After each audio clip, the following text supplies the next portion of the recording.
Góðan daginn öllsömul og hjartanlega velkomin á ráðstefnuna sem ber yfirskriftina Máltæknibyltingin, stafræn nýsköpun íslenskunnar sem haldin hérna í Háskólanum í Reykjavík. Ari Kristinn Jónsson heiti ég og rektor HR og það mér mikil ánægja að fá að bjóða ykkur velkomin hingað. Við byrjuðum aðeins seint, við erum að hingra eftir ráðherra en við munum aðlaga dagskrána eins og á þarf að halda þannig að við náum að fá ráðherra hérna inn á ráðstefnuna svo hún geti lagt sitt fram hér. En það mér mikil ánægja að fá að vera hérna í dag og ekki bara vegna þess að það heiður að fá að vera með ykkur öllum og vera hluti af þessu stórkostlega verkefni. Það líka ánægja vegna þess að það viðfangsefni sem við erum að ræða hér í dag eitt mikilvægasta mál samtímans fyrir okkur hérna á Íslandi og fyrir íslenskuna. Og svo verður að segjast alveg eins og að þetta alveg óendanlega spennandi og skemmtilegt viðfangsefni. Það hefur ekki farið fram hjá neinu okkar að það tæknibylting í gangi. Og eitt af því sem kemur með þessari tæknibyltingu eru stór aukin samskipti milli fólks og tækni. Auðvitað höfum við átt í samskiptum við tækni áður, en það breyting á. Áður voru öll okkar samskipti og hafa verið svona í stikkorðastíl.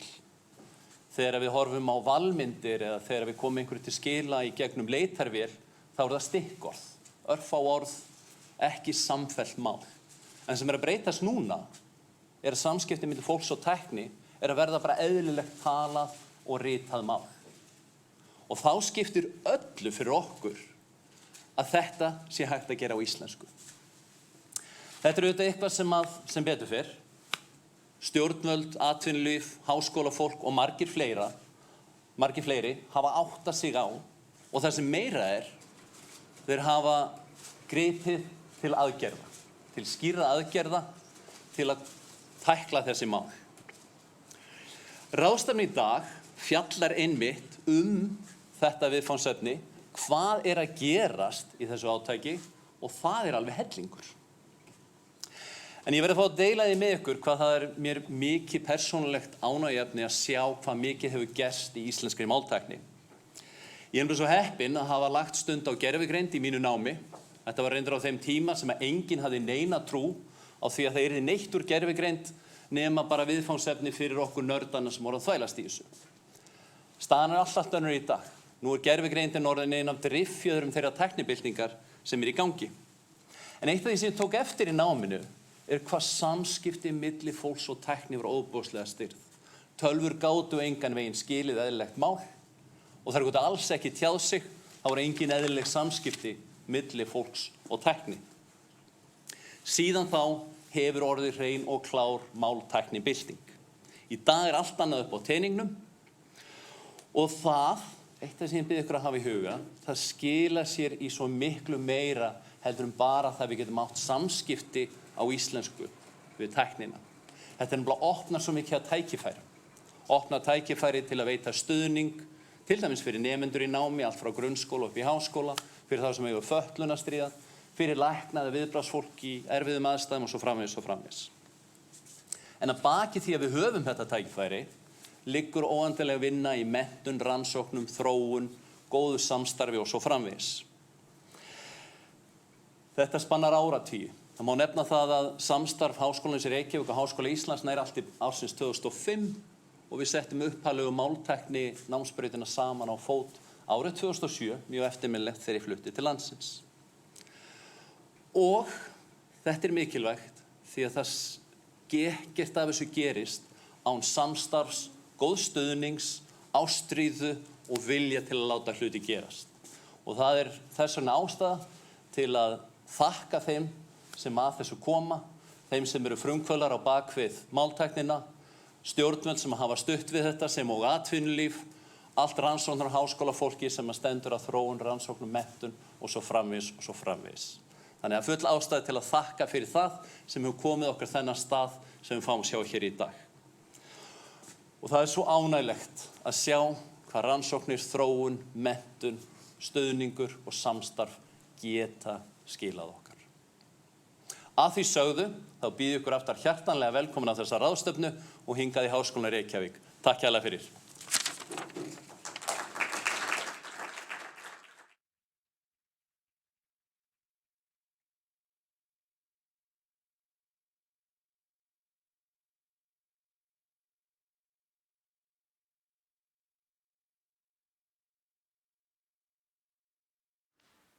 Ágætu áheyrendur, þetta ávarp gott dæmi þá byltingu, sem orðið hefur undanfarin ár og áratugi. Ný tækni veldur því að okkur kleift að taka upp erindi af þessu tagi á stafrænan máta og svo getum við hort og hlustað á það í síma eða tölvu, hvar sem og hvenær sem Þannig hefur stafræna byltingin bætt við nýrri vídd í samskipti fólks. Mælt mál sést og heyrist víðar og oftar en áður. Og það ekki fínt? Það ekki besta mál? Við hljótum að fagna því að geta átt í auknum samskiptum. Að ýmsu þarf þó að huga. Fyrir helgi tók ég þátt í alþjóðlegum fjarfundi hvernig koma megi í veg fyrir hatursorðræðu og stuðning við hryðjuverk á internetinu og samfélagsmiðlum. Við getum ekki látið sem svo að allt megi segja á þessum nýja samskiptavettvangi, að allt megi flakka því að frelsið sé svo yndislegt. Á þessu málþingi höfum við svo hugann við stöðu íslensks máls í stafrænum heimi. Hvernig getum við elt málið okkar þar? Hver eru sóknarfæri? Hvað ber að varast? Það ekki deilt að á öld tækni nýjunga, alþjóðavæðingar og ensku sóknar vegið að tungumálum sem tiltölulega fáir tala. Þannig því spáð að á Bretlandseyjum geti gelíska dáið út innan áratugar og veilska á í vök að verjast. Kannski verða þær kynslóðir sem nú alast upp við það mál hér og þar í Wales, þær síðustu sem heyra það mælt í dagsins önn. Víðar heim fækkar þeim stöðugt, þeim málum og mállýskum sem mannkyn hefur notað frá aldaöðli. Og með þeim hverfa menning og bókmenntir, reynsla kynslóðanna og mannkynið fátækara eftir. Hér heima við líka stundum áhyggjufull.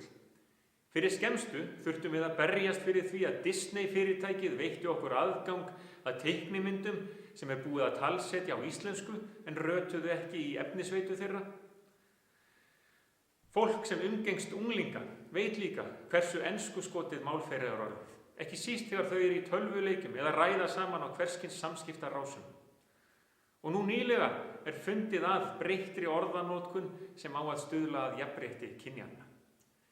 Eins og venjulega hægt að finna ankannaleg dæmi öfgar og íkjur í þeim efnum. Sömuleiðis sýnist andstaða við breytingar og þróun málsins stundum byggjast á því að til sé eina rétta mál og engu skuli breyta. Sú manneskja sem ég hlut á telur þá jafnvel helst að það sé rétt mál sem hún talaði sjálf og lærði á sínum yngri árum. En það önnur saga og reyndar mætti nefna enn fleiri áhyggjuefni, ólæknandi þágufallssýki, viðtengingarhátt á undanhaldi og eignarfall í útrýmingarhættu. Og svo komum við aftur að stafrænum heimi okkar daga. Eins og sakir standa íslenskan þar á svipuðum stað og fornmál á Bretlandseyjum. Við hreinlega verðum að vera á varðbergi og gott betur, snúa vörn í sókn. Þess vegna málþing af þessu tagi svo mikilvægt. En ég leyfi mér að vera bjartsýnn. Meðan við getum deilt af kappi það hvort segja skuli björgunarsveitar fólk eða björgunarsveitar menn, greinilegt að íslenskan lifir góðu lífi. Og meðan við gerum okkar málfræðilegu mistök á íslensku, ekki öll nótt út enn. Við vitum líka hvað þarf að gera. Við þurfum að tryggja að við getum talað við síman á okkar og önnur tæki og tól á íslensku.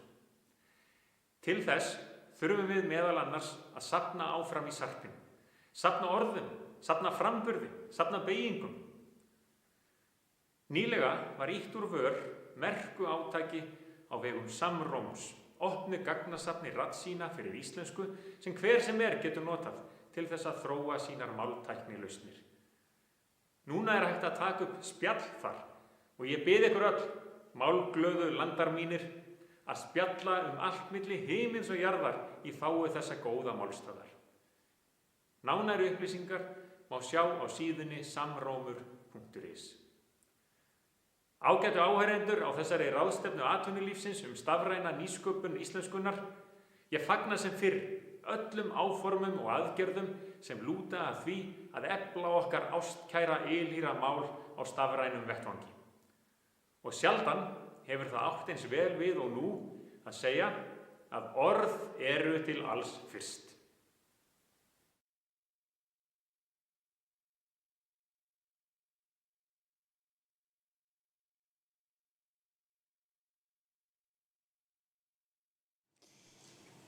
Kæri forseti, háskólarektor og aðrir góði gestir. Það sönn ánægja að ávarpa þessa ráðstefnu sem hefur þýðingamiklu hlutverki að gegna við að tengja saman helstu þáttakendur í máltækni í íslensku samfélagi. Undanfarið ár hefur svo sannarlega sýnt okkur hver tæknin mikilvæg í samskiptum fólks. Tækninni fleytir fram og hún hefur verið lykillinn að því að halda skólastarfi og atvinnustarfsemi gangandi á þessum erfiðu tímum. Tæknin hefur til að mynda fært okkur skólastofuna, leiksýningar, tónlistaratriði, vinnuna og nú nýjast eldsumbrotin á Reykjanesi heim í stofu. Þar íslenskan í aðalhlutverki, þar sem við ýmist tölum eða hlustum hvert á annað yfir landið þvert og endilangt. Með verkáætluninni Máltækni fyrir íslensku 2018–2022 stígu stjórnvöld nauðsynlegt tímamóta skref til að tryggja tilveru og framtíð íslenskrar tungu.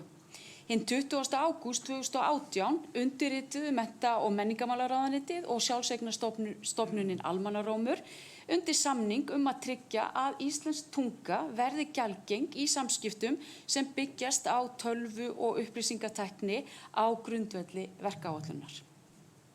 Í kjölfarið hófu Almannarómur og hópur rannsakenda, þróunar og framkvæmda aðilar með sérþekkingu á sviði málvísinda og máltækni samvinnu undir heitinu Samstarf íslenska máltækni, eða SÍM. Með þessum veigamiklu samningum hefur framvindu og þróun kjarnaverkefna verið undið af stað. Innan SÍM 10 fyrirtæki og stofnanir og 60 sérfræðingar sem vinna að rannsóknum og þróun við framkvæmd kjarnaverkefna. SÍM endurspeglar nauðsynlegt samstarf helstu aðila á sviði máltækni og málvísinda og ráðstefnan í dag eitt af lykilskrefum sem þarf að taka til þess að samræma og kynna samstarfið. Nú erum við langt komið með annað verkefnisár máltækniáætlunarinnar og með opnun heimasíðu Almannaróms afurðir og upplýsingar kjarnaverkefni orðin aðgengilega á einum stað fyrir áhugasama almenning, sérfræðinga og fyrirtæki sem vilja nýta sér þær. Almenningur hefur orðið var við máltækniáætlunina með ýmsu móti, til dæmis með þátttöku í samrómi, lestrarkeppni grunnskóla í ársbyrjun skipti sköpum í að safna röddum barna og ungmenna með það að markmiði að stækka orðasafn fyrir notkun í máltækniáætluninni. Snjalltækin fylgja núna börnum nánast frá fæðingu í samskiptum við vini og ættingja, í þekkingarleit og í afþreyingu. Því auðvitað þörf að við tökum höndum saman og gefum börnum og ungmennum tækifæri á að nýta íslenskuna í tækjunum á mikilvægum mótunarárum til að tryggja sterkt íslenskt málkerfi og málkennd. Íslenskan útflutningsvara. Íslenskan á ekki að aftra íslenskum fyrirtækjum við að marka sér sess í alþjóðasamstarfi, heldur marka sér sérstöðu. Íslensk máltækni og yfirfærsla hennar til atvinnulífsins getur verið fyrirmynd fyrir aðrar þjóðir. Við höfum auðvitað fundið fyrir því að atvinnulífið hefur mikinn áhuga á því að nýta sér þessa vinnu og tekur þátt í því með okkur. Kjarnaverkefnin, talgreinir, talgervill, vélrænar þýðingar, sjálfvirkar leiðréttingar og málföng sem geta nýst fyrirtækjum á ólíkan hátt. Eins og sjá má á þáttakendum og málefnum hér í dag, þá snertir máltæknin ólíkar hliðar samfélagsins, allt frá þýðingu milli íslensku og annarra tungumála í alþjóðastarfi, í yfirlestur og upplestur texta, raddstýring viðskiptavinna á viðmótskerfum fyrirtækja til raddstýrra heimilistækja. Til þess að gera þessar lausnir mögulegar þarf að safna orðaforðanum í gríðarleg orðasöfn. Gervigreindin stærsta mál samtímans og mun nýtast okkur vel í þessu verkefni. Öll tölum við íslensku á ólíkan hátt og tækin þurfa að skilja okkur. Íslensk tunga í tækninni lykillinn að aðgengi og þátttöku allra í samfélaginu. Sem samfélag stöndum við saman í því verkefni að sameina íslenska tungu og atorku tækninnar. Ráðstefnan og öll ykkar vinna ótrúleg og hafið miklar þakkir fyrir allt það sem þið eruð að leggja á ykkur og eins og forsetinn þá ég mjög bjartsýn vegna þess að hér haldið virkilega vel utanum alla þessa vinnu og hún mun nýtast framtíðinni. Þetta okkar tækifæri til þess að íslenskan lifi og við munum öll njóta þess. Kæra þakkir.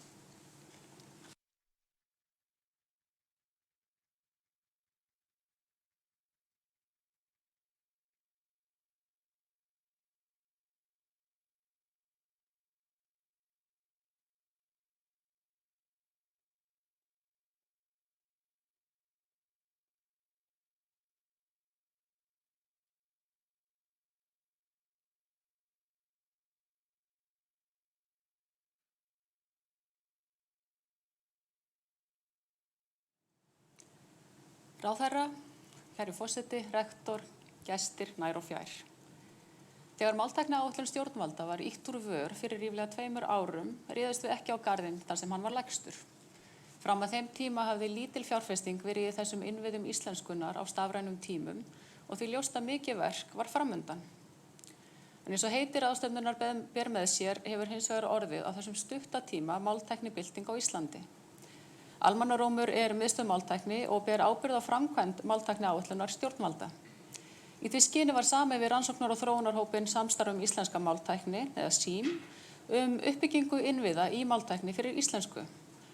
Árangur SÍM-hópsins eftirtektarverður, raunar framar björtustu vonum. Máltækniáætlun var upphaflega til 5 ára, en ef fram heldur sem horfir ljúkum við þessari fyrstu máltækniáætlun fyrir íslensku á 4 árum. En við megum ekki sofna á verðinum þó að vel gangi. Það tímabært að huga því hvað tekur við þegar þessari fyrstu máltækniáætlun lýkur. Áframhaldandi uppbygging innviða þarf að vera miðlæg í næstu máltækniáætlun. En megin þungi næstu áætlunar þarf þó að vera á tækniyfirfærslu. Færslu þekkingar og tækni úr fræðasamfélaginu og yfir í atvinnulífið. Og þar leika fyrirtæki og stofnanir lykilhlutverk. Undanfarin ár hefur þróun í máltækni verið hröð og til að tryggja að máltæknilausnirnar nýtist sem best þarf að endurskoða allar áætlanir reglulega. Við vitum ekki hvað framtíðin ber í skauti sér, en við erum með puttann á púlsinum og endamarkmið okkar verður alltaf að tryggja að afurðir máltækniáætlunar nýtist sem best í tækniumhverfi nútímans. En við erum ekki bara í miðri máltæknibyltingu, við erum líka í miðri gervigreindarbyltingu sem mun umbylta því hvernig við lifum og störfum. Framfarir í máltækni nýtast í gervigreind og raunar má segja að máltækni fyrir íslensku sé ein af forsendum aðlögunar gervigreindartækni fyrir íslensku. Máltækni verður því ein af grunnstoðum samkeppnishæfni íslensks atvinnulífs á komandi árum. Máltækni fyrir íslensku snertir á svo mörgum þáttum lífs okkar og skiptir okkur máli af ólíkum ástæðum. Við viljum að íslenska verði áfram til í stafrænum sítengdum heimi. Og það gerist bara ef við getum nota tungumálið okkar á sem flestum sviðum daglegs lífs. Við viljum líka að máltækni tryggi mannréttindi fólks með fatlanir, þannig að það hafi aðgengi að upplýsingum á sínu tungumáli og geri þeim kleift að nýta máltækni sem samskiptamáta og til stýringar þegar þess þarf. Það má ekki gleyma því að tæknilæsi fólks misjafnt en aðgengi að upplýsingum mannréttindamál sem varðar okkur öll. Þannig kveður nýleg Evrópulöggjöf á að á vefsíðum hins opinbera sé skylt að tryggja að allt efni sé aðgengilegt fyrir blinda, sjónskerta, heyrnarskerta og heyrnarlausa. Þessa staðla þurfa íslenskar vefsíður að uppfylla fyrr en síðar og þar munu máltæknilausnir skipta sköpum. Hér á eftir fara 33 erindi og örmyndbönd. Við höfum leitast við að sýna þá möguleika sem afurðir máltækniáætlunar opna fyrir endanotendur, hvort sem að ræða einstaklinga, stofnanir eða fyrirtæki. Dagskráin verður brotin upp með panel umræðum í sal og 2 fyrirlesara okkar tala í beinu streymi, annars vegar frá Finnlandi og hins vegar frá Þýskalandi. Það því óhætt að segja að útfærsla ráðstefnu sem þessarar sé ekki einfalt mál og ég bið ykkur bara að taka viljan fyrir verkið í því samhengi. En að lokum vil ég færa óþreytandi liðsmönnum íslenskunnar sérstakar þakkir. Þeim Eiríki Rögnvaldsyni, Sigrúnu Helgadóttur og Guðrúnu Nordal. En án þeirra væri engin máltækni áætlun fyrir íslensku. Og þegar máltækni áætlun hófst fyrir rúmum 2 árum voru sérfræðingar í máltækni á Íslandi afar fáir. En í dag starfa ríflega 60 manns við rannsóknir og þróun í máltækni fyrir íslensku. Og það það ástæða til þess að þakka hópstjórum á ólíkum sviðum máltækninnar, þeim Önnu Björk Nikulásdóttur, Jóni Guðnasyni, Hrafni Loftsyni, Vilhjálmi Þorsteinsyni, Antoni Karli Ingasyni og Steinþóri Steingrímssyni, bara svo einhver séu nefnt, fyrir fagmennsku og framtíðarsýn í þágu íslenskrar tungu og fyrir að deila þekkingu sinni með vaxandi mannauði á sviði máltækni fyrir íslensku. Takk kærlega fyrir og njótið dagsins.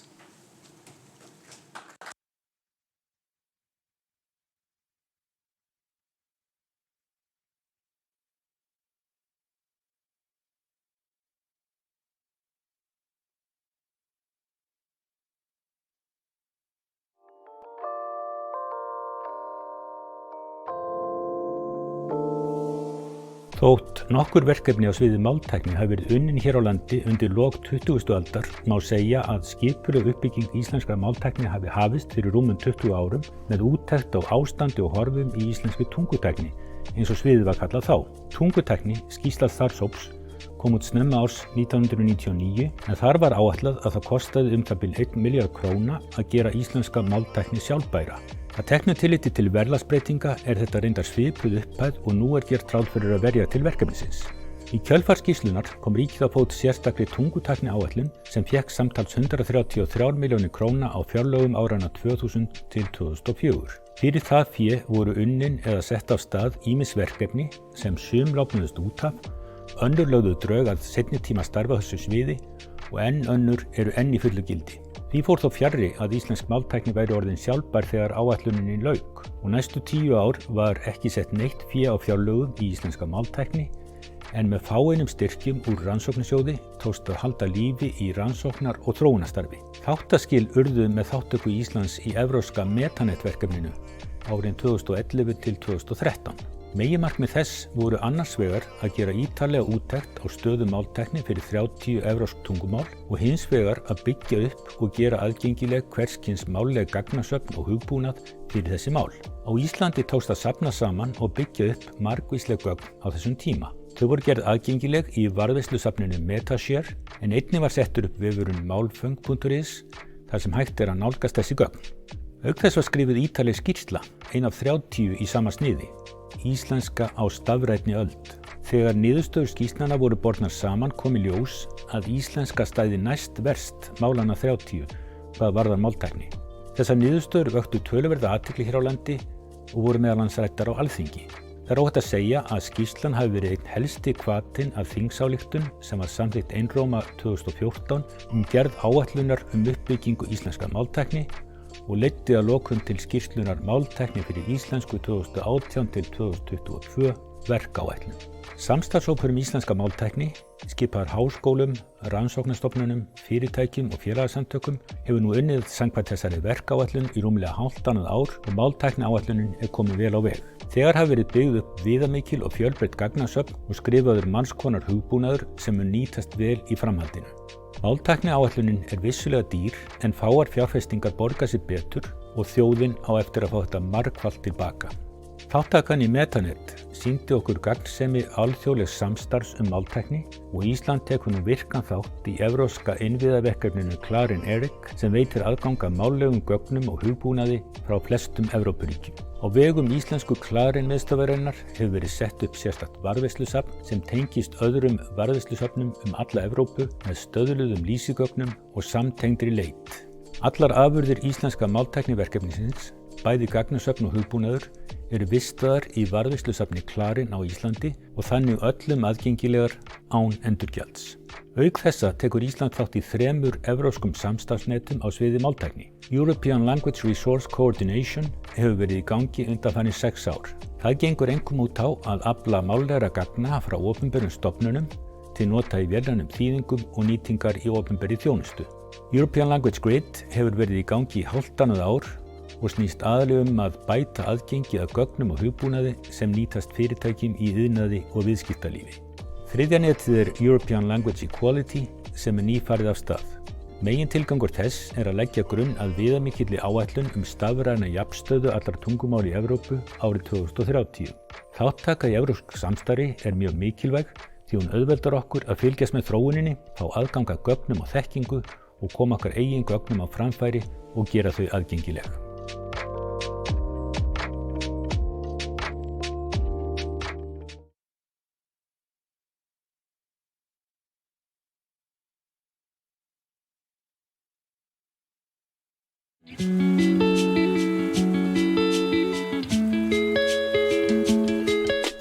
Íslenska máltækniáætlunin metnaðarfullt verkefni sem hefur að mörgu leyti sérstöðu þegar litið til svipara verkefna erlendis. Áætlunin var vel undirbúin, meðal annars með því að skoða máltækniáætlanir og framkvæmd þeirra í öðrum Evrópulöndum með það markmið að læra af því sem vel hafði gengið og ekki síður kannski því sem betur hefði mátt fara. Það má kannski einkum nefna þrennt sem hefur vakið sérstaklega athygli þegar áætlunin hefur verið kynnt erlendis. Í fyrsta lagi umfang og breidd verkefnisins, en unnið að þróun innviða innan 6 kjarnaverkefna í máltækni. Í öðru lagi samræmd útgáfa gagna og hugbúnaðar undir opnum leyfum til þess að undirbúa tækni yfirfærslu sem best og auðvelda aðgengi fyrirtækja hérlendis og erlendis af afurðum áætlunarinnar. Og í þriðja lagi breytt samstarf háskóla, stofnana, fyrirtækja og félagasamtaka framkvæmd áætlunarinnar. Það ekki langt síðan að allt íslenskt máltæknifólk gat funda við eitt eldhúsborð. Svo fáir fengust lengi vel við máltækni á Íslandi. Einn helsti hvatinn að því að símhópurinn eða samstarf íslenska máltækni var til, var því sá að til þess að eiga möguleika á því að koma íslenskri máltækni á kortið, að þróa grunntækni sem þarf til þess að íslenskan hreinlega haldi velli í tækniumhverfi nánustu framtíðar, að þá þyrftum við að fá allar hendur á dekk og vinna verkefnið í sameiningu. Við vildum nýta alla þá þekkingu og reynslu sem þegar var fyrir hendi á landinu og vinna að því að mynda þekkingarkjarna í máltækni sem víðast, bæði innan opinbera háskóla og stofnana og innan einkageirans. En símhópurinn hefur unnið síðan í október 2019 að framkvæmd máltækniáætlunar samkvæmt samningi við Almannaróm. Það hefur bæst hratt í hóp starfsfólks, sérfræðingar með fjölbreytta menntun að baki sem á háskólanemar mynda verkefnateymi. En nú starfa hátt í 60 manns við verkefnið, ýmist í fullu starfi eða hlutastarfi. Til þess að ná nauðsynlegri breidd í grunngögnum og grunnhugbúnaði til þess að hægt verði að nota íslensku í fjölbreyttum hugbúnaði unnið að þróun innan 6 kjarnasviða. En það eru málföng, stóðtól, vélþýðingar, málrýni, talgreining og talgerving. Máltækni mjög gagnadrifin tækni og því eru allskyns gagnasöfn algjör grundvöllur fyrir þróun máltækni hugbúnaðar. Og hér má nefna textagögn, risastóra íslenska textamálheild sem heitir meira að segja risamálheildin, textamálheildir á íslensku og ensku til þess að þjálfa þýðingarvélar, gögn sem innihalda upplýsingar orð, til dæmis beygingar, merkingar og framburð, upptökur á tali til þess að þjálfa talgreina og talgerla, meðal annars risastóra talgagnasafnið Samrón sem tæplega 20.000 Íslendingar hafa talað inn á meira en 1 milljón setningar gegnum sínar tölvur og síma. Og svo hágæða upptökur fyrir nýja íslenska talgerla sem fóru fram í stúdíói hjá RÚV. Nær allur máltæknihugbúnaður reiðir sig á ákveðna grunngreiningu á texta og slíkur greiningarhugbúnaður þróaður undir merkjum stoðtóla. Allt frá því að greina einingar í textum, hvað eru orð til dæmis, yfir í málfræðilega greiningu stakra orða, flókna greiningu setninga og allt yfir í gríðarstór líkön byggð á tauganetum sem hjálpa til við að greina merkingalegt samhengi. En Sím búið að gefa út nokkur tól til grunneiningar á textum og önnur eru í vinnslu. Sjálfvirkar þýðingar á milli ensku og íslensku eru eitt kjarnaverkefnanna. Þeim ætlað að aðstoða þýðendur við sína vinnu en gagnast einnig vel við að gefa yfirlit yfir innihald texta, þó eitthvað vanti alltaf upp á að þýðingarnar séu 100% réttar. Við hvetjum ykkur til þess að prófa þýðingavélina á vélþýðing.is og það má gjarnan til gamans bera hana saman við Google Translate sem flestir þekkja, en einnig hjálpar það þróuninni að sem flestir setji inn texta til þýðingar, hvort sem á íslensku eða ensku. Málrýni hugbúnaður aðstoðar við textaskrif, leiðréttir stafsetningarvillur og málfræðivillur og gefur margs konar leiðbeiningar málfar. Og til þess að svona hugbúnaður nýtist sem best þarf að vera fyrir hendi þekking á því við hvaða atriði fólk þarf helst stuðning. Þess vegna hefur verið í gangi umfangsmikil gagnasöfnun og greiningavinna þar sem við skoðum texta frá ýmsum hópum, fullorðnum, börnum, fólki með lesblindu og fólki með íslensku sem annað mál. En hægt að prófa núverandi útgáfu málrýni á síðunni yfirlestur.is. Til þess að við getum talað íslensku við tölvurnar og þær svarað okkur tilbaka, þá þarf að vera til talgreining og talgerving fyrir íslensku. Eins og áður sagði hefur mikil vinna farið fram við upptökur á gögnum fyrir taltækni og eru nú orðin til stór og fjölbreytt talgagnasöfn sem leggja grunninn að öflugri talgreiningu og mörgum mismunandi talgervilsröddum fyrir íslensku. Verið að vinna að því að gera nýjar íslenskar talgervilsraddir aðgengilegar á Android símum og þróun á almennum talgreini langt komin. Hægt að prófa frumgerð talgreinis á tal.ru.is. Nú, rúmlega 1,5 ári eftir að vinna við áætlunina hófst, búið að gefa út 35 gagnasöfn og hugbúnaðarpakka fyrir íslenska máltækni. Hver sem getur sótt gögnin og hugbúnaðinn, hvort sem sem tilbúna pakka eða kóða og nýtt í sinni þróun.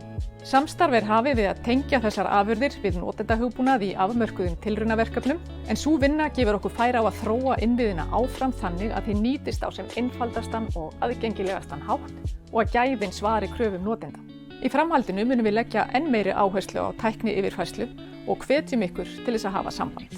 Hvort sem þið sjáu fyrir ykkur á þessari stundu að nýta máltækni í ykkar hugbúnaði eða einfaldlega hafið áhuga á að heyra meira máltækni og íslensku máltækni áætlunina. Því máltækni framtíðin.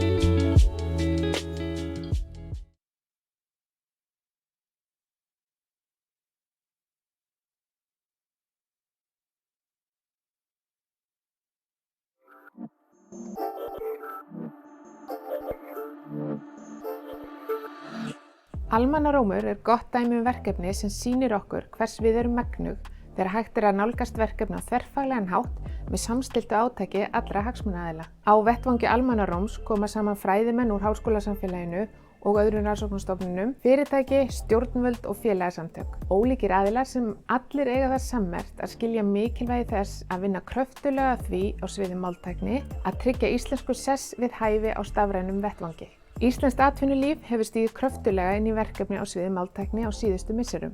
Fjölmargar lausnir hafa verið þróaðar og óhætt að segja að þær hafa nú þegar aukið lífsgæði fjölda fólks verulega. Við látum ekki staðar numið, heldur höldum áfram veginn. Íslenskt atvinnulíf býr yfir metnaði, þekkingu og þori sem þarf. Almenn sátt og samstæða það í samfélaginu að verkefnið okkur mikilvægt, enda íslenskan okkar mál og við viljum að hún hljómi vel á komandi árum.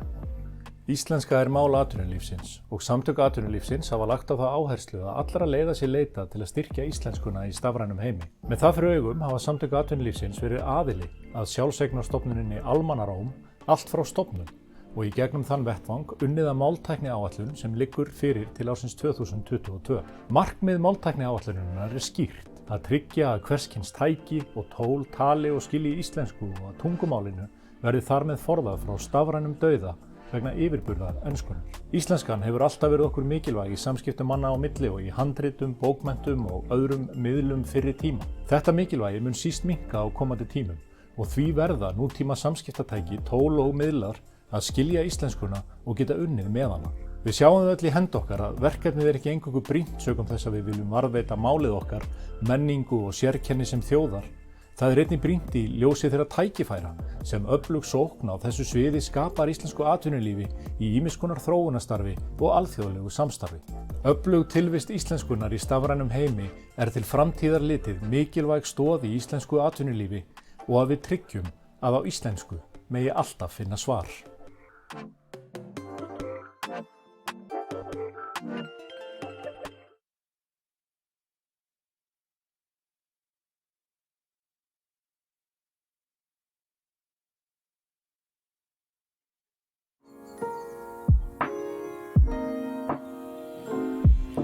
Vélþýðing felst í því að þýða texta með sjálfvirkum hætti úr einu tungumáli í annað á sem þjálfasta máta, þannig að merking textans breytist ekki. Undir merkjum almannarúms og samstarfs íslenska máltækni þróar miðeind vélþýðingarlausnir til að byrja með milli íslensku og ensku og við byggjum á gervigreindar aðferðum sem hafa gefist vel fyrir önnur tungumál. Þessar aðferðir hafa miklu leyti verið þróaðar á vegum Google og Facebook en einnig víðar. Til að smíða kerfi til vélþýðinga þarf tæknilega færni en einnig gríðarmikið af gögnum og öflugar tölvur. Einmála gögn nýtast að einhverju leyti en verðmætustu gögnin eru tvímála textar, sem sagt sami textinn á tveimur tungumálum, sem tauganetin geta lært að þýða af. Þýðingar eru nauðsynlegur hluti af verkefnum margra stofnana og fyrirtækja. Stofnanir sérstaklega þurfa að þjónusta breiðan hóp fólk sem skilur ekki allt sama tungumálið og þá getur spara mikla vinnu að nýta sér sjálfvirka þýðingar í ferlinu. Stafrænt Ísland vinnur að því að samhæfa stafræna þjónustu fyrir stofnanir Íslenska ríkisins. Stór liður í því verkefni snýr að því að útbúa nýja texta sem eru á aðgengilegri og skýrri íslensku. Við þurfum líka að bjóða upp á upplýsingar fyrir þau sem skilja ekki íslensku og viljum því að það efni sem fer inn á vefinn sé einnig aðgengilegt á sem flestum tungumálum, til dæmis ensku. Er að ræða fleiri þúsundir síðna og því kemur sér einkar vel að geta nýtt vélþýðingu frá miðeind. Við höfum útfært viðbót við vefumsjónarkerfi okkar sem tengist beint við þjónustu miðeindar. Þannig getur sá sem setur inn nýjan texta eða breytir honum snarað honum yfir á ensku með einföldum hætti og þarf bara að lesa hann yfir sem sparar mikinn tíma. Til að afurðir vélþýðingaverkefnisins skili sér út til endanotenda höfum við sett upp vefþjónustu sem forritarar geta tengt inn í sín kerfi. Stafrænt Ísland fyrsti notandi þess og sem hluta af innleiðingarferlinu þurftum við að leysa þó nokkur verkfræðileg verkefni sem munu nýtast öðrum. Og við viljum gjarnan heyra frá öllum þeim sem þurfa að þýða texta reglulega og geta hugsað sér að nota sjálfvirkar aðferðir. Vissulega mælum við með því að vélþýddur texti sé yfirfarinn áður en hann gefinn út, en tíminn sem sparast getur samt verið umtalsverður. Við getum einnig útbúið sérhæfð þýðingakerfi fyrir ákveðnar tegundir af texta. Hjá Þýðingamiðstöð utanríkisráðuneytisins starfa rúmlega 30 þýðendur. Megnið af textanum sem við þýðum eru Evrópureglugerðir á ensku. Þegar nýjar reglugerðir eru gefnar út, fáum við þær í hendurnar og færum inn í þýðingakerfið Trados Studio sem heldur utan svokallað þýðingaminni. Þýðingaminni gera okkur kleift að tryggja að sami texti sé þýddur með sama hætti allstaðar þar sem hann kemur fyrir, sem sérstaklega mikilvægt í lagatext. Oft þarf þó að bæta við nýjum þýðingum. Við höfum veitt miðeind aðgang að þýðingaminnin okkar sem þau hafa síðan nýtt til að útbúa sérhæfða þýðingavél.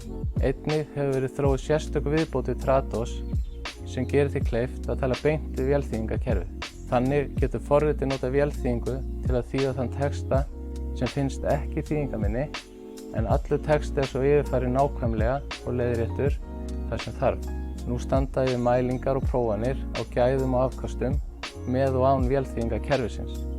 En við bindum mikla vonir við að þetta spara okkur sporin í framtíðinni og við erum stolt af því að leggja okkar af mörkum til verkefnisins í þágu íslenskra tungu. Vélþýðingarkerfi miðeindar má prófa á vefnum velþýðing.is þar sem almenningi gefst kostur á að þýða milli íslensku og ensku. Við bjóðum upp á samanburð við þýðingar Google en teljum okkar niðurstöður oft sambærilegar ef ekki betri en hjá þeim. Það ætti kannski ekki að koma óvart því að við einbeitum okkur að þýðingum í og íslensku eingöngu.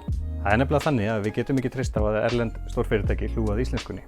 Og það einmitt það sem máltækniáætlun gengur út á, að byggja upp innlenda innviði sem eru öllum opnir og aðgengilegir, svo við getum áfram treyst á íslenskuna sem samskipta og tjáningamáta. Ekki bara gagnvart hvert öðru, heldur líka á sviði tækni, tölva og netsamskipta.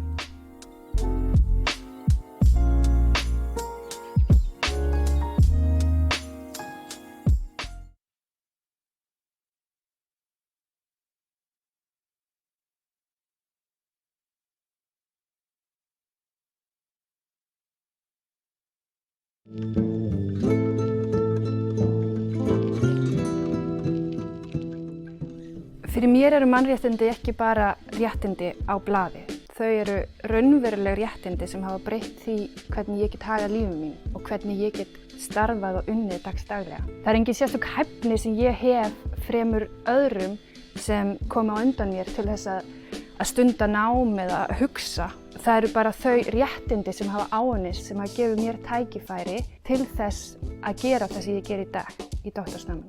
Stór hluti eru þessar tækni nýjungar. Ef það væri ekki fyrir talgerðla og þessi máltækni verkfæri, þá væri ég líklega bara í burstagerð eða annarri blindraiðum eins og þeir sem koma undan mér. Þetta einfaldlega munurinn á því að ljósið sé kveikt og ljósið sé slökkt. Hæ, ég heiti Dóra og ég heiti Karl. Við erum íslenskar talgervilsraddir, smíðaðar af pólska fyrirtækinu í Vona fyrir tilstuðlan Blindrafélagsins, en í dag erum við Amazon-raddir. Tölvur og aðrar stafrænar lausnir skipta sífellt meira máli í okkar daglega lífi. Sá möguleiki að geta talað við tölvur og önnur tæki mun breyta upplifun okkar allra meira en við getum ímyndað okkur.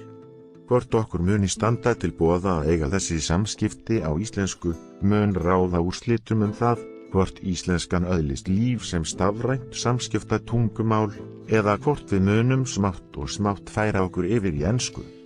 Fyrir blinda og sjónskerta skipta stafræn verkfæri, svo sem talgervill og talgreinir, öllu máli þegar kemur að því að geta lifað sjálfstæðu lífi og sinnt athöfnum daglegs lífs, hvort sem það í námi, starfi eða tómstundum. Íslensk máltækniverkfæri sem aðstoða við athafnir daglegs lífs munu auk þess færa með sér aukin þægindi fyrir alla.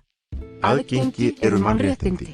Evrópusambandið hefur þegar sett lög aðgengi að opinberri stafrænni þjónustu innan ESB og á leiðinni eru lög aðgengi að þjónustu á almennum markaði. Þessi löggjöf hluti af EES-samningnum og ber því að innleiða hana hér á landi. Innleiðing þessara aðgengislöggjafa grundvöllur þess að blindir, sjónskertir og einstaklingar sem af einhverjum ástæðum eiga erfitt með lestur, eins og til dæmis lesblindir, geti unnið á jafnréttisgrundvelli á almennum vinnumarkaði fyrir sjálfstæðri búsetu og almennum lífsgæðum. Hlutverk Hljóðbókasafns Íslands að sjá þeim sem ekki geta fært sér venjulegt prentað letur í net fyrir bókasafnsþjónustu með miðlun á fjölbreyttu safnefni, þar á meðal námsgögnum, í sem bestu samræmi við óskir og þarfir notenda. Eins og þessi klausa ber með sér, snýst starfsemi Hljóðbókasafnsins fyrst og fremst aðgengi að útgefnum textum og kröfur aðgengi aukast stöðugt. Aðgengi hefur aukist jafnt og þétt, bæði vegna krafna samfélags til jafnara mannréttinda og tækniþróunar. Í dag engin ástæða til annars en að allir hafi jafnan aðgang að útgefnu efni. Þetta setur bæði Hljóðbókasafnið og útgefendur í þá stöðu að þurfa að bregðast við.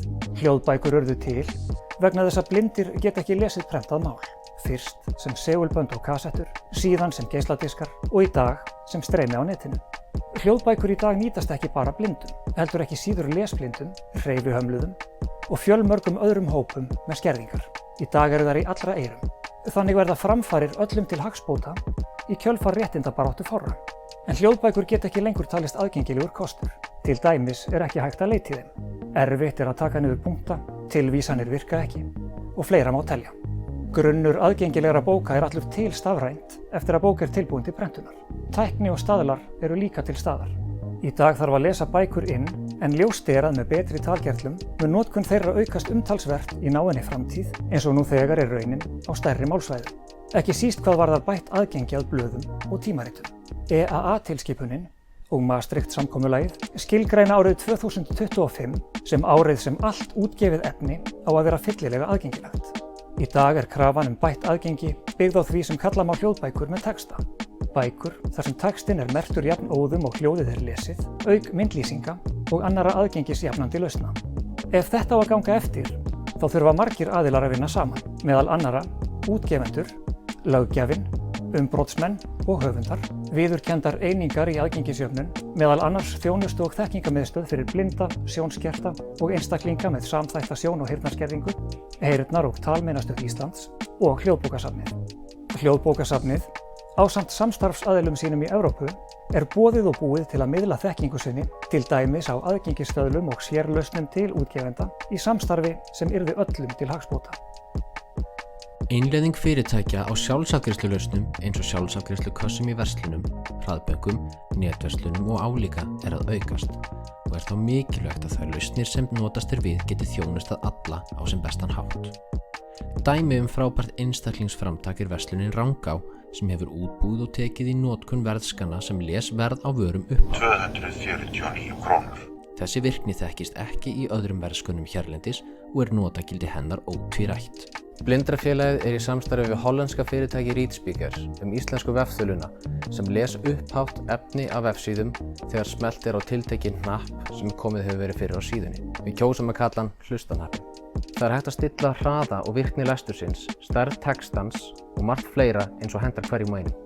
ReadSpeaker hefur tekið þessa einföldu virkni og hefur innleitt hana í fjarnámskerfi á borð við Moodle og Canvas þar sem ýmsum möguleikum hefur verið bætt inn til að styðja betur við þá sem njóta góðs af því að fá upplýsingar upp lesnar fyrir sig. Hópurinn sem nýtur góðs af lausn sem þessari er gríðarlega stór. Sjónskertir, lesblindir, fólk sem er að læra tungumálið og margir fleiri. Við sjáum einnig þá þróun í samfélaginu að sífellt fleiri kjósa að nýta sér hljóðbækur í stað hefðbundins lesturs. Fólk skilur oft ekki hversu takmarkandi það er að vera það sem heitir prentleturshamlaður, sem það að geta ekki lesið texta á pappír, að vera fullkomlega læs, en að geta bara ekki numið stafina af pappír eða skiltum. Því að það hefur mun breiðari og víðari afleiðingar en bara það að geta sest í sófann með góða bók eða lesið reyfara í sumarbústaðnum. Allan daginn erum við að túlka prentletur. Alveg sama hvað við erum að gera í lífinu. Við lesum af götuskiltum, af umferðarskiltum, af dyrabjöllum, af kennslustofum, sífellt, æ og njæ, og við lesum okkur til hvort við viljum þetta salat í hádegismat eða hitt. Allt líf okkar felst í því að hafa aðgengi að prentuðu letri. Þannig er þetta ekki bara spurning um eina lausn, þetta er spurning um svo margar lausnir. Það þýðir ekkert að ég geti lesið námsbækurnar mínar í einhverju lokuðu rými ef ég kemst ekki í rýmið eða heim aftur eða get ekki sótt börnin mín eða aðstofa þau í sínu námi. Þetta þarf allt að ganga upp og þetta er háð svo ótrúlega mörgum viðmótum, framleiðendum og lausnum. Þess vegna þarf öfluga máltækni sem er opin og aðgengileg til þess að mín mannréttindi séu virt og ég geti gert það sem ég geri. Það sem ég geri er að breyta þeim texta sem sjáandi manneskja nemur með auganu. Ég breyti henni í stafrænar upplýsingar og læt rödd lesa hana fyrir mig.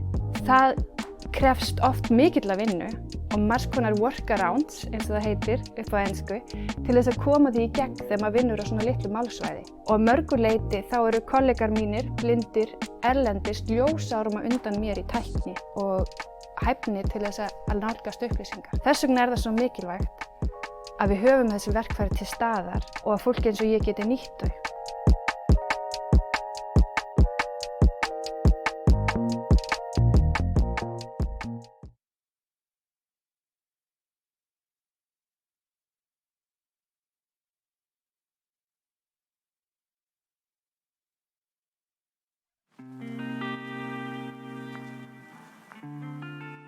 Ég heiti Friðrik Már Þorsteinsson. Ég er Íslendingur, býr í Bretlandi. Ég hef búið hér 20 ár. Ég greindist með MSA Parkinsons sjúkdóminn í mars 2019 og þessi sjúkdóminn lýsir þannig að þetta er taugahrörnunar sjúkdómur sem lamar taugarnar og endanum missir maður til dæmis málið. Meina hálfur eftir ég greindist með sjúkdóminn og tók ég röddina mína á ensku sem var boðið upp á hér í Englandi á a cappella og speech unique. Og ég komst að því að það var ekki boðið upp á að taka upp röddina á íslensku. Ég var það mjög ósáttur við. Til að mynda þá talar tengdamamma mín ekki ensku. Það skiptir mig miklu máli að halda í íslenska tunguna. Þannig að ég hugsaði þessu svo að ég yrði að taka upp á íslensku og setti mig í samband við Hugurhana, Háskólann í Reykjavík og Tíró og í framhaldi af því þá tók ég upp röddina mína í stúdíói á Íslandi. Mér finnst mjög mikilvægt og ég vil brýna fyrir því fólki sem greinist með svona sjúkdóm að það borgar sig, finnst mér, að taka upp röddina sína meðan fær ég gefst á. Hvort sem maður notar hann eða ekki, en þá var möguleika á því að ég geti notað röddina. Talmeinafræðingar, þeir spila hérna stórt hlutverk. Ég lít til það fólk að koma sér saman við talmeinafræðing og láta aðstoða sig við að taka upp.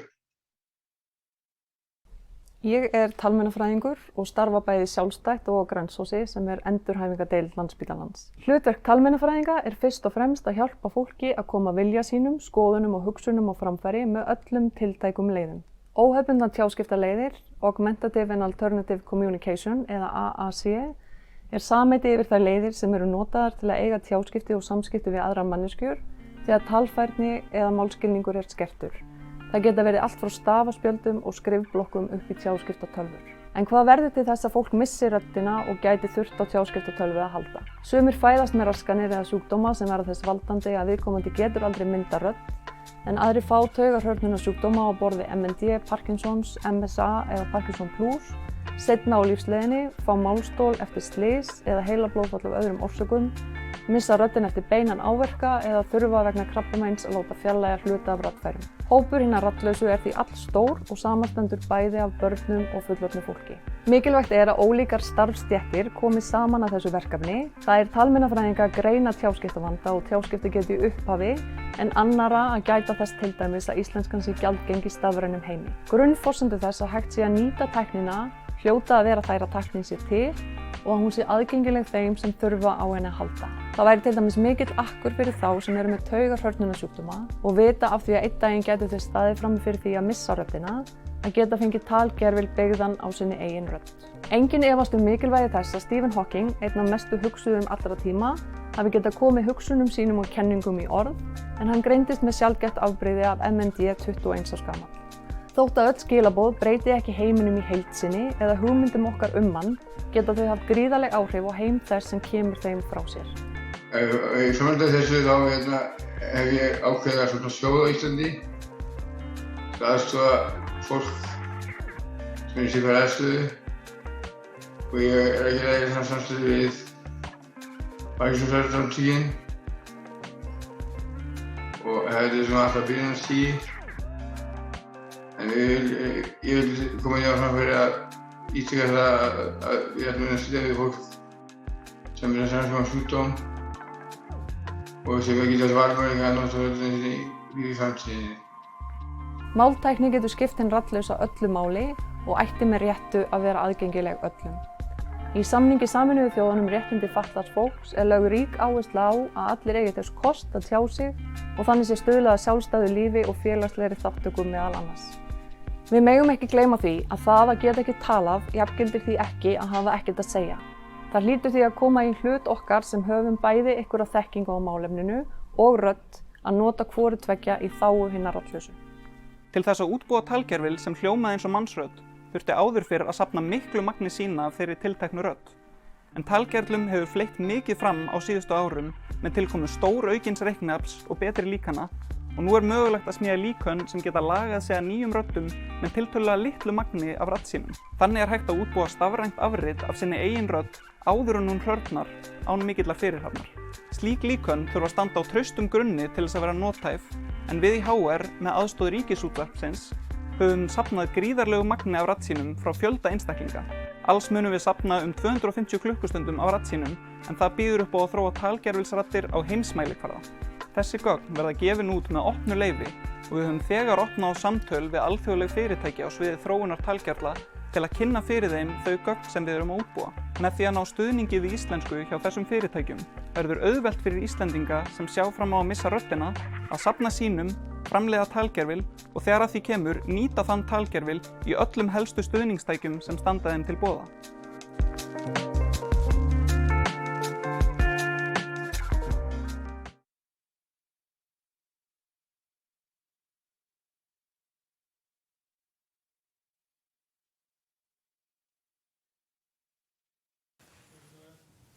Velkomin Gísli og Vilborg og takk fyrir að vera með okkur þennan metnaðarfulla morguninn.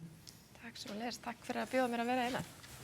Vilborg, við byrjum bara þér. Þú stýrir Já, sem fyrirtæki sem á sig kannski sögu það sem við hringdum og töluðum við ykkur. En síðustu árin höfum við meira kannski skrifað ykkur í appi eða á vefsíðu. En nú sjáum við allar þessar spennandi, fjölbreyttu máltækni lausnir sem gætu kannski breytt þessu og erum við kannski að fara aftur að tala við ykkur en þá kannski á forsendum tækninnar og tölvuna? Já, það er mjög góð spurning, stór spurning og klárt mál að geta beitt röddinni bætir aðgengi að okkar þjónustu og mun gera það bæði fyrir fólk á ferðinni. Þetta mun breyta því að þú getur, náttúrulega þjónustan okkar er mikið veitt, fólk er að nýta sér hana á ferðinni og gott að geta spurt bara hvar var að fæst og hvert heimilisfangið og fengi vegvísun með rödd og við sjáum klárlega tækifæri í þessu og mjög mikilvægt og þarft verkefni að geta nálgast tæknina því að þetta er mjög viðamikið og við höfum sjálf aðeins verið í slíkri þróun og sjáum það hvað þetta er mikilvægt að nýta aðkomu allra vísindamanna og fá fjármagn af því. Þannig að klárlega og eins með bara, við náttúrulega líka að bjóða þjónustu gegnum síma og þar getur þetta líka bætt til dæmis bara biðtímann.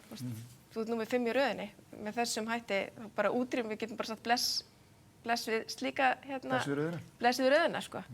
Þannig að það eru klárlega mikil tækifæri og fyrir okkur eins og önnur fyrirtæki í þessu. Gísli, við höfum náttúrulega séð ótrúlega mikla þróun á þessum máltækni vettvangi hérna heima síðustu árin. En við erum lítið málsvæði og við erum kannski ekki komin alveg að blankt og margir í einu stór heimi. Hvaða lærdóm getum við dregið það sem við gerst í kringum okkur og kannski þá hraðað okkar lærdómi með hverju við erum í dag í allri þróuninni? Sko ég held nú reyndar að við höfum tekið alveg það hefur ótrúlega mikið gerst núna á tiltölulega stuttum tíma sem við settum gott trukk í þetta. Og ég sagði nú að þegar Jóhanna Vigdís var nú að byrja í sínu nýja starfi og þetta var að byrja sko, við værum nú 10 ára á eftir í það minnsta og við höfum kannski núna á 2-3 árum erum við kannski búin að helminga það bil, myndi ég halda.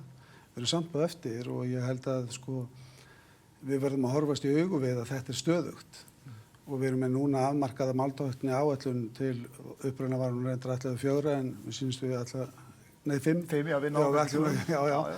En ég held sko það sé engin endapunktur.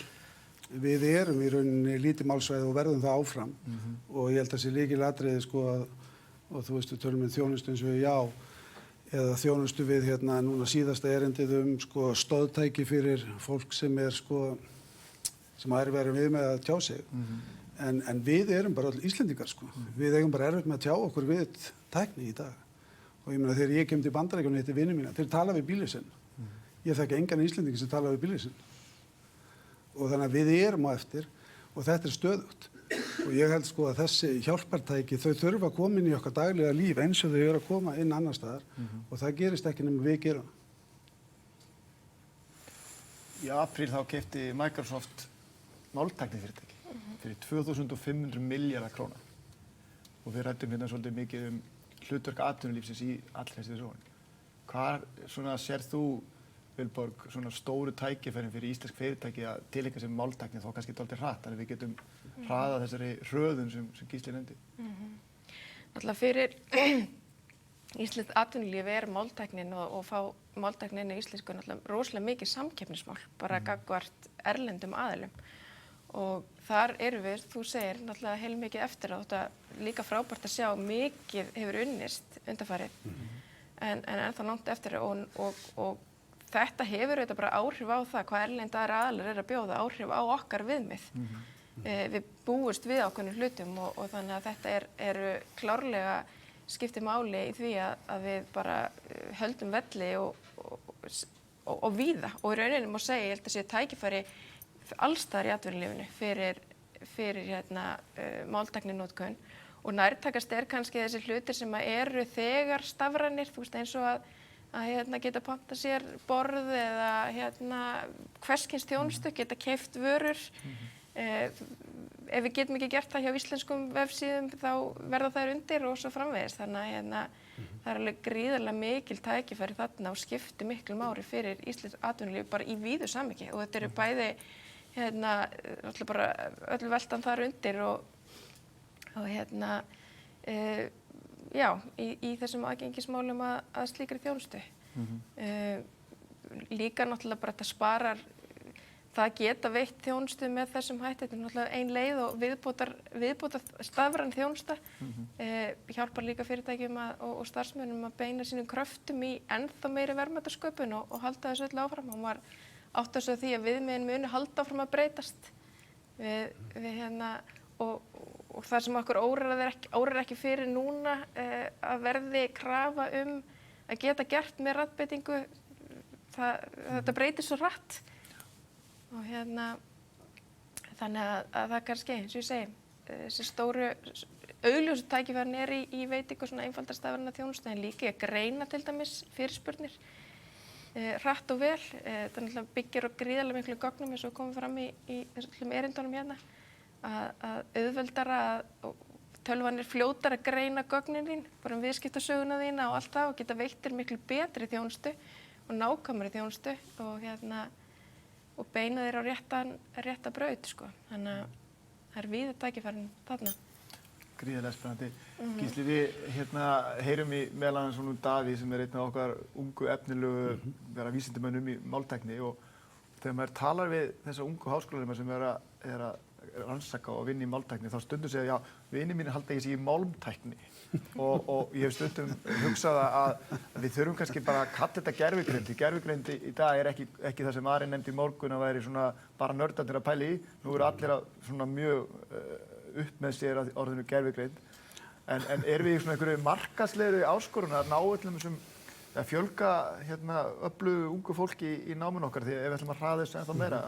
Ég velti fyrir að við bara kalla þetta gervigreindarnám frekar en máltækni, svo við lendum ekki í einhverjum svona markaðslegum ágreiningi. Sko, ég veit það ekki, sko, háskólar hafa nú ekki alltaf verið bestir kannski markaðssetningu og hort meira á hvað við erum að gera.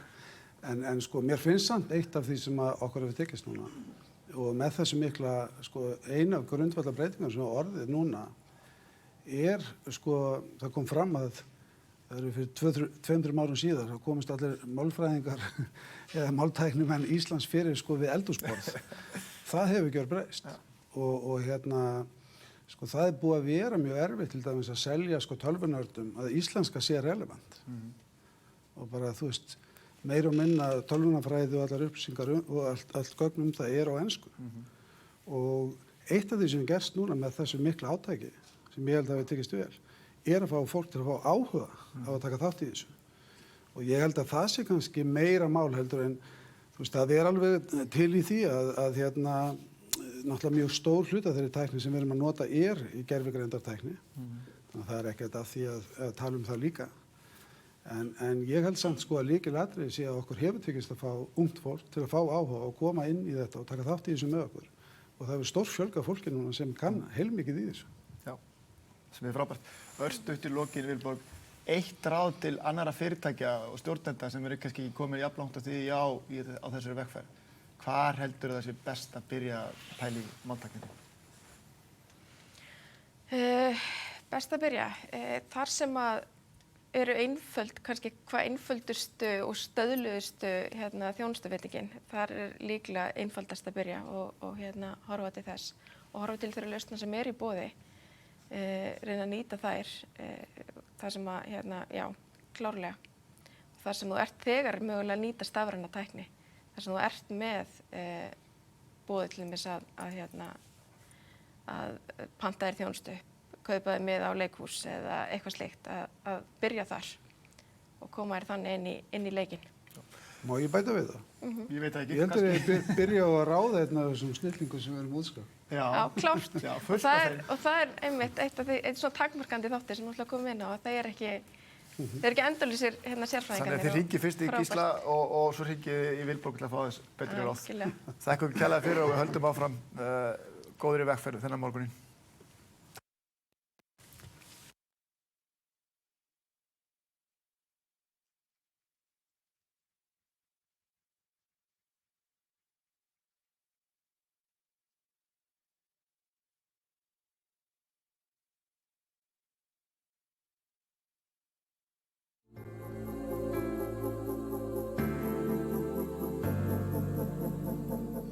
Við hjá Arion banka lítum svo á að þægileg bankaþjónusta sé þjónusta sem okkar viðskiptavinir geti nýtt sér hvar og hvenær sem Og þar leika snjalltæki vissulega lykilhlutverki. Sem fremsti stafræni bankinn á Íslandi þá höfum við náð þessu með tæplega 45 milljón stafrænum snertingum við okkar viðskiptavini á síðasta ári. Góð fjármálaþjónusta sérsniðin að þörfum hvers og eins. Hjá Arion banka notum við gögn og greiningu til að skilja okkar viðskiptavini með þá að markmiði að geta veitt þeim persónusniðin meðmæli í gegnum stafrænar þjónustuleiðir og þannig hjálpa þeim að taka betri ákvarðanir og fá meira út úr okkar þjónustu. Við köllum birtingarmyndina á þessu ROSE. Þessi virkni nú þegar í gangi og viðskiptavinir okkar eru að bregðast mjög jákvætt við þessari viðbót við okkar þjónustur. Annað dæmi gagnadrifna þjónustu eru svokallaðir chatbotar sem auka skilvirkni okkar í þjónustuverinu og hjálpa viðskiptavinum að fá svör við sínum spurningum, hraðar og öruggar. Þessi þróun grunnurinn að því að þegar tölvurnar hefja braust þá hafa þær frá einhverju mikilvæg að segja og séu snjallari í sínum samtölum fjármálaþjónustu við viðskiptavini. Við teljum það vera tímaspursmál hvenær það gerist, en það leggjum við ríka áherslu á að mæta ýtrustu kröfum gott aðgengi og þægilegt viðmót í appinu og netbankana. Hröð þróun tækninnar og öflugir gagnainnviðir mun þó gera okkur kleift að bæta við nýjum og viðeigandi aðgangsmöguleikum og til dæmis gera þjónustusamtal við tölvuna á mannamáli að raunveruleika. Við hlökkum til að eiga í samstarfi við innlend og erlend tæknifyrirtæki á sviði máltækni og tengja talgreiningu og talgervingu við okkar kjarnaþjónustur og auka þannig enn frekar á skilvirkni, gæði og aðgengi að þjónustunni okkar.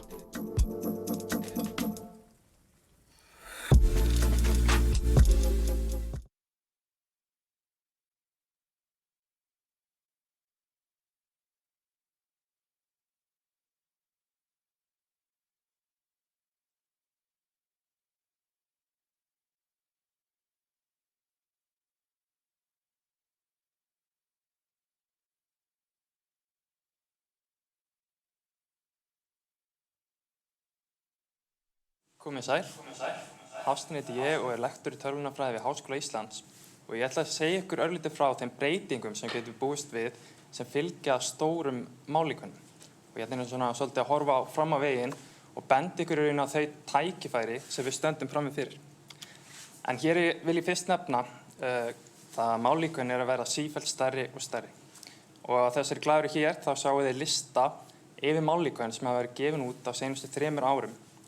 Og hér sjáum við hvernig þau eru að vera stærri. Við erum að mæla sem sagt stærð þessara líkana og þá kunna ykkur að spyrja sig hvernig mælum við stærð málíkana.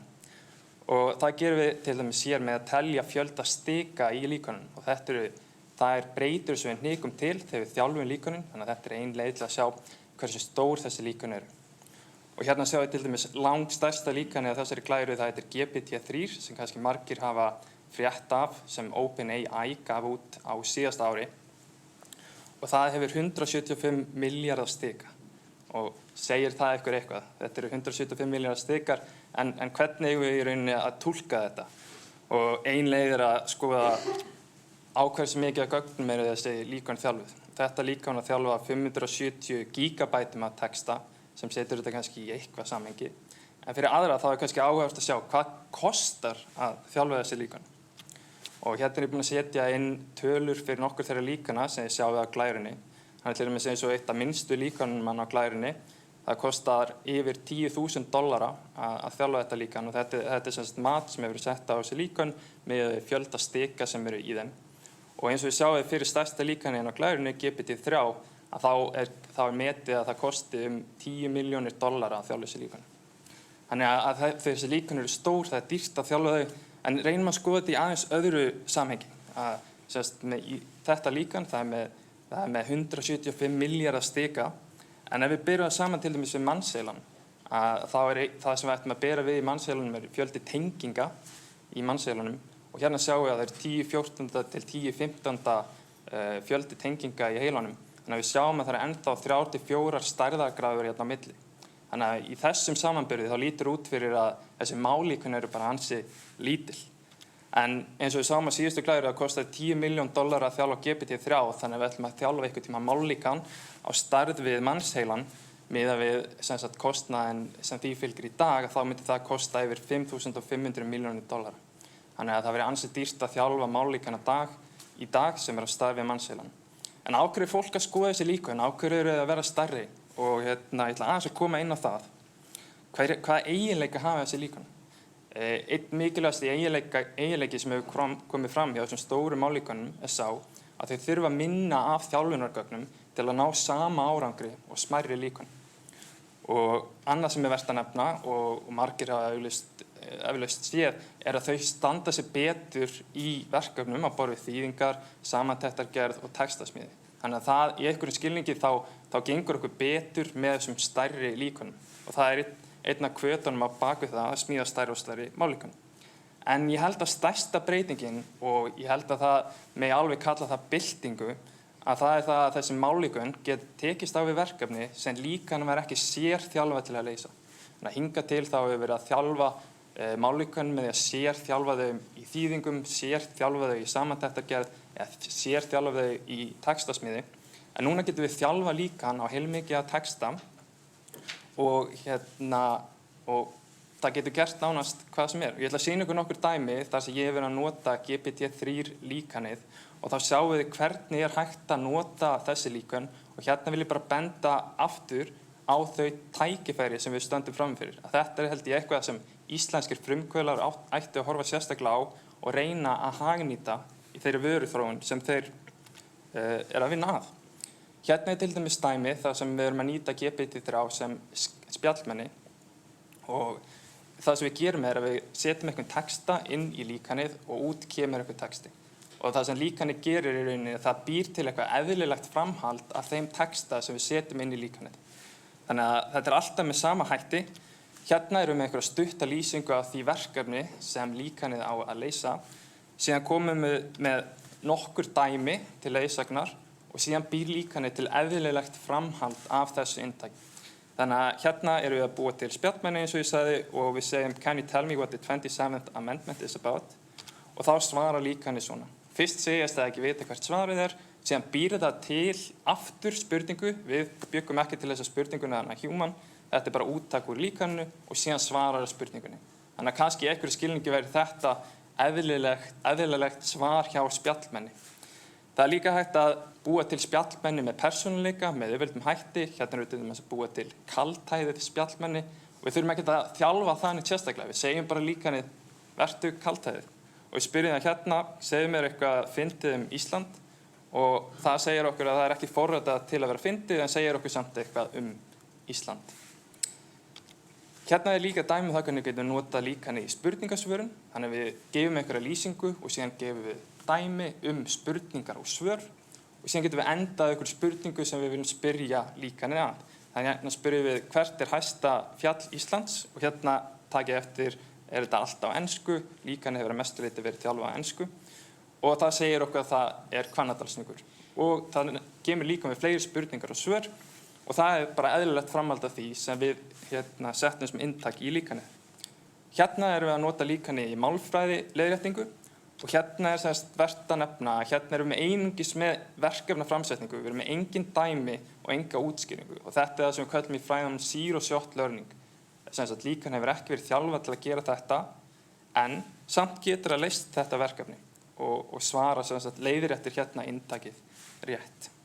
En það hægt að gera margt meira með líkanunum en með þessu líkani. Til dæmis hægt að búa til samantekt, hérna býra til samantekt á því hvað Íslendingasögur eru og reynir að byggja upp samantektina þannig að nemandi í öðrum bekk í grunnskóla getur skilið svarið. En hérna líka vert að nefna að líkanið það getur byrjað að skálda eitthvað úttak. Þannig að hérna eitthvað úttak sem kemur fram sem ekki hluti af inntakinu sem við veitum. Þannig að það engin trygging á því að þetta sé alltaf rétt.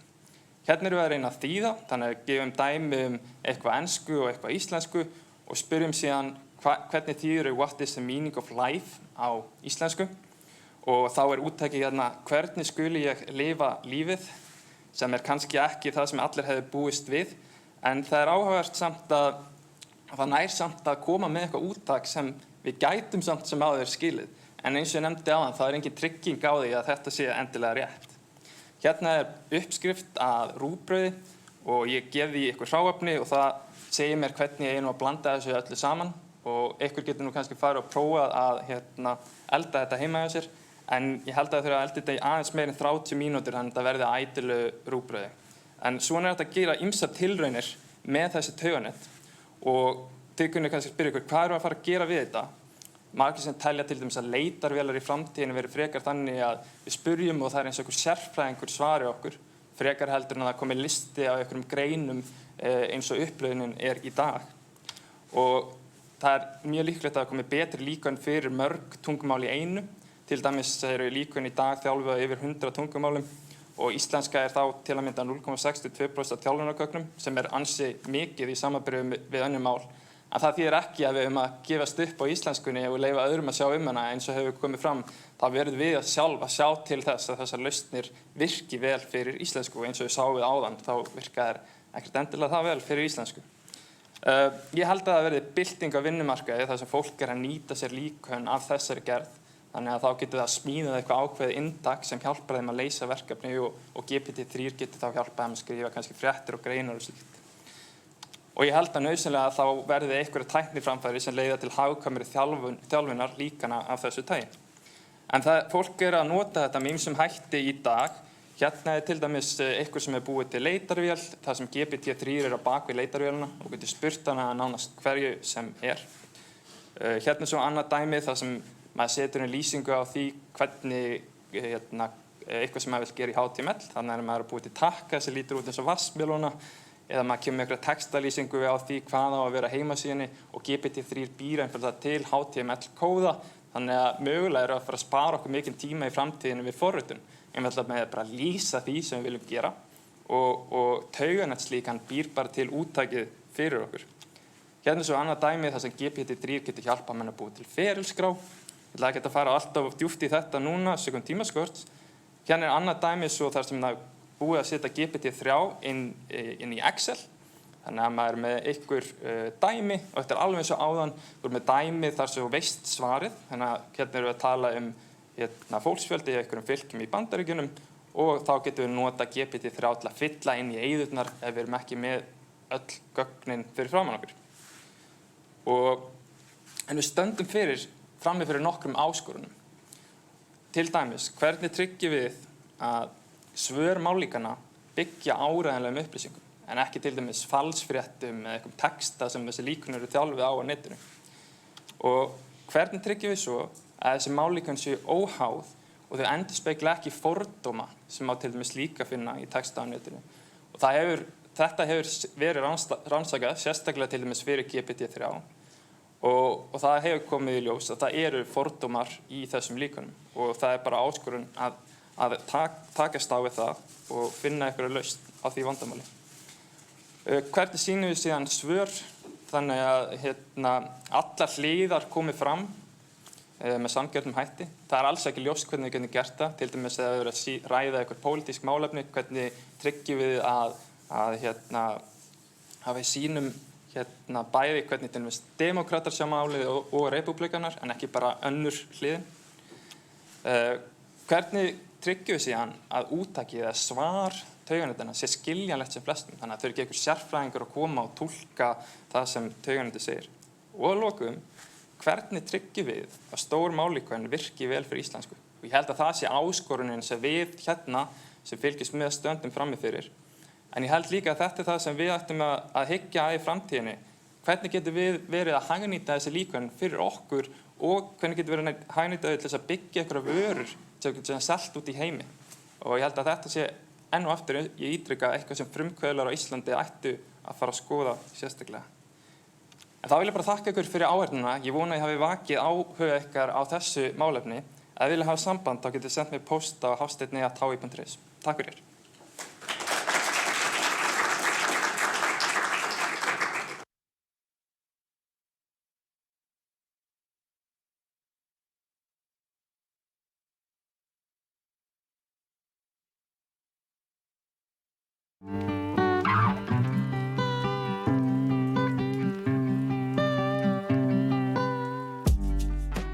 Fjölmargir reiða sig á að fá fréttir, skilaboð, stillingar og í raun allt sem birtist á skjám snjallsíma, lesið upp af talgervi. Fyrir ýmsa þetta til hægðarauka, en blindir og sjónskertir treysta algjörlega á þessa tækni í sínum daglegu athöfnum. Lengi hafa íslensku talgervilsrattirnar Karl og Dóra séð að lesa efni á Android snjallsímum en nú hefur verið tilkynnt að appið, sem sér að koma röddunum á símanna, verði tekið úr Google Play Store í ágúst nú í sumar. Snjallsíma útgáfur Karls og Dóru verða ekki uppfærðar og því þurfum við að leita allra leiða til þess að þessi þjónusta hverfi ekki. Máltækniáætlunin gerir ráð fyrir því frá upphafi að talgervisrattirnar sem verið að þróa innan verkefnisins verði settar upp fyrir snjallsíma. Það átti hins vegar að byrja á því að ná miklum gæðum í talgervlana áður en þeir yrðu settir upp í notendahugbúnaði. En þar sem þessi staða er komin upp, ákváðu Almannarómur og Sýn að stokka upp í plönunum fyrir þetta ár og róa að því öllum árum að klára að minnstakosti nothafa útgáfu talgervilsins fyrir Android áður en Karl og Dóra hverfa. Það sem er að gerast núna er skýrt dæmi það hvað það er hættulegt fyrir okkur að treysta á erlend fyrirtæki þegar kemur að máltækni fyrir íslensku. Ef þau ákveða að hætta að sinna þróun eins og í þessu tilfelli, þá stöndum við eftir og missum jafnvel bráðnauðsynlega þjónustu. Talgervla þarf að þjálfa sérstaklega fyrir hvert tungumál og ekki bara raddirnar, heldur líka alla meðhöndlun, texta, tákna og tölustafa. Skoðum og heyrum hvað gerist ef við beitum erlendum talgervli á íslensku. Frothiamnith neti hafamelstum 800 jarts jafter. KL. 1120 vartsk jaftaf stirth M3, 3 micrometers 2 kilometers SAF fagradales jelly. Við heyrum glögglega að þetta gengur ekki upp og því þarf að sníða tæknina að tungumálinu. 3 þáttakendur í Sýn vinna nú að því að koma frumgerð talgervils á Android síma, Háskólinn í Reykjavík og sprotafyrirtækin Grammatek og Tiro. Þegar við sníðum talgervilstæknina að íslensku er algjört grundvallaratriði að hafa hágæða upptökur af íslensku tali. Áherslan í upphafi máltækniáætlunar var því fyrst og fremst á að taka upp raddir í stúdíói RÚV og útbúa gögn til þess að hægt verði að búa til margar mismunandi talgervilsraddir fyrir íslensku. En fyrir utan að þjálfa talgervil á íslenskum röddum þannig að hann læri íslenskan framburð, þá þarf að vinna venjulega texta töluvert áður en tölvugerð rödd getur borið hann rétt fram. Við sjálf getum til dæmis yfirleitt túlkað tölur, tákn og skammstafanir án umhugsunar, en það þarf að matreiða slíkt nákvæmlega ofan í talgervil, að KL á að bera fram klukkan og KM kílómetri. Þar vandast reyndar aðeins málið fyrir sjálfvirka greiningu, en það þarf að láta talgervilinn vita hvort hann á að segja kílómetri, kílómetra, kílómetrar eða kílómetrum. Og sama á við tölustafi. 2, 2, 2, 2, 2. Þetta er ákveðin áskorun í íslensku sem á ekki í sama mæli við til dæmis í ensku. En þegar er svona búið að skrifa út öll tákn og tölur, þá er hægt að skrifa textan eins og hann er borinn fram með því að nota sérstakar hljóðritum. Þar eru einnig ýmis tilbrigði sem þarf að hafa í huga í íslensku. Til dæmis er G ekki bara G, það er munur á G í saga, gefa, bagga og svo framvegis. Talgervillinn hann flettir svo upp í framburðarorðabók til þess að ná í réttan framburð orða. En ný íslensk framburðarorðabók er einmitt komin vel á veg sem inniheldur meðal annars mismunandi mállýskur íslensku og meðfram vinnu við hana þróum við aðferðir til þess að hljóðrita orð sjálfvirkt. Það er nauðsynlegt svo að talgervillinn hyggst ekki þegar hann rekst á orð sem ekki eru í orðabókinni. Bandaríska flugfélagið United Airlines hefur tilkynnt að það hyggist hefja aftur flug til Íslands nú í sumar. Flogið verður frá Keflavík til New York og Chicago.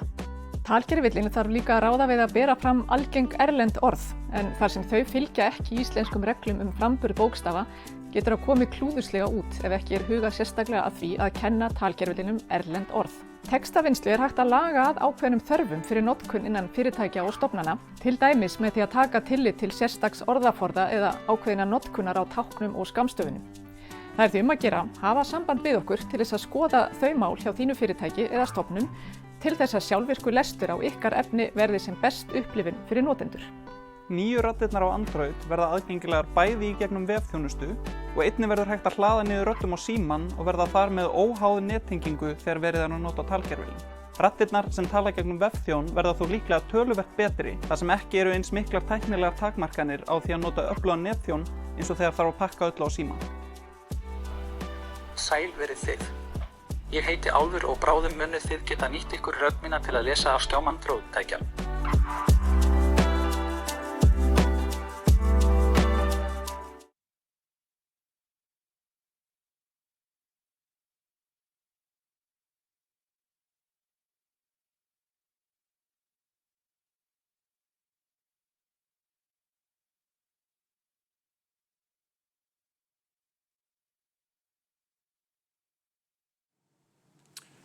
Ágætu ráðstefnugestir, ég heiti Vilhjálmur Þorsteinsson og ég er stofnandi og framkvæmdastjóri Miðeindar.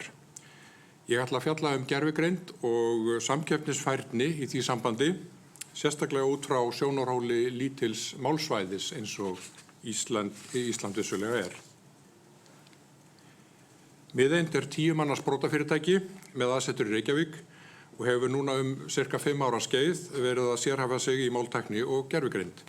Fyrirtækið aðili að almannarómi og að samstarfi íslenska máltækni SÍM.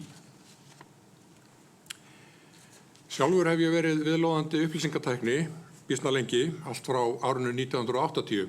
Þá var ég 15 ára, hérna það veltaði fyrir ykkur. Á þeim tíma þá hef ég séð nokkrar meiriháttar byltingar fæðast.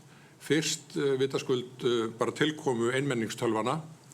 Hérna þetta sem sagt Commodore PET með 8 kilobæta vinnsluminni og kassettutæki fyrir gagnageymslu. En þetta einmitt fyrsta tölvutegundin sem að ég forritaði. Þegar ég sá Commodore PET í fyrsta sinn þá hugsaði ég bara, vá, þetta æðislegt, þetta áttur að breyta miklu. Og það sama hrökk síðan upp úr mér þegar ég sá reiknivanginn VisiCalc, forvera Excel, í fyrsta sinn, sennilega 2 árum síðar. Vá, þetta sniðugt. Og þá rann upp 10. áratugur síðustu aldar og ég sá í fyrsta sinn vefráparan Mosaic sem forveri vefrápara nútímans. Ég sá hann keyrandi á tölvu sem var nettengd í gegnum mótald og maður getur sem sagt smellt á bláa textan og þá kemur upp önnur síða og hún á annarri tölvu, annars staðar í heiminum. Vá, þetta rosalegt, þetta verður eitthvað. Víkur þá sögunni til ársins 2017 þegar ég sá djúpt tauganet, nánar tiltekið Tensor to Tensor frá Google í fyrsta sinn, þýða setningu úr ensku yfir í þýsku, bara alveg óaðfinnanlega. Þá kom enn eitt augnablikið á mínum upplýsingatækni ferli þar sem að ég gat sagt, vá, hvernig þetta hægt, þetta breytir öllu. Ég á nú ekki skjámynda af þessu neti sem ég sá þá en 2017, en þetta sambærileg mynd og reyndar úr vélþýðingarneti miðeindar, sem þarna að þýða setningarnar. Þá risu þingmenn upp og mæltu nálega í einu hljóði, við mótmælum allir. Og fyrir miðju skjásins þá sjást 4 líklegustu þýðingar netsins yfir á ensku, þar sem svo álitlegasta At that point, senators rose and spoke closely in one quip, we all object. Mér finnst þetta ansi gott hjá því, þó ég segi sjálfur frá. Ef vel að gáð, þá má sjá þarna á skjánum hvernig kerfið hakkar orðin svona niður í flísar og svo það að þýða þessa flísar úr íslensku yfir í ensku í þessu tilviki og gefur öllu þessu líkur. Þetta allt tölur, náttúrulega. Þarna sem sagt gervigreindin komin til sögunar. Gervigreind, hvað á ég við þegar ég tala gervigreind? Í stuttu máli þá ég að nota orðið tækni sem beitir djúpum tauganetum til að læra mynstur og svo mynstur af mynstrum og svo mynstrum af þeim.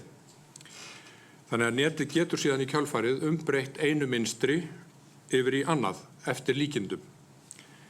Djúpum tauganetum má beita á ýmiss konar gögn, til dæmis við að breyta röddum í texta, til að þekkja æxli á röntgenmynd, til að stýra sjálfkeyrandi bíl, nú eða til að svara spurningum úr stórum gagnagrunnum.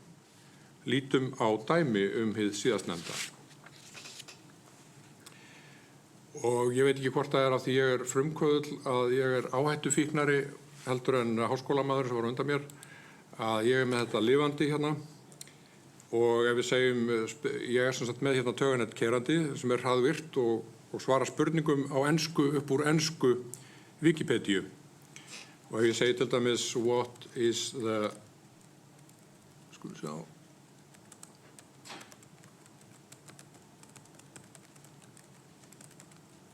what is the largest town in northern Iceland?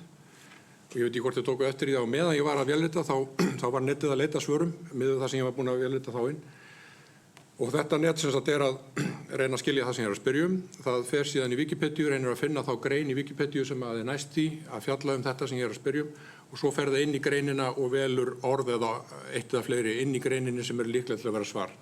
Og við sjáum þarna í miðjunni, vonið sjáu það feitletrað hérna Akureyri sem rétt svar og svo hérna annar valkosturinn í listanum með Egilsstaði feitletrað sem auðvitað ágætt gisk líka. Svona net myndum við gjarnan vilja þjálfa fyrir íslensku, þannig að hægt sé að spyrja það spurninga á íslensku sem svarað úr textagrunnum á íslensku. Við myndum til dæmis nota svoleiðisnet til að svara opnum spurningum í RAD-appinu Emblu sem miðeind gefur út og mörg ykkar kannast eflaust við og verður kannski með á símanum hjá sér. En það hægt að tala sem sagt við Emblu á íslensku.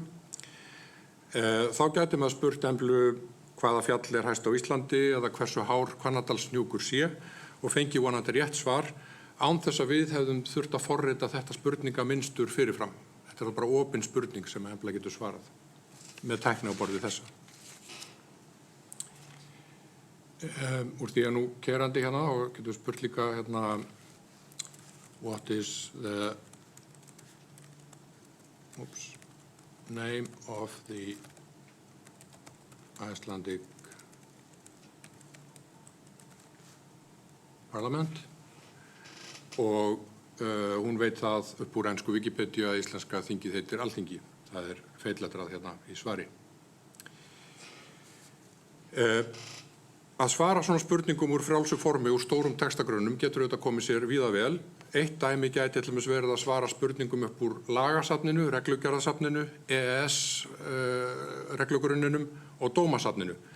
Ef það væri til dæmis til textagrunnum með þessu öllu saman og það væri að svara spurningum upp úr honum, þá væri það mjög gagnlegt fyrir meðal annars lögfræðinga, lögfræðistofur, ráðuneyti, stofnanir og fleiri.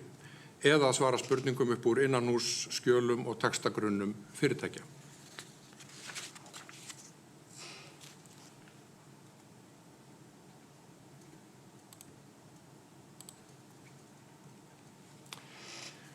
Ég vona að ykkur hafi fundist þetta spurningasvörunarlíkan dálítið flott, en það dæmi sérhæft net, gervigreind sem góð í einu verkefni. Mest spennandi þróunin í gervigreind hins vegar í almennum netum. Þar á meðal svokölluðum mállíkunum, eins og Hafsteinn var að lýsa hérna áðan, sem eru núna orðin svo stór að þau geta leyst margar ólíkar tegundir verkefna. Það bara að biðja þau það með því að gefa þeim smá forskrift, segja þeim hvað maður vill. Og ég kynni þá til leiks netið sem að Hafsteinn var að tala áðan, GPT-3 frá OpenAI. GPT-3 hefur verið þjálfað á mest öllum enskum texta sem fyrirfinnst á hinu opna interneti og reyndar slatta af texta á öðrum tungumálum líka. Og GPT-3 svona almennt net, það getur spunnið texta samkvæmt forskrift, þú byrjar að lýsa mynstri og það heldur áfram með það mynstur. Og þið sjáu hérna á skjánum fræga grein sem að birtist í breska vefmiðlinum The Guardian í september síðastliðnum. Það var ekki manneskja sem skrifaði þessa grein, það var GPT-3 tauganettið. Netinu var aðeins gefinn stuttur inngangur og það beðið að skrifa 500 orða ritgerð og það greinin sem við sjáum hér. Nú, fólk hefur náttúrulega ýmsar kannski áhyggjur af tauganetum og þessi rauðmerkti texti þarna örugglega ekki til að minnka hann hjá sumum. Netið telur sig vita að það mun ekki geta komist hjá því að eyðileggja mannkynið. En það vegna þess að það forritað af mönnum og menn gera mistök sem geta orðið til þess að netið valdi dauðsföllum. Og þá höfum við sem sagt verið aðvörð. En áður en að fólk verður of áhyggjufullt, þá má benda á að þetta net nú þráttur allt bara samsafn af milljörðum fleititalna í minni á tölvu í tilteknum mynstrum sem að við svo lesum þennan boðskap úr. Hitt svo annað mál að þið sama má sennilega segja mannsheilan. Nú, Hafsteinn sýndi ykkur aðeins hérna GPT-3. Ég aftur svona frekar, eins og segja, á hættu fíkinn og með þetta lifandi kerandi hérna fyrir ykkur. Og ætla að sýna ykkur hérna eitt dæmi. Þetta sem sagt svo kallaður leikvöllur OpenAI sem maður getur fengið aðgang að og ég ætla að gefa netinu það verkefni að sem sagt, semja spurningar og svör Ísland. Ég gefði bara stuttan formúla með dæmi það hvað sem ég vil sjá og ég ýta submit og þá byrjar netið að spinna út frá því sem ég gaf því og bara við erum að sjá það keyra hérna í rauntíma. Þannig að það byrjaði á því að svara spurningunni What is the name of Iceland's capital og það svaraði The capital of Iceland is Reykjavík. Svo bjóða sjálf til spurningu í sama stíl What is the official language of Iceland og það svaraði því The official language of Iceland is Icelandic.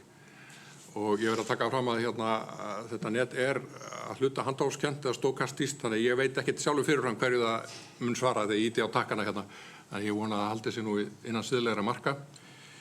En það er svolítið misjafnt hvað kemur upp úr því.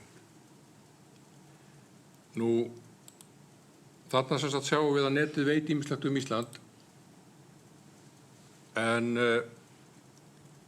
það er aðalega þá upp úr enskum upplýsingaveitum. Það hefur verið aðalega að lesið enskan texta. En það hefur slæðst með í þjálfun netsins eitthvað af texta á öðrum tungumálum og meðal annars eitthvað pínlítið af íslensku, og netið er það gott að það lærir smá íslensku af því að sjá ekkert endilega mjög mikið texta. Og hérna er ég að fela því það verkefni svipað á því sem Hafsteinn var með áðan, að búa til svona ferðamannalegar setningar, spurningar og svör. Þannig svona aðeins mætti nú vera að svara örlítið lengra hérna. Ég ætla að biðja þau um að gefa mér aðeins lengri dæmi. Og ég veit ekki hvort þið sjáu þetta, en hér kemur það með ensku setninguna I would like to buy these books, og það kemur Icelandic, ég vil gjarnan kaupa þessa bækur, sem er alveg rétt, þannig að netið kann að þýða smávegis þarna. Svo kemur hérna my luggage has been lost, en hún er með íslenskuna mína lausafélaga hafa verið týnd. Þannig að þið sjáu að þetta er nú ekki alveg fullkomið þá, en sem sagt, það er og verður hægt að bæta íslensku ofan á GPT-3 og láta það þá geta unnið með bæði íslensku og betur með íslensku og spinna það þá jafnvel saman við aðra þekkingu sem netið hefur. Nú þið getur kannski spurt, ok, það er gaman að leika sér að þessu, en hvað er hægt að nota þetta í? Hérna er ég með annað dæmi sem að er það sem ég er búin að setja inn í netið svona örstuttan formálaða samningi. Þetta er kaupsamningur fyrir bíl. Það er Jón Sigurðsson sem býr á Laugavegi 20, ætlar að selja Guðrún Ólafsdóttur sem býr á Austurvegi 20 Akureyri bíl sem er Ford Explorer 2017, ekinn 61.000 km og fyrir 2,3 milljónir króna. Þannig ég set svona lítið formála að þessum kaupsamningi, og þetta er á svona voðalega, svona mikilvæg laga ensku, lögfræði ensku sem ég setti hérna inn. Og svo bið ég bara GPT-3 að prjóna meginmál samningsins fyrir mig. Og það alveg býr hér til alveg Article 1, Sale and Purchase, Article 2, Payment, Article 3, Delivery, og Article 4, Title and Risk of Loss, og svo hræðins og hræðins. Það er búið að semja alveg heilan samning á lögfræðimáli fyrir mig. Ég bara sagði því að það er svona samningur sem ég vil og það prjónar. Þannig að þarna er svona dæmi eitthvað sem að ég held að þetta er dæmi notkun þar sem að það er klárt að það verður hægt að spara vinnu með svona lögðu.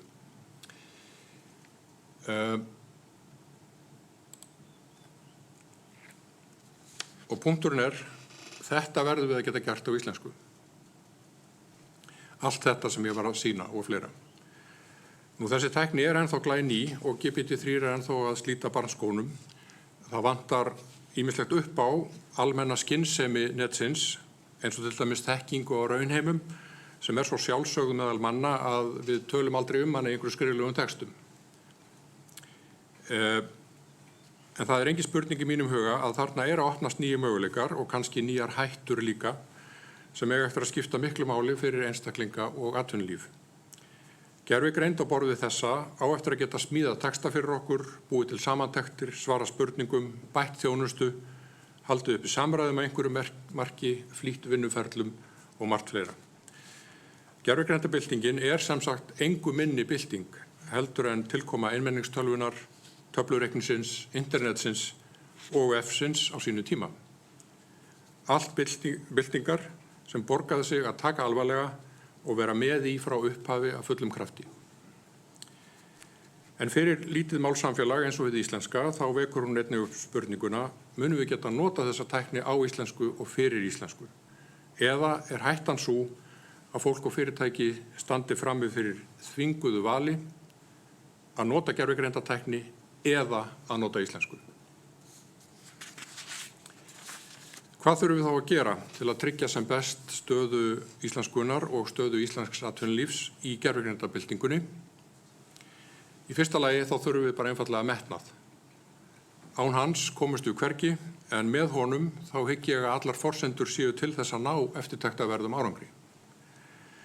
Í öðru lagi þá þurfum við að byggja á þeim góða undirbúningi sem nú þegar hefur farið fram, bæði í núverandi máltækniáætlun stjórnvalda og í stefnumótun fjórðu iðnbyltinguna og gervigreindarstefnu sem verið að móta núna. Og við þurfum að hefja mótun nýrrar máltækni og gervigreindarstefnu fyrir Ísland og íslensku sem tæki við af núverandi máltækniáætlun. Meðal markmiða slíkrar áætlunar væri að tryggja að fjölbreytt gervigreindarvirkni sé og verði fáanleg fyrir íslensku, eftir atvikum með því að byggja íslensku stuðningin ofan á bestu fáanlega gervigreindartækni fyrir ensku og önnur tungumál.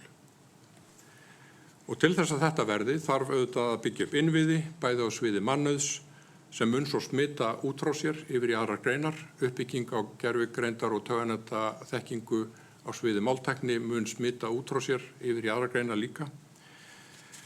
Og svo þurfum við líka að tryggja aðganganauðsynlegum búnaði vegna þess að til að þjálfa stór tauganett þá þarf mjög öflugan og nokkuð dýran búnað og Hafsteinn fór yfir það hérna áðan að þetta reikniafl kostar peninga. Og hér reyndar upp á skjánum mynd af einni svona ofurtölvu sem að Miðeind fékk nýlega til afnota og hýst á gagnaveri í Reykjanesbæ. Gaman að segja frá því að þessi tölva með 1 terabæti af innra minni sem 125 milljón sinnum stærra heldur en á Commodore PET tölvunni sem að ég hóf minn forritunarferil á. Og ég segi nú bara eins og Bill Gates, ég veit ekki hvað ég að gera við allt þetta minni. Nokkur tíma þurfa 1 terabæti af minni. Þetta sagði nú Bill 640K á sinni tíma, en var frægt, en ég held að við munum nota þetta terabæt og reyndar mörgu viðbót. En svo þarf, bara til að nefna það líka að sjálfsögðu þarf að huga að ýmsum álitaefnum sem að tengjast henni nýju tækni, svo sem aðferðum til að vinna gegn bjögum í gögnum. Við þurfum að greina áhrif á vinnumarkað og mótvægisaðgerðir sem þar þarf hugsanlega að beita. Og ef rétt að staðið þá má dreifa ávinningi af tækninni þannig að flestir eða allir njóti hans, en ef óvarlega farið þá hætt á að við aukum ójöfnuð. Nú loks þá þurfa bæði opinberir aðilar og einkaaðilar að vera tilbúnir til að fjárfesta í hinni nýju tækni fyrir íslensku, jafnvel nokkru áður en að búast má við beinhörðum ávinningi tilbaka. Það sama gilti alveg í öllum hinum byltingunum sem ég hef nefnt, að þau sem ekki hreyfðu sig snemma, þau enduðu á því að vera í hlutverki kaupanda og neytanda, en þau sem að fóru snemma af stað og gripu gæsina, þau enduðu á því að verða frumkvöðlar og seljendur, og þar viljum við frekar vera.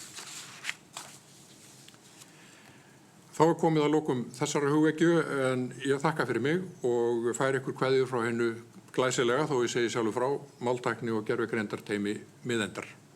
Takk fyrir.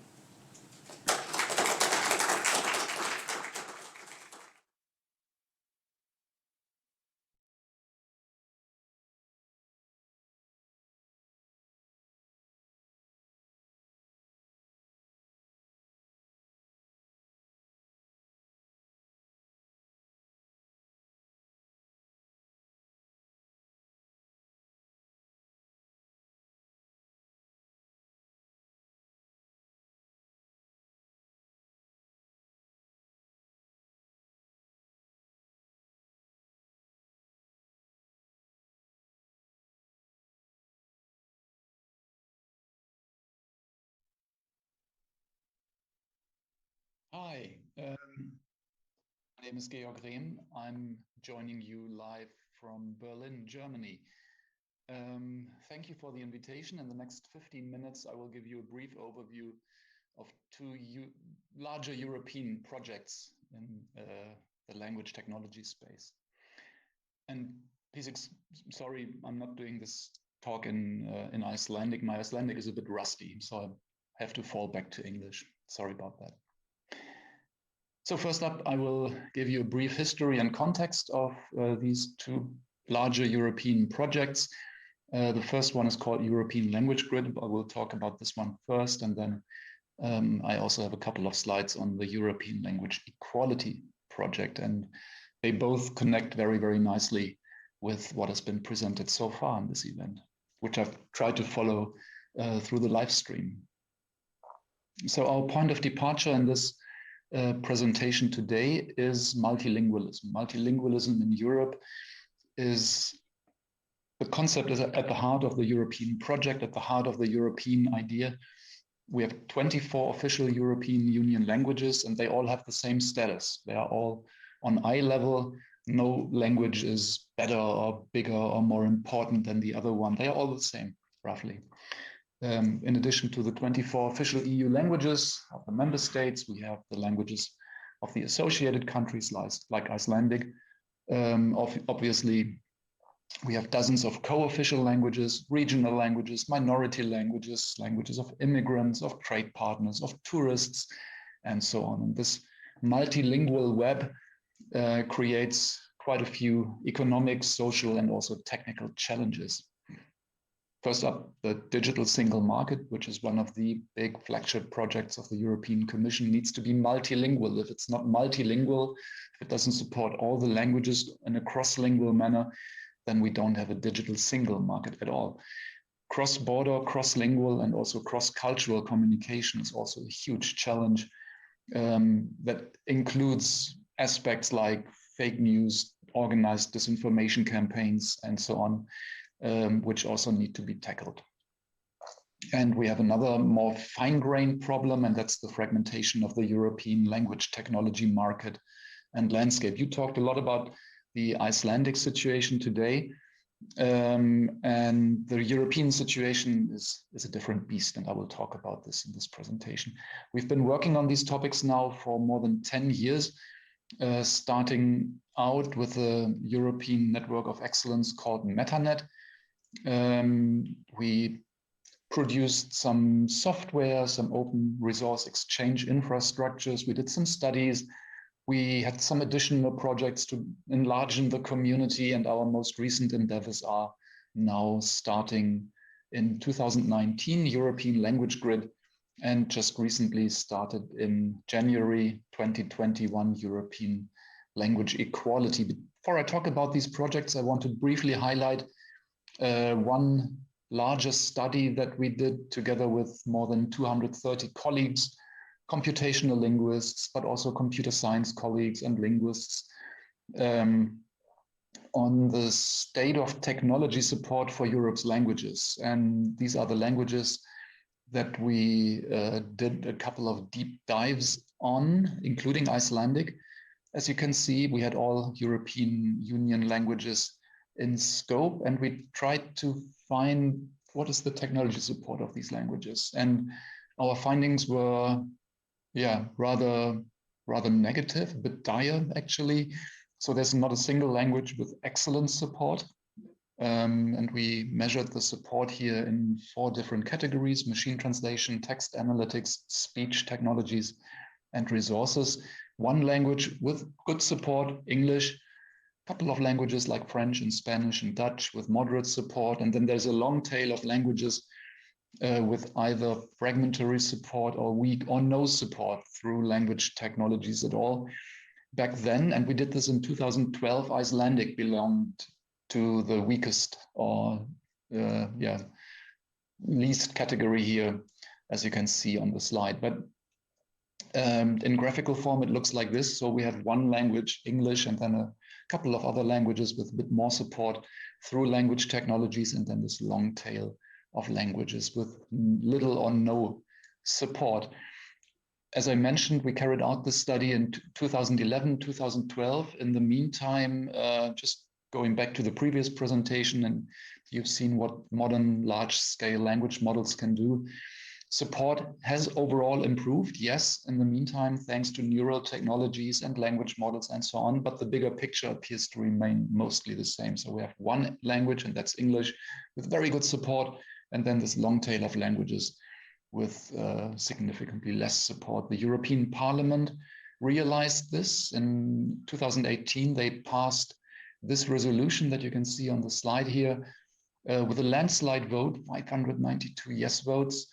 And this resolution called Language Equality in the Digital Age is calling for more language equality in the digital age. All languages are supposed to have the same level of support through technologies, among others. And the report back then in the parliament was calling also for the establishment of a European language technology platform for sharing of services, sharing of resources, and also to enable and to empower European SMEs to use language technologies. And this now dovetails nicely with the European Language Grid project, which started in January 2019. Back then we could still have face-to-face meetings. It's still not entirely possible in Germany, but with the vaccination deployment, I think we will be there in a couple of months. So the main objective of this project is to establish the European Language Grid as a cloud platform, as the primary language technology platform and marketplace in Europe to tackle the fragmentation of the European language technology landscape. What does it mean, the fragmentation? We have about 1,000 companies, a bit more actually, 1,000 companies working and developing language technologies all over Europe. Most of these companies are SMEs with 20, 30, 40 employees. They work in very specific niches in terms of technologies, very specific niches in terms of sectors and domains, and usually only on their own language or the language in which they are situated, the country.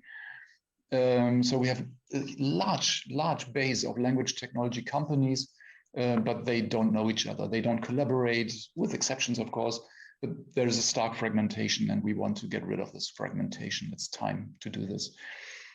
The platform supports commercial and non-commercial industry-related language technologies, both functional, meaning actual running tools, and non-functional. So ELG is a cloud platform. It's a web-based cloud platform. It can be used using APIs and also on the web, on the ELG website. And we want to enable the whole European language technology community that develops and deploys language technologies to make use of this platform, to upload services, to share their resources, to share their data sets.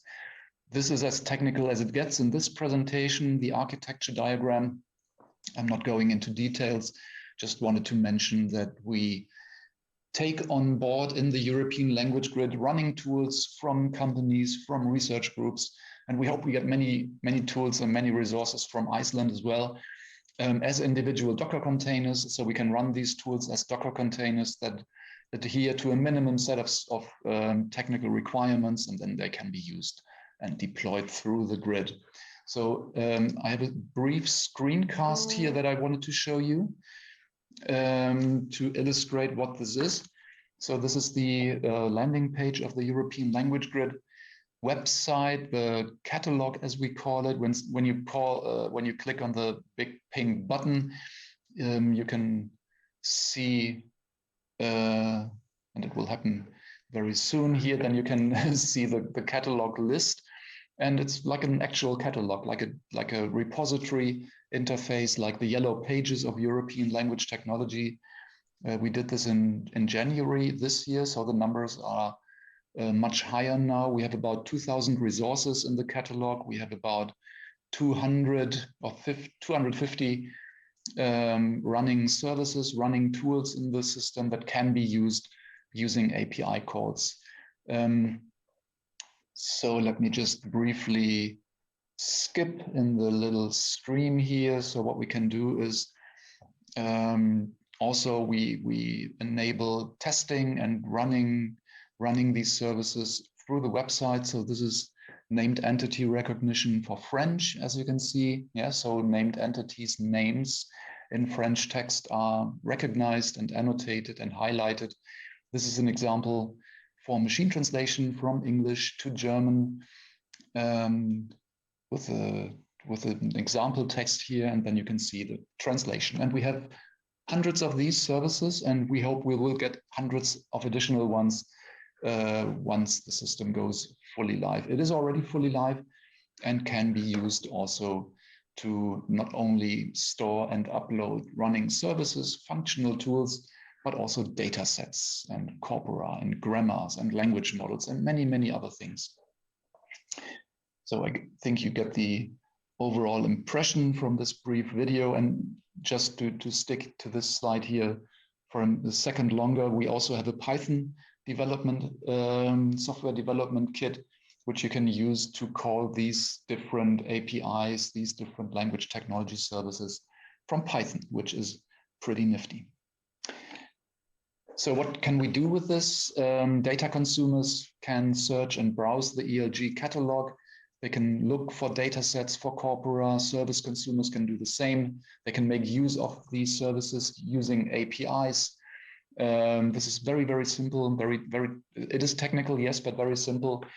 And data providers and technology providers can also include their resources and services in an efficient way. So who are our main target users and stakeholders? Companies that develop language technologies and integrate them and that purchase them. And also not only companies, but also universities.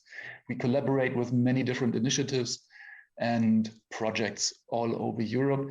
We have a strong community all over Europe. We set up 32 national competence centers, and Eiríkur, our national competence center head in Iceland, already presented at the event today. So if you want to know more about European Language Grid, you can check out our Meta Forum conference series. Due to the pandemic, the most recent edition was fully recorded, took place online, it was recorded, and it's available on YouTube if you want to know more. I just want to spend 2 more minutes on European language equality. This is our ELG sister project, which recently started, coordinated by our colleagues and friends at Dublin City University Adept Centre in Dublin, Ireland. 52 partners from all over Europe, including a partner from Iceland, obviously. And the objective of this project is the development of a strategic research agenda to achieve digital language equality in Europe by 2030. It's an ambitious goal to reach digital language equality, to have the same technical support for our languages in Europe in about 10 years.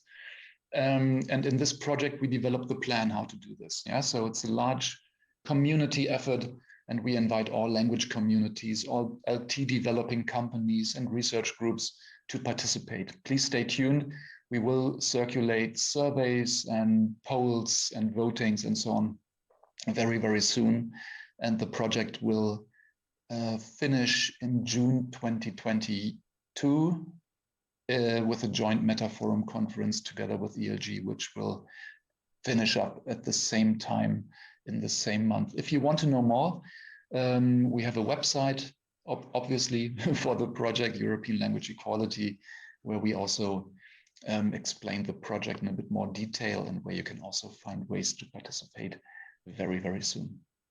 So to sum up, we want with these projects, first up, to establish the European Language Grid as the primary platform and marketplace for language technology in Europe. This is an initiative and utility from the European language technology community for the European language technology community, including industry, including research. The European landscape is highly fragmented. We have more than 1,000 companies working in this space. We have more than 600 research groups working in this space. And we want to provide the right umbrella platform to bring this community closer together. The global market size of the global natural language processing and language technology market is enormous. By 2025, estimates say the market has a size of about $42 billion, and we want Europe to be a key player in this market. Of course, we want to increase the visibility and reach of all members of the European language technology landscape, including the growing community of language technology developers and users in Iceland, of course. And I was impressed and happy to see that so much is going on in Iceland already, and we want to support this and we want to help you grow. ELG is a long-term initiative. We will establish a legal entity for sustainability purposes to drive this forward, hopefully for a very long time. And we want to contribute to digital language equality in Europe by giving all our languages one virtual home and umbrella platform that collects all services and all resources with the European Language Equality Project. Our next steps: right now we are working on the 3rd release of the European Language Grid platform, which will be made available in early 2022. We will establish the legal entity for ELG, and then the next Meta Forum conferences are also being organized as we speak, and we will finish up then in June next year. Then we will transform into the legal entity phase. Thanks very much for your attention, for your interest, and please feel free to reach out in case of questions or comments, or if you want to collaborate with us. Thanks very much.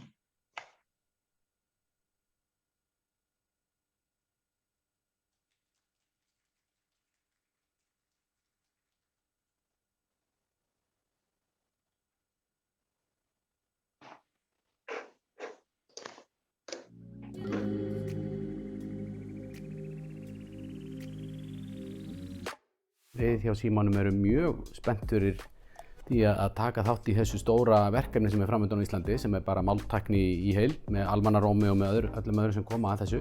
Síminn gamalt félag á íslenska vísu, við erum 115 ára í ár, erum reyndar sífellt minnkandi félag, við erum innan við 300 manns núna, en mikill spenningur hjá starfsfólki og svona öllum sem að félaginu standa að taka myndarlega þátt í máltækni í framtíðinni. Við erum íslensku í húð og hár og erum ekki eitthvað að pukrast með íslenskuna eða þykjast vera alþjóðlegri en við erum, þannig að þetta er svona okkar hjartans mál. Og þetta kemur svolítið úr grasrótinni hérna innan hús, þetta er ekki eitthvað sem er þrýst mjög fast hérna ofan, heldur vorum við með mjög skemmtilega nýsköpunarkeppni hérna í mars 2021 og þar voru 60 manns, mjög stór hluti af okkar starfsfólki sem tók þátt í að búa til ný viðskiptamódel og nýjar hugmyndir hvernig mætti bæta þjónustu og gera alls konar nýja hluti, og þessi tiltekna hugmynd var fremst meðal mjög margra góðra hugmynda. Það er að segja að verkefni sem gengur út af vinnuheitinu Hey Síminn yrði ofan á og við myndum byrja að beita okkur í máltækni með ýmiss konar hætti.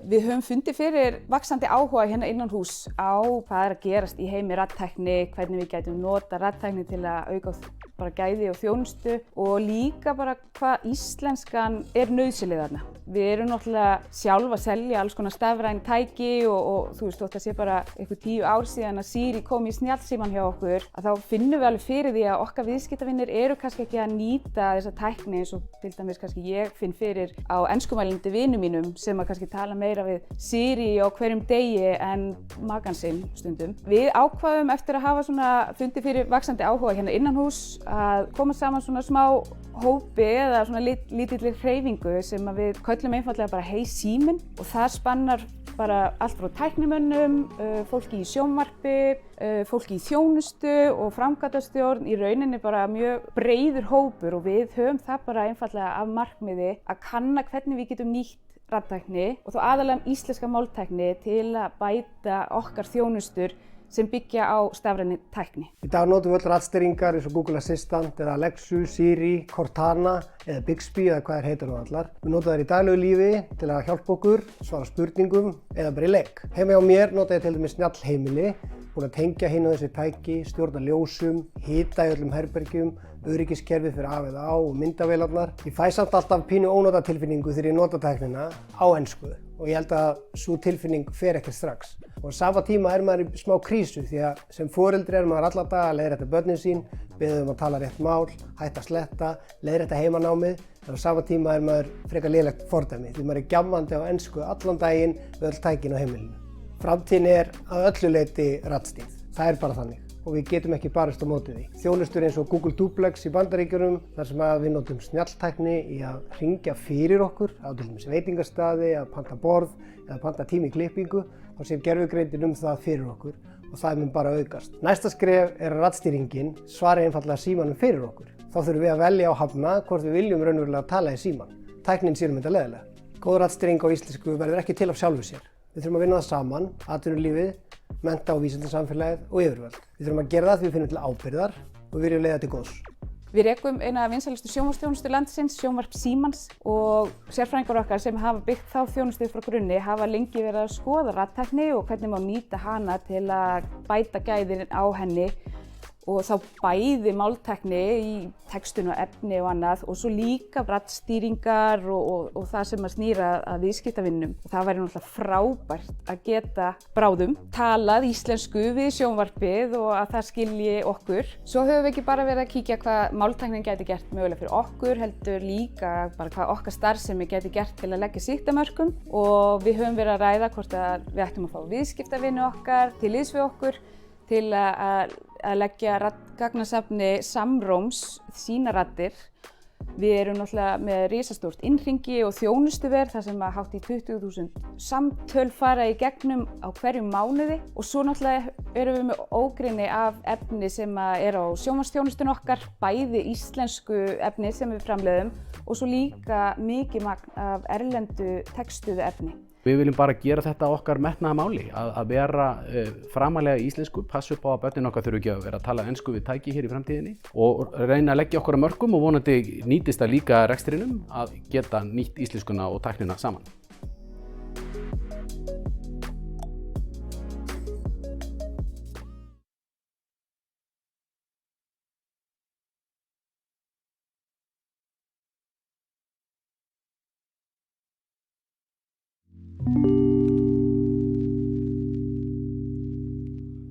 Veflesarinn frá Háskólanum í Reykjavík gerir öllum kleift að bjóða upp á talgervingu á textuðu efni á vefsíðunum sínum.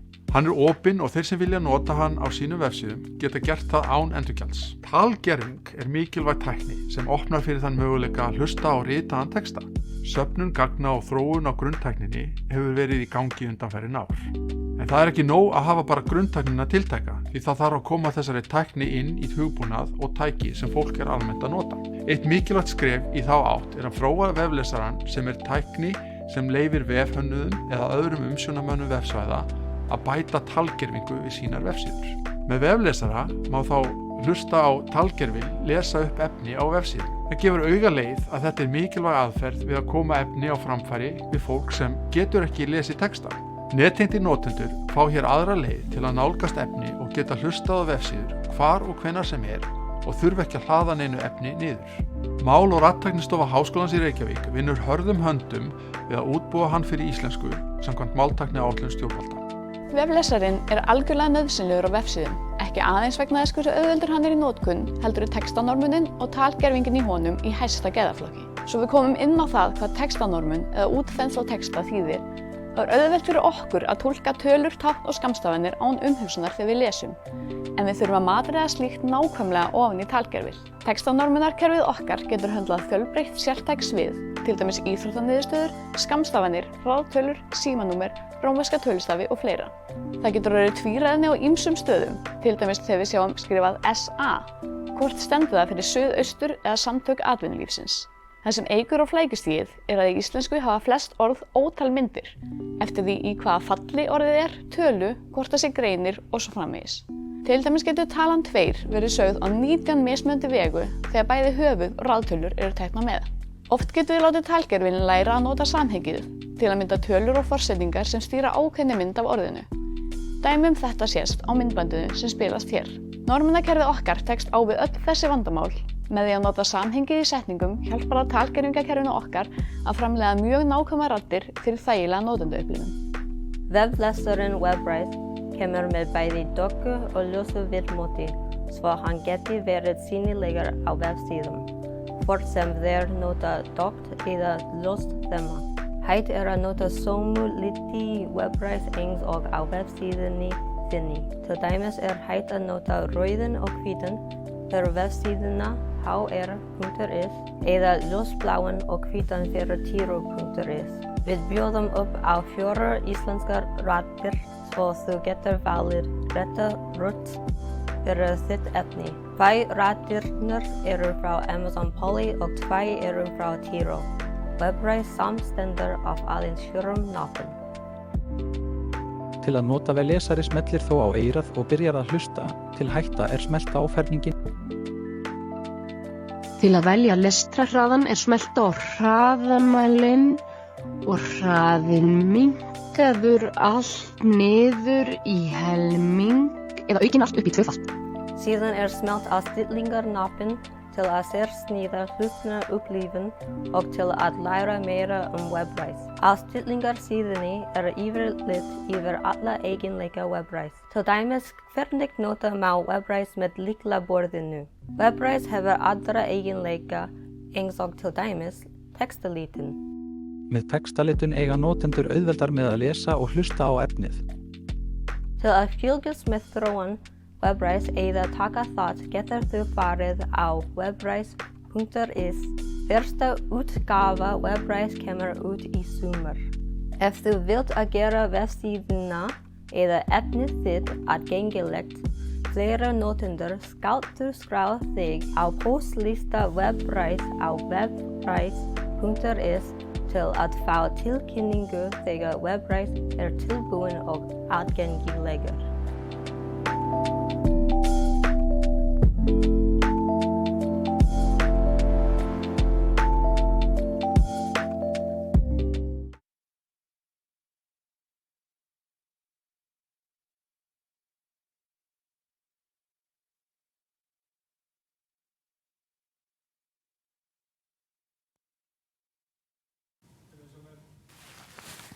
Já, gaman að fá að vera hérna í panel með ykkur og tala það efni sem hefur farið á undan, Sigurður og Vilhjálmur. Og það er svo áhugavert að sjá þessa þróun, eins og þú fórst yfir áðan, Vilhjálmur. Að tæknin, hún ekkert flott, hún svolítið svona, og nú ætla ég að sletta aðeins, er svolítið klönki til að byrja með. Og þið sjáu það líka sem verið að horfa að við erum með sjálfvirka textun á viðburðinum og þá sjáu það að þetta ekkert orðið fullkomið en þetta verður alltaf betur og betur og þessi hröðun svo mikil út af einmitt gervigreindinni eins og þú komst inn á Vilhjálmur og við ætlum að ræða þess hérna. En það spurningin svolítið sem brennur á mér fyrir þig til að byrja með og er varðandi emblu. Því nú ég emblunotandi og mér langar svo að vita, ég ekki að biðja stór lofur, en mér langar samt að heyra í okkar vildustu draumum, hvað getur embla orðið, hvað getur orðið framtíð. Ég keypt mér bíómiða með því að tala við símann meðan ég var að keyra í Bandaríkjunum. Getur embla orðið þetta? Get ég skrifa tölvupóst á leiðinni í vinnuna bara með því að getur hún lesið fyrir mig tölvupóstin? Hvað getur embla orðið í framtíðinni? Já, og það engin ástæða til þess að í raun og veru að hún eigi að vera eitthvað slakari en það sem þú þekkir í dag fyrir ensku. Það alveg vera hægt að gera raddgreiningu fyrir íslensku jafn góða. Það vera hægt að gera talgervilinn jafn góðan og menn þekkja fyrir ensku. Og svo gervigreindin sem liggur á bakvið og embla sem sagt í dag svona uppbyggð með svona reglukerfi. Þar sé að við þurfum að forrita fyrirfram sem sagt spurningategundirnar sem hún getur svarað, sem hún þekkir og getur svarað. Þannig að við þurfum að sérstaklega bæta við emblu því að hún kunni að svara strætó eða opnunartíma eða eitthvað slíkt. En það sem að fara að gerast núna eins og við sáum kannski aðeins áðan að við erum að fara inn í þessa opnu gervigreindatækni þar sem að vonandi hún mun geta svarað miklu opnari spurningum sem þá orðaðar bara eins og fólk vill orða þær. Og sömuleiðis ég nú vonast til þess að við munum smá saman fá fleiri og fleiri þjónustu veitendur á Íslandi til þess að tengja sig inn í þetta umhverfi. Vegna þess að það náttúrulega okkur mönnunum lang eðlilegast að nota röddina ef við getum til þess að biðja það sem okkur vantar. Já. Og ég vona bara þetta þarf ekki að taka svo langan tíma því að eins og Sigurður nú þú í verkfræði á náttúruvísindasviði og nú hefur öll þessi gervigreind hún er að hraða svo miklu að þessari þróun. Hvernig frá þínu sjónarhorni, hvað tekur þetta langan tíma? Já, þetta bara... Hvernig virkar þetta? Já, þetta alltaf mikil hröðun og finnum að nemendun okkar meira og meira að sækja inn þessi svið og það var nefnt áðan máltækni versus gervigreind eða þessi orðanótkun og það skiptir verið máli og það sem kannski Vilhjálmur dróði fyrir okkur bara þessi gervigreindar heimur sem við erum að byrja að stíga inn í. Og þá getum við líka aðeins velt okkur fyrir okkur almenningur tilbúin til að stíga inn í þennan heim og við sjáum þessi átök sem að fara í gang núna, treystum við tæknifyrirtækjunum og við erum svolítið búin að tala svolítið mikið tæknilausnir hér sem náttúrulega eðlilegt, þetta náttúrulega kannski fyrst þetta tæknivandamál, en síðan þetta líka vandamál hvernig fáum við almenning til að nota þetta og treysta þessu. Og þá kannski koma líka inn í önnur svið, bara hugvísindin, félagsvísindin og hvernig hvernig eigum við svona yfirfæra þetta til fólksins og svona greina hvernig við getum tengt þetta saman. Og Vilhjálmur sýndi okkur ágætt dæmi hérna áður, mjög áhugavert dæmi hvernig hægt að láta búa til samning. Og þú varst með hérna að selja bíl og ég held að þú verður með konu og kall og síðan kemur samningur. Hvernig eigum við sem notendur að treysta því að þessi samningur sé hlutlaus gagnvart báðum þessum aðilum? Mun hann draga taum kallsins, okkar þjóðfélag gerir það alltaf og allt þetta. Hvernig fáum við almenning til þess að treysta því að þessi tækni bara sé okkur til hagsbóta eða kannski styrki kannski bara núverandi valdastrúktúr. Og ég held að þetta séu svið sem að kannski við í háskólanum þurfum aðeins að velta fyrir okkur hvernig beinum við líka nemendunum þangað, ekki bara í tæknilausnirnar, heldur líka í allt þetta. Þannig ég held að þetta sé mjög áhugavert svona framundan. Ég held reyndar að ég má pikka þennan þráð upp. Ég held að það geta alveg orðið eiginlega sölu röksemd fyrir íslenska gervigreind og máltækni að hún geti verið nálægt fólki, hún ekki hjá erlendu stórfyrirtækjum, hún íslensk, hún hjá okkur og til dæmis við höfum lagt mikið upp úr því saman við Emblu að vera með mjög skýra persónuverndarstefnu og meira segja hugbúnaðurinn opinn. Þannig að fólk sem vill skoða bara hvað Embla að gera, hvernig hugbúnaðurinn skrifaður, hvað hann að geyma og ekki geyma, það bara liggur fyrir á netinu. Þannig að kannski getum við líka gert eitthvað í því að öðlast traust fólks með því að vera nær því og vera ekki Google eða Facebook sem að enginn veit hvað eru að spá. Og þá það einmitt það sem að ég svo oft spurði að því að eins og með vélþýðingar og fleira, því ég er í almannaróm með ykkur, akkur erum við ekki bara að nota Google, akkur erum við ekki bara að gera þetta, en verður það ekki að vera þannig að lausnirnar sem við búum til hérna á Íslandi, þær verða að fara inn í Amazon og Google og Microsoft og Facebook. Ég meina við getum ekki búið til bara standalone lausnir sem að verðum við ekki að ýta þessu inn hjá stóru tæknifyrirtækjum og hvernig getum við gert það? Er það ekki stóra verkefni okkar?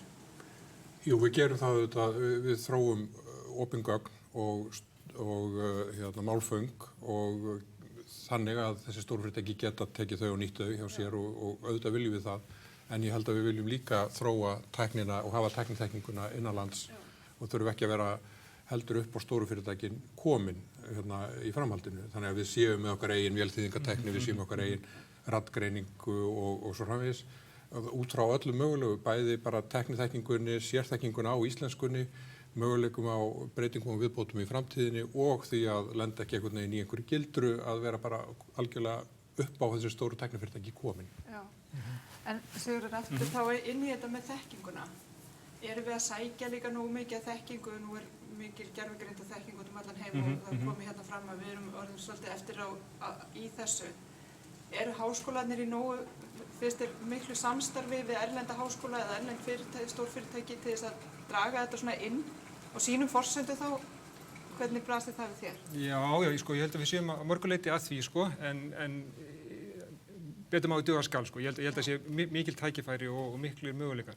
Og við má heldur ekki gleyma því að þetta er svið sem er að hreyfast alveg rosalega hratt bara þessi árin og er að breytast mjög hratt og ég held að við þurfum, almannarómur og þetta sem er að gerast hér er bara frábært tæki í því en við þurfum held ég að taka næsta skref þar á eftir og það er bara framundan. Já, og þá næsta skref er þá meira í þessu það sem varst að lýsa á þann, í þessu að innleiða þetta, að koma þessu inn í bara okkar daglega líf. Já, og við getum líka séð ef við hugsaum bara eins og foreldra mína. Hvernig þau að nálgast þetta. Þau eru náttúrulega ekkert fædd í, þau eru ekki technical natives eins og krakkarnir okkar og hvernig þau að nálgast þetta. Og nú á ég móði sem að nálgast áttrætt og hefur rosa áhuga á ég er búin að gefa henni iPad og iPhone og allt þetta, hún notar þetta alveg fullu, en ég sé alveg hvað þetta er rosalega löng leið fyrir hana því hún er ekkert vön þessu. Nei. En þannig að þetta er rosalega svona, þetta er stórt skref og þannig erum við kannski með, ég veit það ekki, 30 ár af kynslóð sem er 30 ára bil sem við þurfum að flytja að nefnir og það verður mikil áskorun. Já, ég held líka að við þurfum að búið með tíma núna en við þurfum að ræða það eins hvernig ég meina, eru allir lögfræðingar í framtíðarinnar að fara að verða atvinnulausir eða ætlum við bara að mennta fólk öðruvísi og allt þetta. Það þarf að taka þetta inn á svo mörgum sviðum, þetta er mjög áhugavert. En ég þakka ykkur kærlega fyrir skemmtileg spjall og við höldum áfram með dagskrána. Takk fyrir mig.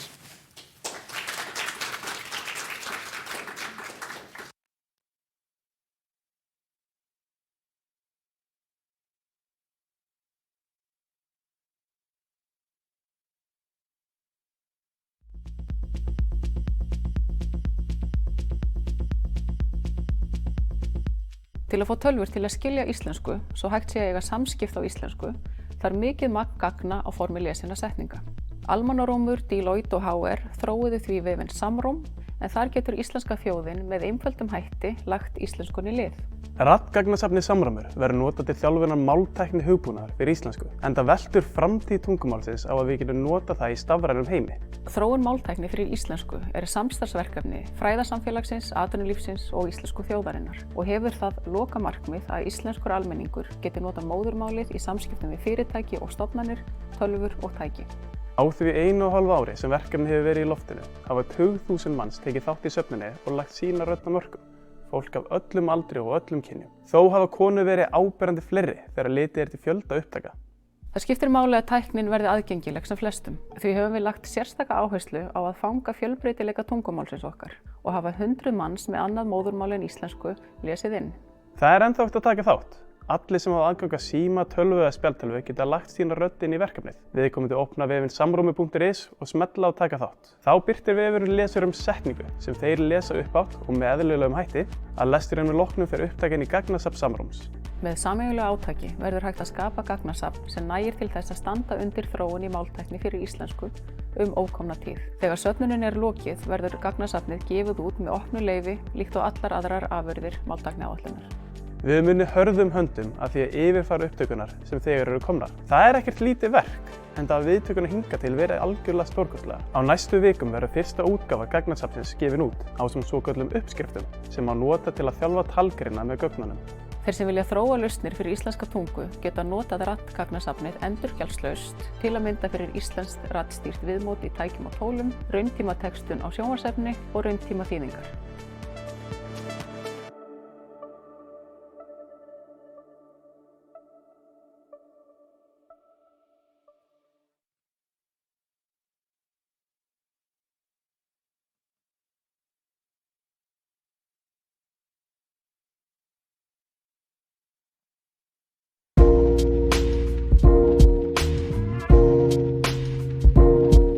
Drifkraftur fjórðu iðnbyltingarinnar sem við lifum í eru gögn og það sama á við þróun allra raddtæknilausna. Þess vegna hefur megináherslan verið á gagnasöfnum á fyrstu 15 mánuði máltækniáætlunar.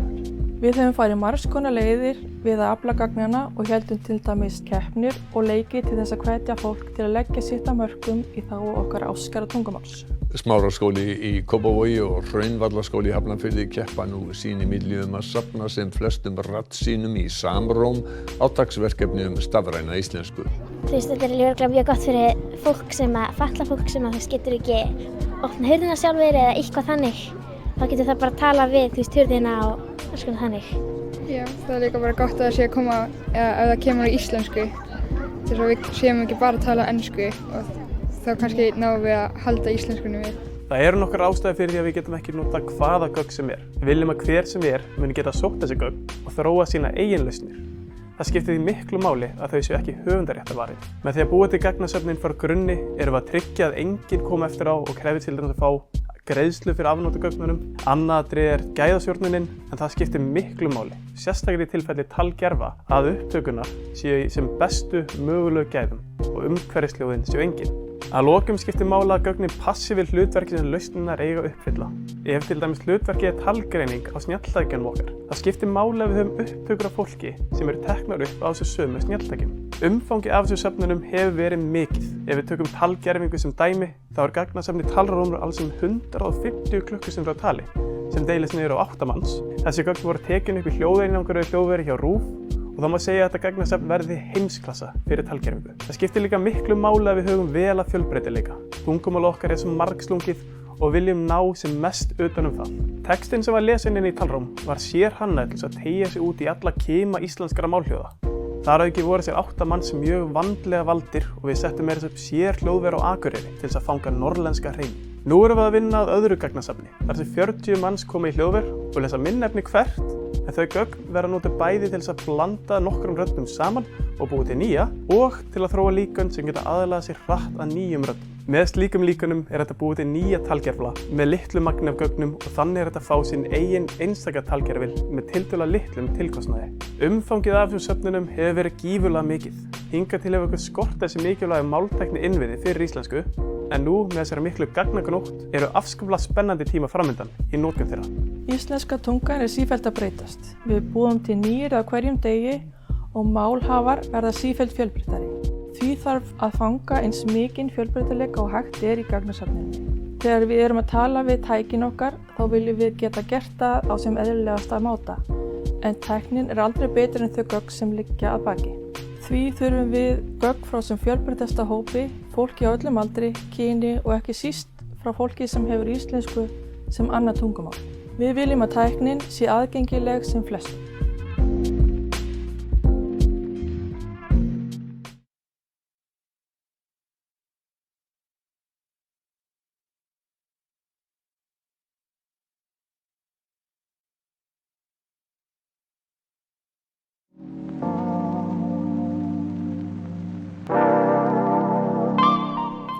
Málheild safn texta sem hafa verið valdir og greindir málfræðilega svo þeir nýtist í þróun máltækni og í rannsóknir á tungumálinu eða málsamfélaginu.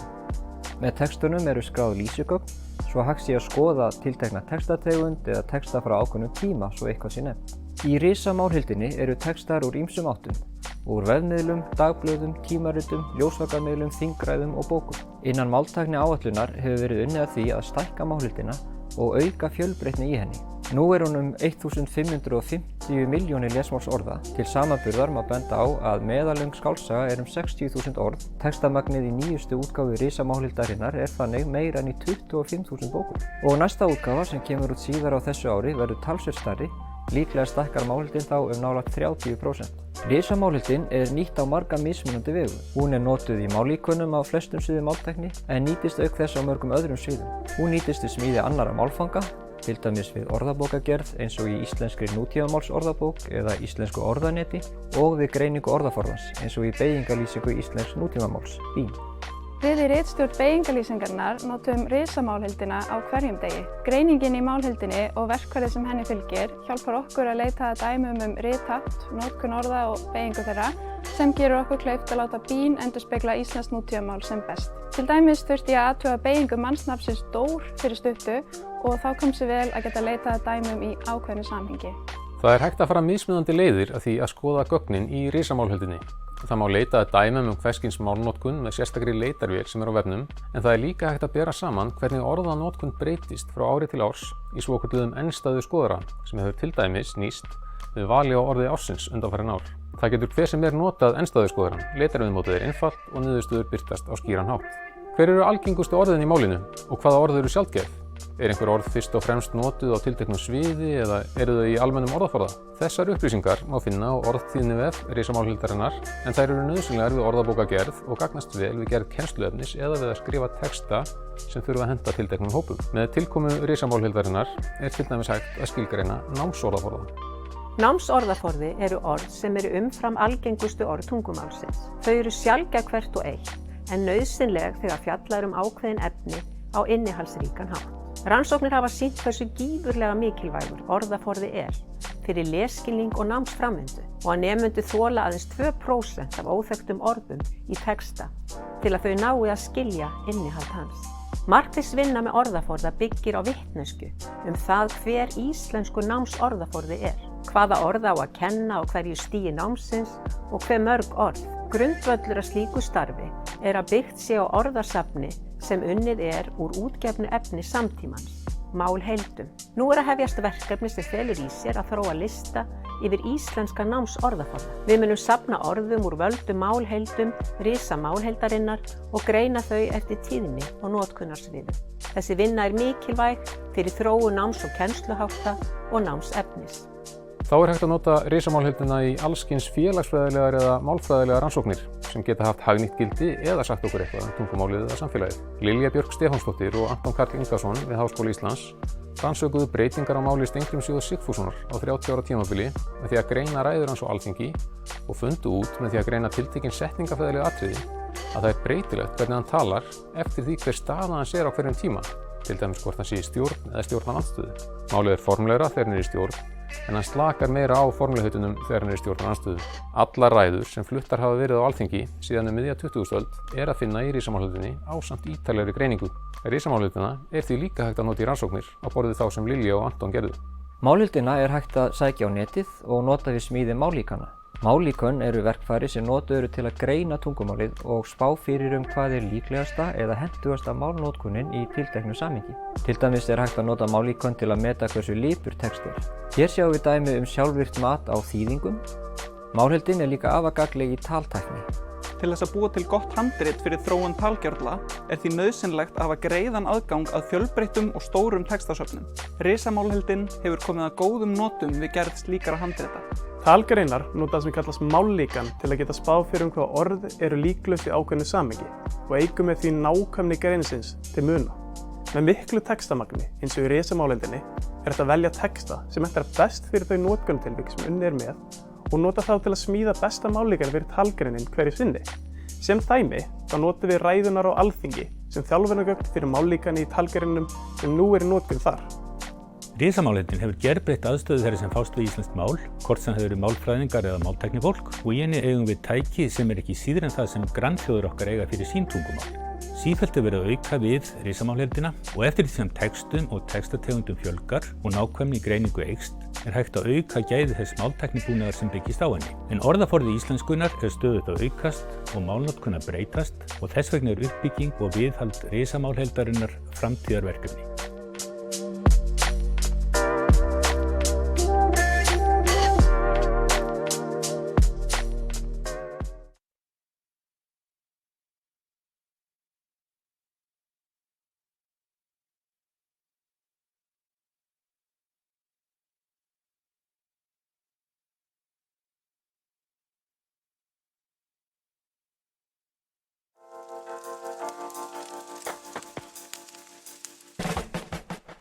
Ég vinn alla daga með texta. Íslenska er mitt miðlunartól. Við erum að lifa mikla tækni- og upplýsingabyltingu sem hefur gert starfsemi eins og þeirri sem ég stýri, fjölmiðlastarfsemi, kleift að flytja fólki fréttir hvar sem er, hvenær sem er og hvert sem er mikill kostur. En þessi stafræna bylting hefur líka haft ýmsa vankosti í för með sér. Á meðal þeirra sem eru bersýnilegastir eru að prófarkalestur eins og ég ólst upp í blaðamennsku að hann ætti að vera. Hann hefur orðið víkjandi. Við erum að vinna í lausn sem mun leysa mjög stórt vandamál og það er almennur yfirlestur á íslenskum texta. En yfirlestur miðindar er fyrsta málrýnitólið fyrir íslensku sem að leiðbeinir ekki aðeins stafsetningu, heldur einnig málfar. Á hverjum degi er gefið út gríðarlegt magn af texta á vefmiðlum landsins, sendir tölvupóstur í 2000-tali og þetta er allt meira að minna óyfirlesið. Auðvitað slæðast inn allskyns frávik en krafan hraða er orðin það mikil að fólk hefur varla tíma til að yfirfara sín eigin texta, hvað þá að senda hann frá sér til yfirlestrar. Tól á borð við yfirlestur mun geta nýst á öllum sviðum atvinnulífsins, innan stjórnsýslu og fyrir öll skólastig. Svo erum við í samstarfsverkefni að tengja yfirlestur við ritstjórnarkerfi Kjarnans og erum að hefja prófanir á því. Í framtíðinni verður hægt að tengja yfirlesturinn við ýmis kerfi og er vinna þegar hafin við að koma yfirlesturinnum inn í snjalltækin og helstu ritvinnsluforrit. Við styðjumst við allskyns leiðréttingatól sem hjálpa okkur að grípa stafsetninga og innsláttarvillur. En þessi tól bjóða ekki upp á að hjálpa okkur við að halda samhengi í texta. Þess vegna hefur verið mikil vöntun á tóli sem getur leiðbeint okkur varðandi málfræði. Og vegna þess erum við mjög ánægð með og mjög hreykin af því að geta tekið þátt í samstarfi með miðin að þróa slíkt tól sem ekki bara nýtist okkur á Kjarnanum á hverjum degi okkar vinnu, heldur öllum íslenskum fjölmiðlum, bæði svo að þeir skili frá sér betri texta og hjálpa til við að viðhalda íslenskri tungu.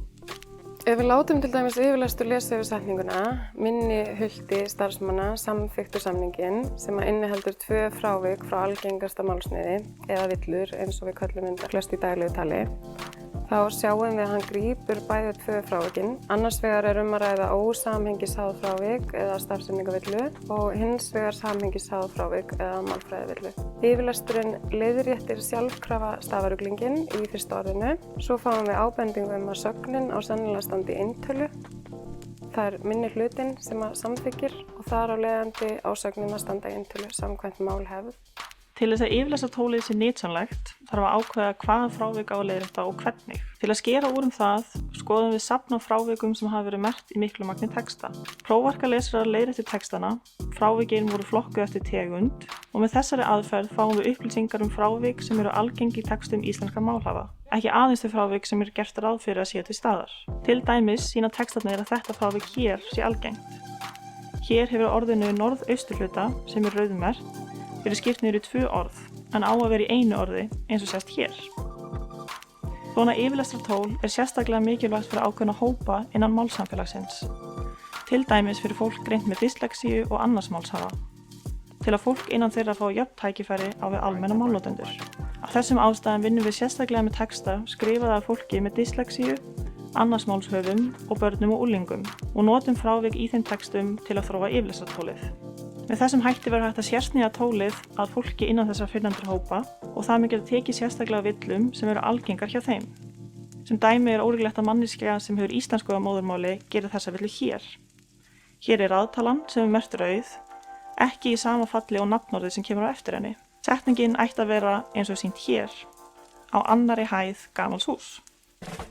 Þetta dæmi hér sýnir síðan algengt frávik í textum þeirra sem eru greindir með dyslexíu. Þarna eru 3 frávik, öll merkt rauð, sem eru algeng í textum þessa hóps. Þessi 3 orð ætti að vera leiðrétt þannig að setningin líti svona út. Yfirlestrartólið þróað til þess að taka þessum dæmum sem ég hef nefnt hér og mörgum fleiri atriðum, allt til þess að verða eins nytsamlegt og mögulegt bæði fyrir almenna málnotendur og fyrrnefnda hópa málsamfélagsins. Yfirlestur byggir þessu villisafni frá Háskóla Íslands og máltæknivél Miðeindar sem heitir Greinir með uppsiloni. Í Greini eru innbyggð stoðtól, tilreiðari og þáttari sem þarf til að greina texta í frumeiningar sínar og framkvæma djúpþáttun á honum. Ímyndum okkur setninguna að Venni leitaði af kettinum Gosa. Tilreiðingin skiptir setningunni í orð og þar eru gæsalappirnar leiðréttar í íslenskar gæsalappir. Villisafn úr villimáldinni síðan notað til að leiðrétta villuna leitaði sem á að skrifa með einföldu i. Síðan tekur þáttunin við og tengir forsetningarliðin sem byrjar á af við sögnina leitaði og þá hægt að leiðrétta af yfir í að. Þá erum við komin með leiðréttarsetningu og henni skilað til notanda. Þegar við skoðum Greinir sérstaklega þá sjáum við að hann skilur hvernig stök orð tengjast innan setningar og hvaða áhrif þau hafa hvort á annað. Að við byggjum hann til dæmis að greina setninguna bóndinn á hesta, þeir standa á túninu ofan við á. Þá tekur hann þá setningu og djúpþáttar hana og sýnir okkur hvernig stök orð spila saman innan setningarinnar. Hér það sögnin að eiga sem stýrir því að orðið hestur stendur í þolfalli, svo stýrir forsetningin á því að túnið stendur í þágufalli og svo hérna andlag í fleirtölu sem kallar á að nafnorð og sögn standa í fleirtölu. Hér sést þeir hestarnir. Í þessari setningu kemur orðmyndin á 3 sinnum fyrir og Greinir áttar sig á því út frá samhengi hvaða orðflokki hvert tilvik sig tilheyrir. Þetta máltæknivélin sem liggur yfirlestri til grundvallar og gerir okkur kleift að ráða við þessi samhengisháðu málfarsfrávik sem engin hugbúnaður hingað til hefur ráðið við. Allt þetta ásamt yfirlestri og Greini, opinn hugbúnaður og frumútgáfa af yfirlestri keyrandi á léninu yfirlestur.is.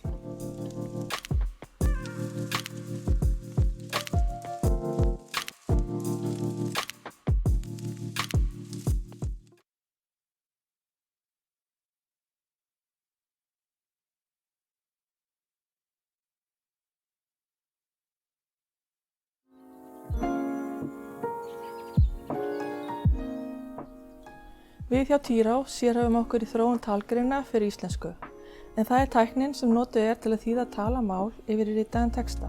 Við eigum nú þegar mörg í samskiptum við hin ýmsu tæki á ensku eins og Google Home, Alexu og Siri, en lítið hefur borið á lausnum sem skilja íslensku. Að rita texta niður eftir töluðu máli manninum eðlislegt, ef viðkomandi kann á annað borð að skrifa texta.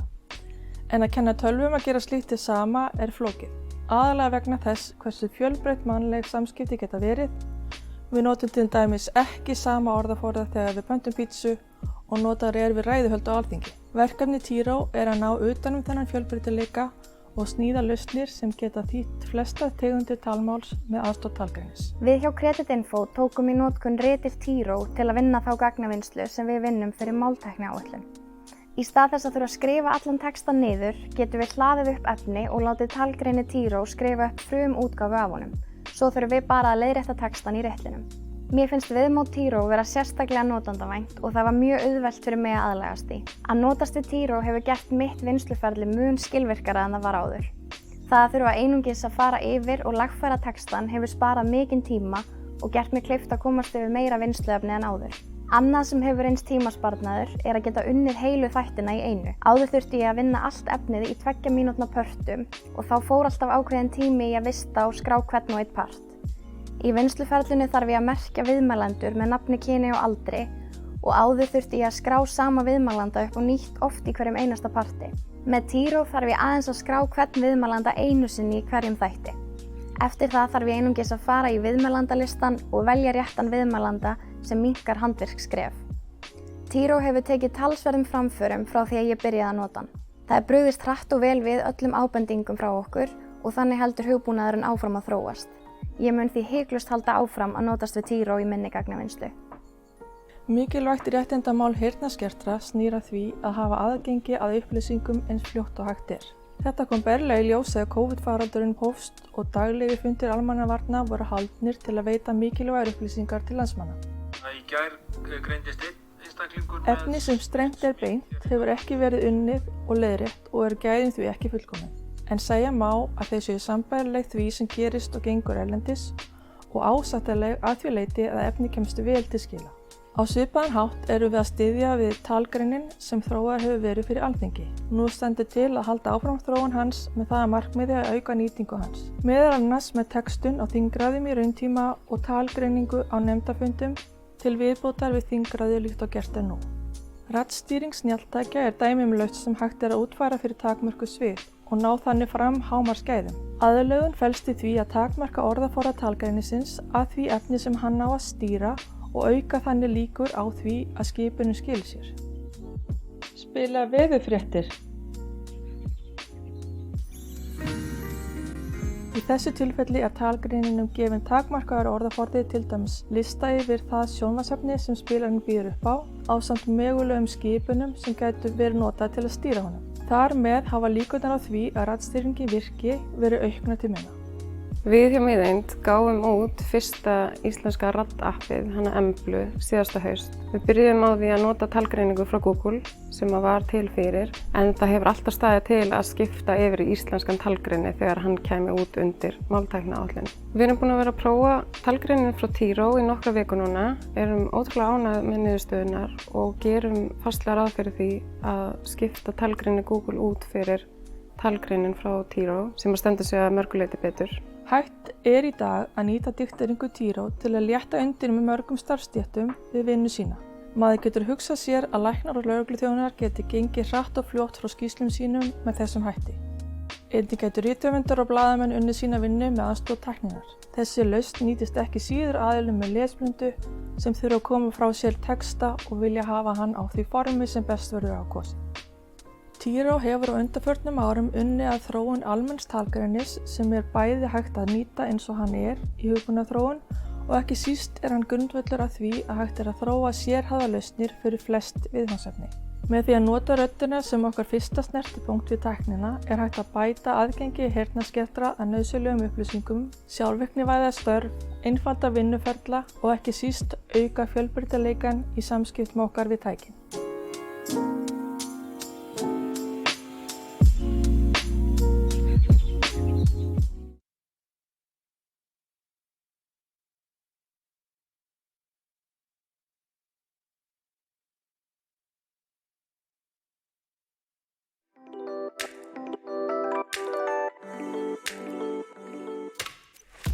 Hæ Embla, hvenær opnar Laugardalslaugin?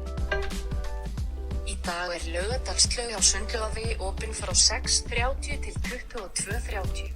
Embla frá Miðeind er fyrsta aðstoðarappið fyrir snjallsíma sem hægt er að tala við á íslensku og fá svör á íslensku.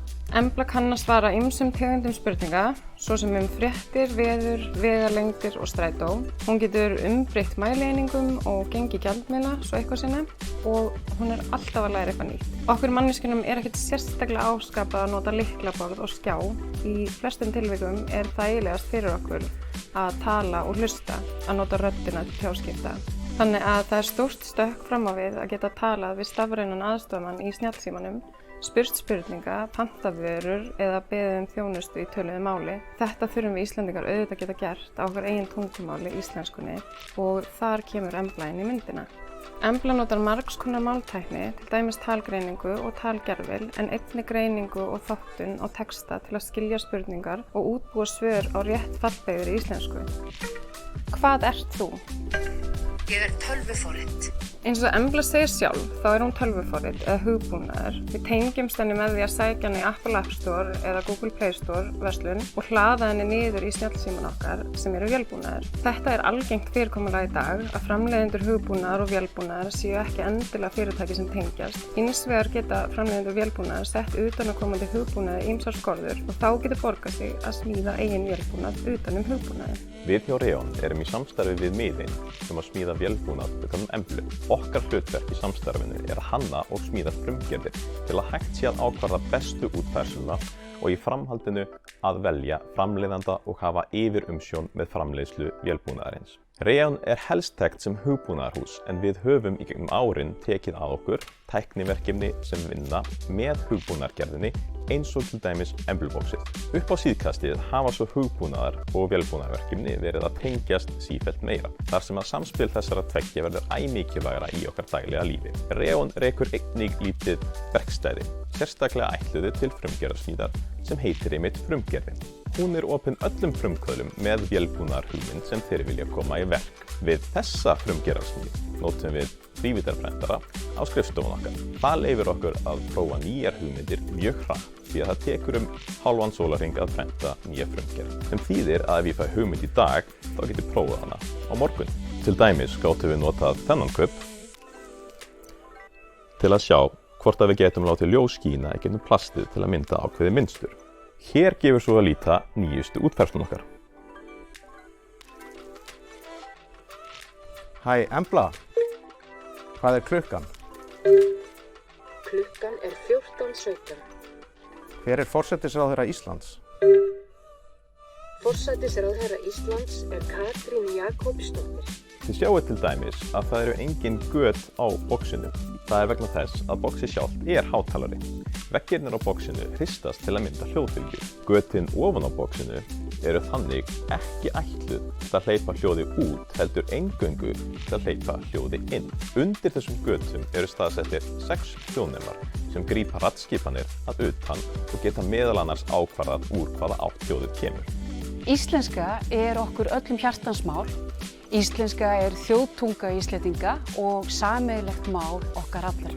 Með örum tækniframförum keppast þjóðir allan heim við að standa vörð þjóðtungu sínar og að þær nýtist í tölvum og tækjum. Það er skylda okkar sem samfélag að efla íslensku svo við getum notið hennar til framtíðar á öllum sviðum samfélagsins. Það er því lykilatriði að hægt sé að tala íslensku við tækin. Við tölum íslensku á ólíkan hátt og tækin þurfa að skilja okkur öll.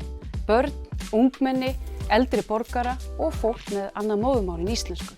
Með máltækni fyrir íslensku stigu stjórnvöld nauðsynlegt tímamótaskref til að tryggja varðveislu og framtíð íslenskrar tungu. Afurðir sem þessar eru dæmi hvaða möguleikar eru fyrir hendi í samvinnu varðveislu, nothæfi og aðgengi að íslensku með hjálp tækninnar. Framundan eru spennandi tímar og ljóst að við munum sjá fjölbreyttar afurðir þökk sé þeirri áætlun sem sett hefur verið. Höldum áfram að nota íslenskuna, að þróa hana og þroska, notum íslenskuna saman með tækninni alltaf allstaðar. Sæl Embla, talar þú íslensku? Já, kæri notandi. Eins og þú heyrir þá tala ég íslensku. Það er frábært. Það veit ég ekki.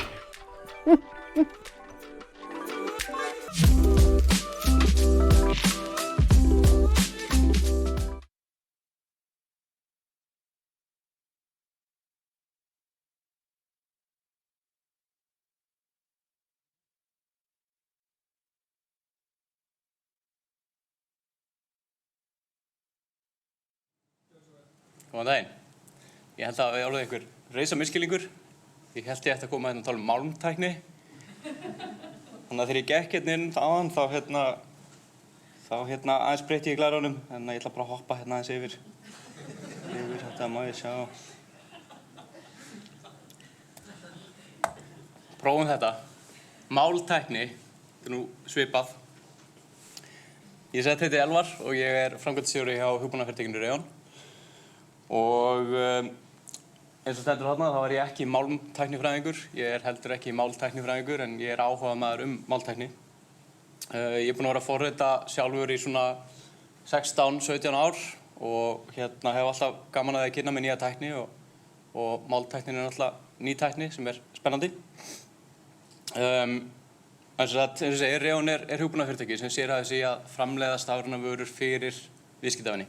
Og mér langaði svona í dag aðeins að taka smá hugleiðingu út frá sjónarmiðum hugbúnaðarframleiðandans og svona aðeins að taka pælingu hvar eru við stödd í notkun á máltækninni í dag í viðskiptalífinu og hvernig hún hvað þarf að gerast til þess að hún verði svona almennt notuð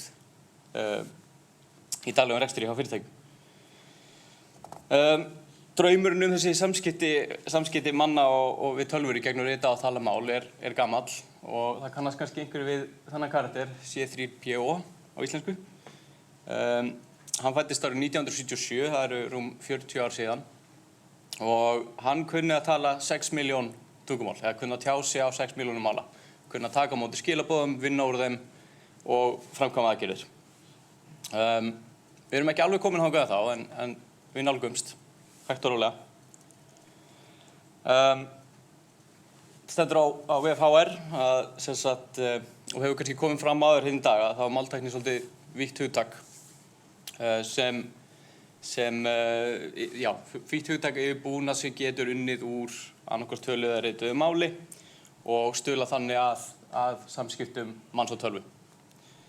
Og ég seti hérna áherslu á skilið vegna þess að skilningur, það er mjög svona mannlegt hugtak sem er erfitt að setja í einhvern fastan ramma.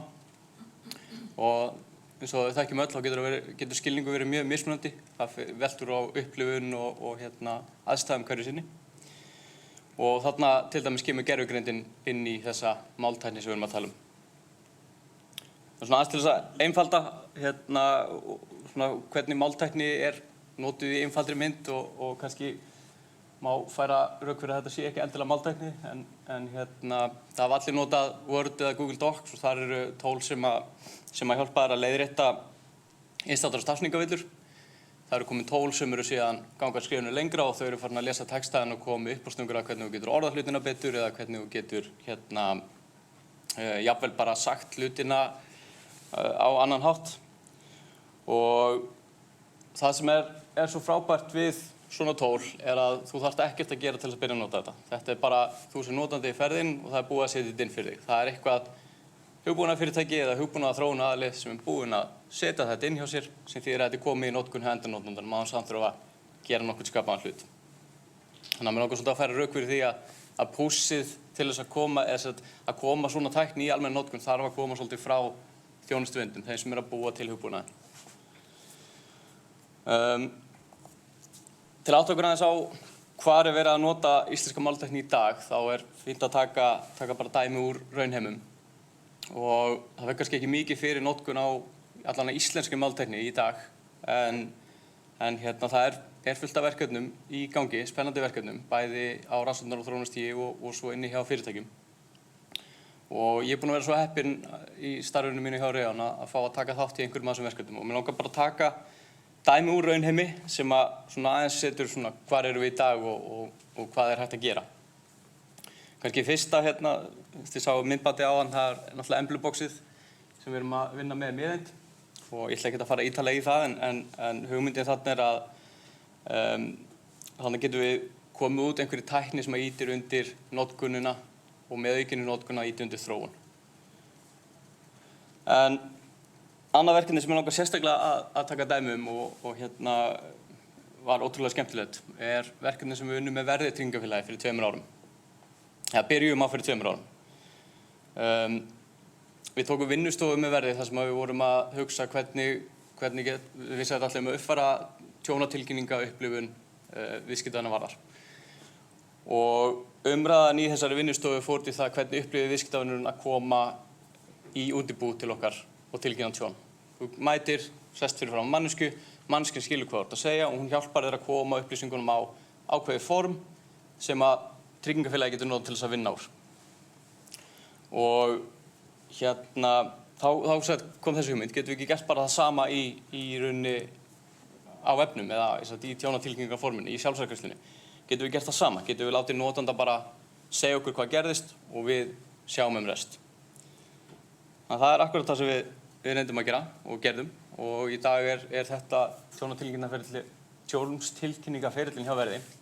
Það sem að notandinn skrifar inn hvað gerðist og við greinum sem sagt hvar tjónið gerðist, hvenær það gerðist, tjónstegundin, finnum trygginguna hjá notandanum sem að passar við viðkomandi tjónstegund og ýmislegt fleira. Við reynum að lesa úr og reynum að skilja hvað notandinn er að segja okkur til þess að koma þið inn á eitthvað format þar sem við getum unnið með það.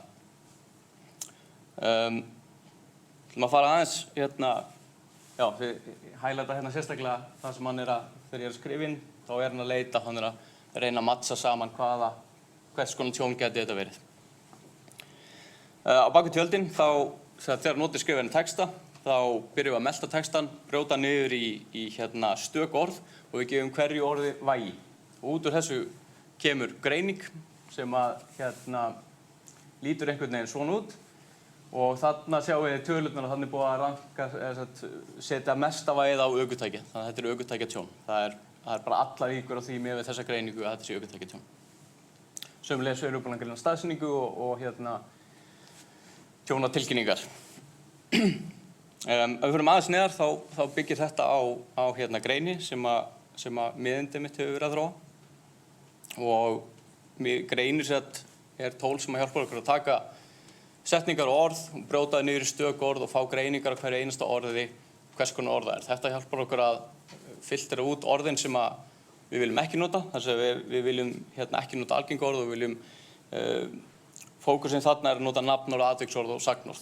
Það hjálpar okkur síðan að setja stig á bak við hvert orð og tengja það svo við sögu af tjónatilkynningu sem við höfum fengið og þannig smá saman lærir kerfið alltaf meira og meira á það hvaða setningar passa við hvers konar tegundir af tjóni. Ef við fyrir ennþá lengur út í þetta þá er á bak við þetta allt saman svona allflókið ákvörðunartökutré sem að leiðir notandann á mismunandi staði og í mismunandi áttir eftir hvaða FCM er að tilkynna. En ég ætla ekki að fara, þetta er ekki tæknifyrirlestur, þannig ég ætla að stoppa þarna. Þetta er alltaf einfalt, hrikalega einfalt. Það fyrir ekki allir að gera þetta. Já, það er málið, þetta er ekkert sérstaklega einfalt. Og það að ætlast til þess að fyrirtæki fara að taka á sig svona þróunarpakka til þess að búa til stafræna lausn í dag, það er svolítið erfitt, það er svolítið erfið sala. Tæknin er vissulega að koma, en hún er ekki alveg komið þangað og þegar við vorum að taka þessa vinnu með Verði, þá náttúrulega augljóslega hafa þeir upp á borðunum að fara þessa leið eða að fara miklu einfaldari leið sem er að láta notandann einfaldlega bara skrifa inn heimilisfangið sitt og velja tjónið. Og ég held að þeir eru bara stórt hrós skilið fyrir að hafa valið þessa leið en það lærðum við helling á þessu og úr varð flott tækni. Þannig ég ætla að segja að fyrsta sem okkur vantar er tólin, þróunartólin fyrir enda notandann, það er að segja þann sem er að smíða hugbúnaðinn. Og til þess að geta fengið tólin þá þurfa tólin að fá gögn og gagnaöflun er gríðarlega stórt verkefni og er farin á stað á Íslandi en við erum náttúrulega ekki stórt land og ekki endilega örmullega gögnum sem hægt er að vinna úr, ekki miðað við allavega eins og Bandaríkin og önnur tungumál sem eru enskuna og spænsku og kínversku og allt þetta sem er til miklu meira gögnum En gögnin þurfa líka að vera aðgengileg og það er til mjög mikið af gagnabönkum á Íslandi og sérstaklega þurfum að tala svona sérhæfða gagnabanka eins og í tryggingum, eins og í heilbrigðiskerfinu, eins og í bankakerfinu að gögnin eru oft læst einhvers staðar inni hjá ákveðnum fyrirtækjum og stofnunum og skiljanlegum ástæðum í mörgum tilvikum. En þetta samt, við þurfum aðgengileg gögn til þess að geta búið til tækni fyrir viðeigandi gera. Svo náttúrulega þarf að vera til fjármagn og það náttúrulega verið svolítið skriður á þessu undanfarin ár, máltæknisjóður og fleira, stuðningur frá ríkinu og svo svona frumkvöðlar með sín sem eru til að setja tíma sinn og peninga í að þróa þessi tæki og tól. Svo vantar okkur líka viljan frá leiðandi fyrirtækjum. Við þurfum fyrirtækjum svolítið til þess að ýta þessu út á markaðinn. Byrja að nota þetta, jafnvel þótt þetta sé ekki orðið fullkomin, tæknin sé ekki orðið fullkomin, þá þurfum við samt að taka fyrsta skrefið, nýta það sem hægt að nýta. Þannig að ef við gerum það ekki, þá lendum við bara í svona hænan og eggi vandamáli. Það er að segja, fyrirtæki segir að tólin ekki nógu góð til þess að við viljum nota þetta. Og eggi segir en við þurfum að fá ykkur til að nota þetta til þess að tólin verði nógu góð. Segir sér svolítið sjálft. Þannig að já, það er svona fyrst mér vera svona stærsta issue í dag að fá fólk til að nota það sem til vegna þess að tæknin í rauninni komið miklu lengra heldur en margir halda.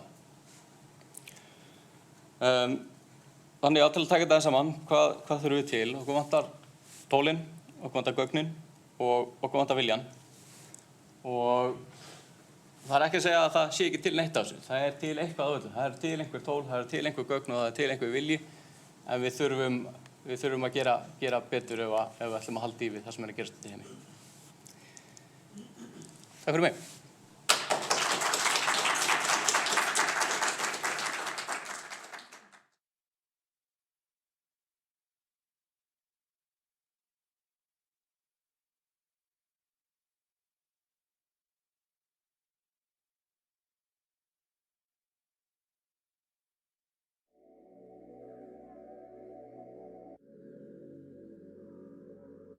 Íslenska tungan bindur okkur saman sem þjóð. Það gildir einnig stafræna tækni. Alveg eins og okkur þykir sjálfsagt að þessi lyfta í öllum 5 húsum ætti að vera jafn eðlilegt og sjálfsagt að tæki sem við þurfum að nýta daglega skilji íslensku og geti skrifað það sem við segjum. Framtíð íslenskunar sem tungumáls fámennrar þjóðar mun ráðast af því hvernig okkur tekst að vinna með tæknilausnir samtímans og framtíðarinnar. Við þurfum að nota íslenskuna til að hún þróist í takt við tíman og haldist lifandi og sú notkun mun í auknum mæli færast í stafrænan heim tækninnar. Á tímum mikilvæg tæknibreytinga er máltækni mikilvæg því að raddstýringar verða stór þáttur í tækni framtíðarinnar. Máltækni gerur okkur kleift að vernda íslenskun okkar og passa upp á að það sé auðvelt að nota hana í tæknilegu samhengi. Hver vill ekki geta spjallað við sjónvarpið sitt? Að tækin geti hlusta á íslensku, skrifa á íslensku eða einfaldlega hjálpa okkur að leika okkur á íslensku er gríðarlegt tækifæri. Íslensk sprotafyrirtæki og skapandi frumkvöðlar inn í stærri fyrirtækjum geta smíða lausnir með þeim undirstöðum sem við erum að smíða inn í almannarómið. Þá er bara okkar að hleypa sköpunarkraftinu lausum og sjá hvað við getum gert. Gera eitthvað flott á íslensku fyrir framtíðina. Máltækni er mikilvæg til að bjarga íslenskri tungu og þeirri hugsun og reynslu sem hún miðlar. Með því að kenna tölvum íslensku lærum við einnig mikið tungumál okkar, því það er oft hínu hversdagslega orðfæri sem dýptina er að finna. Máltækni er ekki bara hagnýtt úrlausnarefni, heldur snýst það að kafa ofan í hvað hugsanir okkar þýða. Í alþjóðlegu umhverfi er nauðsynlegt að eiga sitt eigið tungumál, því það er okkar eigið tungumál sem er undirstaðan undir það að læra önnur tungumál. Í tæknilegu, alþjóðlegu umhverfi er líka mikilvægt að eiga rödd og þessi rödd getur verið í gegnum máltækni. Tæknin getur tekið við öllum tungumálum í heimi og tækifærið er núna til að gera íslenskuna gjaldgenga í tækniheimi. Við getum öll verið saman í því verkefni. Íslendingar hafa eitt tækifæri til að taka þátt í þeirri umbyltingu sem er að eiga sér stað á sviði máltækni. Ef við grípum það ekki, munum við sjá eftir því í langan tíma. Ákvörðun að taka ekki þátt í þeim framförum sem eiga sér stað á sviði máltækni felur í raun í sér ákvörðun að fækka tækifærum okkar og barna okkar í framtíðinni. Það er ekki valkostur að bíða eftir því að aðrir fjárfesti í máltækni fyrir íslenskuna. Það er okkar að ákveða hvort og að hvaða marki við viljum vera með. Við erum þegar farin að tala við tækin okkar og í þeim samtölum viljum við nota móðumálið en ekki eitthvað allt annað. Við verðum að fjárfesta í máltækni fyrir íslenskuna. Því annars verða öll okkar samskipti sem tengjast tækjum og tækni orðin á ensku áður en við vitum af. Að hafa góð tök á móðumáli er mikilvægt, ekki bara til tjáningar, heldur til að forma allar hugsanir. Máltækni leikur lykilhlutverk í að tryggja stöðu íslenskunar sem móðurmál. Því að meira og meira af okkar daglega lífi er að færast yfir í hið stafræna form. Ef við hleypum íslenskunni ekki inn á þann vettvang, Verður hún bara forvitnilegt viðfangsefni málfræðinga og Íslendingar verða að ákveða hvaða tungumál verður þeirra móðumál til framtíðar.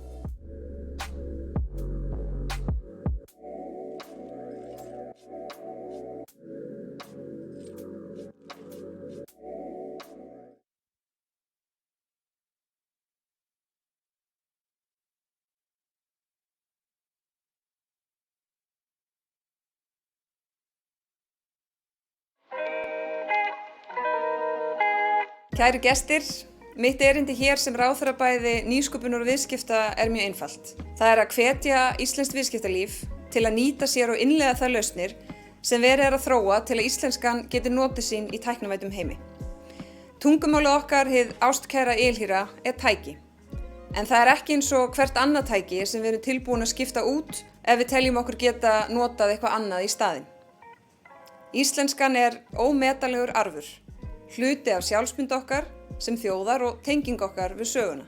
Heimurinn breytist nú á ljóshraða eða því sem næst og breytingarnar fela í sér stærri áskorun fyrir tungumálið okkar en það hefur staðið frammi fyrir nokkuð tíman áður. Samskipti okkar, daglegt líf okkar og störf okkar, allt þetta fer í sífellt auknum mæli fram á vettvangi nýrra tækni sem var ekki þróuð með íslenskuna í huga. Og það er þess vegna ekki ofsagt að hún eigi undir högg að sækja. Nú er ég líka ráðherra orkumála og þar eru við að setja mikinn kraft og fjármuni í orkuskipti af því að við viljum verða óháð jarðefnaeldsneyti og taka upp aðra orkugjafa í staðinn. Hvað íslenskuna varðar er þessu akkúrat öfugt farið. Hér eru það alls konar utanaðkomandi þættir, framfarir og tækni sem valda því að fleiri og fleiri þættir tilveru okkar eru óháðir íslenskunni. Að einhverju leyti er umhverfið að hóta okkur tungumálaskiptum. En það er þróun sem við bæði verðum og viljum stöðva.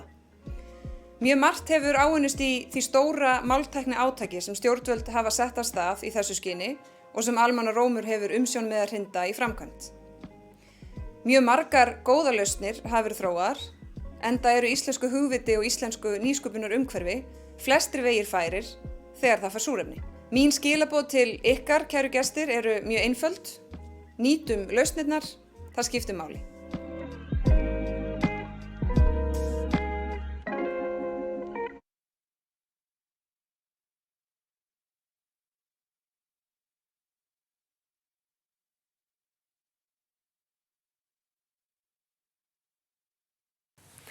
Sæl blessuð, Guðrún og Stefán, kæra þakki fyrir ykkar frábæra framlagi í máltæknibyltingunni okkar. Gaman að sitja hérna með ykkur. Það er búið að lyfta grettistaki undanfarin 2 ár undir merkjum máltækniáætlunar að safna gögnum, byggja upp innviði og afla alveg gríðarlega þekkingar. En það er ekki nóg. Við erum ekki að þessu til þess að byggja þekkingu. Það þarf að koma að þessu í notkun. Þannig að við langar svona kannski, við erum búin að fá smá einsýn í það í morgun, hvernig hagnýtingin af máltækninni verður. Við langar svona aðeins að heyra frá ykkur, ég byrja á þér Stefán. Hvernig sér þú fyrir þér að hagnýta máltækni, íslenska máltækni? Ég held að það hefur verið farið ótrúlega vel yfir það hér á þessu ágæta málþingi og í rauninni þó ég held ég væri nú svona með nokkuð góða yfirsýn, þá finnst mér vera mjög margt og merkilegt í gangi og margir hlutir komið miklu lengra heldur en að mig óraði fyrir. En þá er það nauðsynlegt að hafa í huga að heimurinn allur er á rosalega hraðri hreyfingu og það er ánægjulegt að sjá að þessi grunnur sem að hér hefur verið lagður, hann er þó þetta langt kominn. En ég staldraði þetta alltaf við meðal annars það sem að Elvar var að segja það sem að vantar kannski upp á og það er til dæmis aðgengi að gögnum sem að eru til staðar í þessu kerfi öllu og þar á meðal hjá Ríkisútvarpinu sem að ég held að sé lífsnauðsynlegt fyrir okkur að gera miklu aðgengilegri og opnari fyrir alla Íslendinga, alla sem að geta og vilja hagnýta sér þessi gögn. Þannig að það er fullt af verkefnum sem eru eftir. Hvernig getur RÚV hagnýtt þetta? Með margvíslegum hætti. RÚV er auðvitað í mjög miklum samskiptum við fólkið í landinu. Ég held að máltækni sé mikilvæg ekki bara fyrir íslenska tungu, hún er líka mikilvæg fyrir mannréttindi þeirra sem hér búa. og fyrir aðgengi að þeirri þjónustu sem við erum að bjóða upp á. Þannig að þessi grunnur sem við erum að leggja, hann er grunnur til framtíðar fyrir gott samfélag, ekki bara íslenskunar heldur bara gott, heilbrigt samfélag þar sem mannréttindi eru í hávegum höfð. Akkurat. En Guðrún, hvernig lítur hagnýting máltækni út kannski meira gagnvart fræðasamfélaginu? Já, ég meina, það er lykilatriði auðvitað viljan til að nýta máltæknina út í samfélaginu. Auðvitað þekkingar grunnurinn og þessi gagnasöfnun er auðvitað grundvöllur vitum við og það er auðvitað að vera líkt allir grettistæki þar. Og auðvitað líka í samfunni við stór fyrirtæki, stofnanir og fyrirtæki allt samfélag. En við verðum auðvitað eins og Ella var komað og líka í Vilhjálmur áðan, við þurfum að hafa viljan og metnaðinn auðvitað til að stíga þessu stóru skref í atvinnulífinu, út í samfélaginu líka. Og ég er alveg viss að það sé metnaði þar. Við höfum heyrt í forsvarsverðum atvinnulífsins í morgun og við vitum að það þarf bara að ýta áfram og það þurft að skapa kannski búið til einhverjar sjóði til að ýta þessu áfram út í atvinnulífið.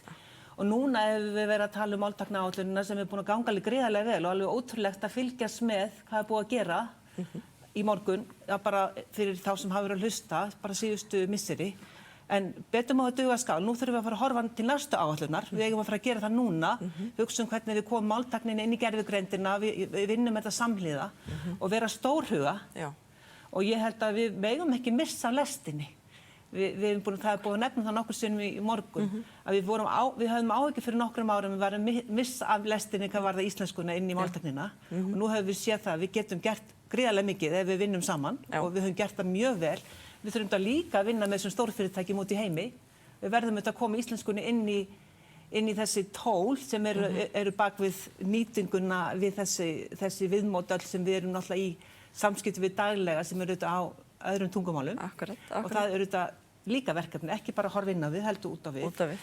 En mér finnst bara svona eiginlega hljómurinn, samhljómurinn í öllum þannig að við ættum að geta gert þetta á mjög myndarlegum hætti og þess vegna eiginlega hvetjið ef það er einhverju stjórnmálumenn að hlusta eða þeir sem halda utan um pingjuna að nú eigum við raun og vera að hugsa um næstu skref.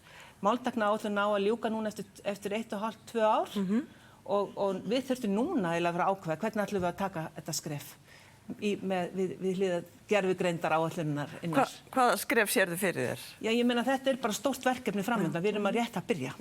Sko, máltæknin er svolítið eins og samgönguáætlun, að koma tungumálinu alls þar út í alla kima samfélagsins eins og Stefán var að segja.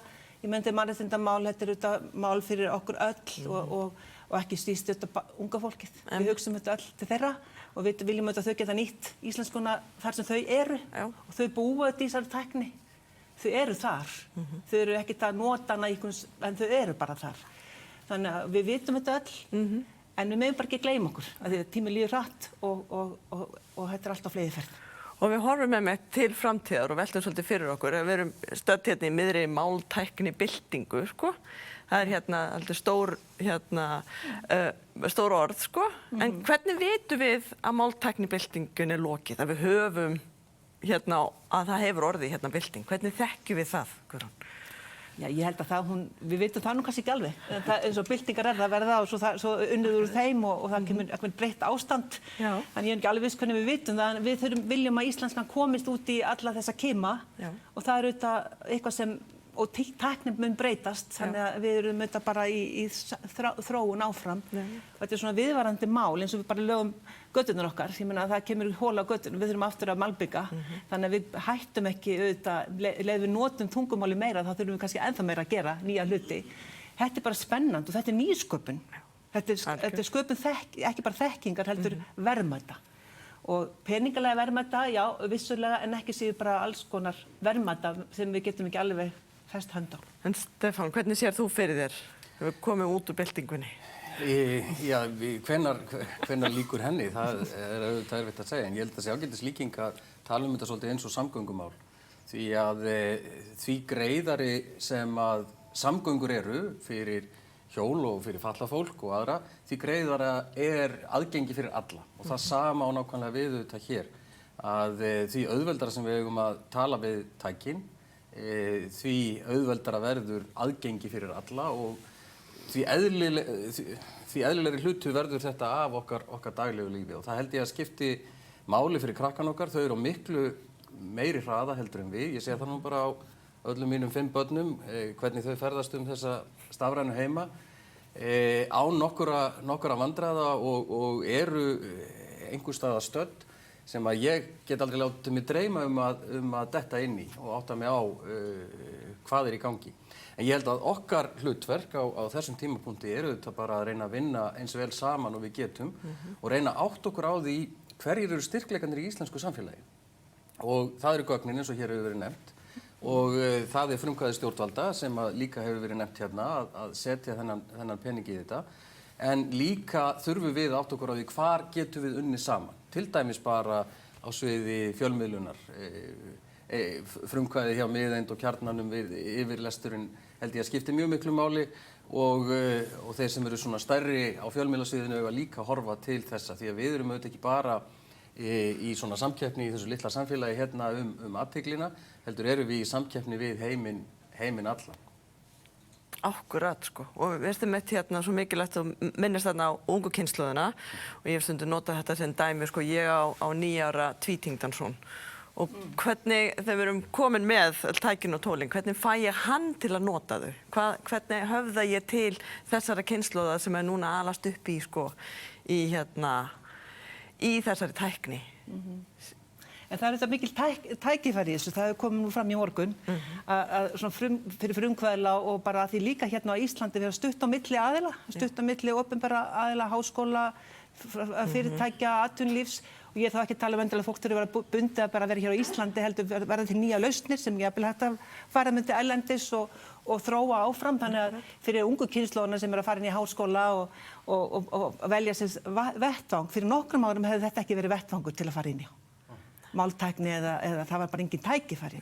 En núna eru þarna tækifæri, stór tækifæri og það eru þetta tækifæri að nýta tæknina í öðru samhengi líka.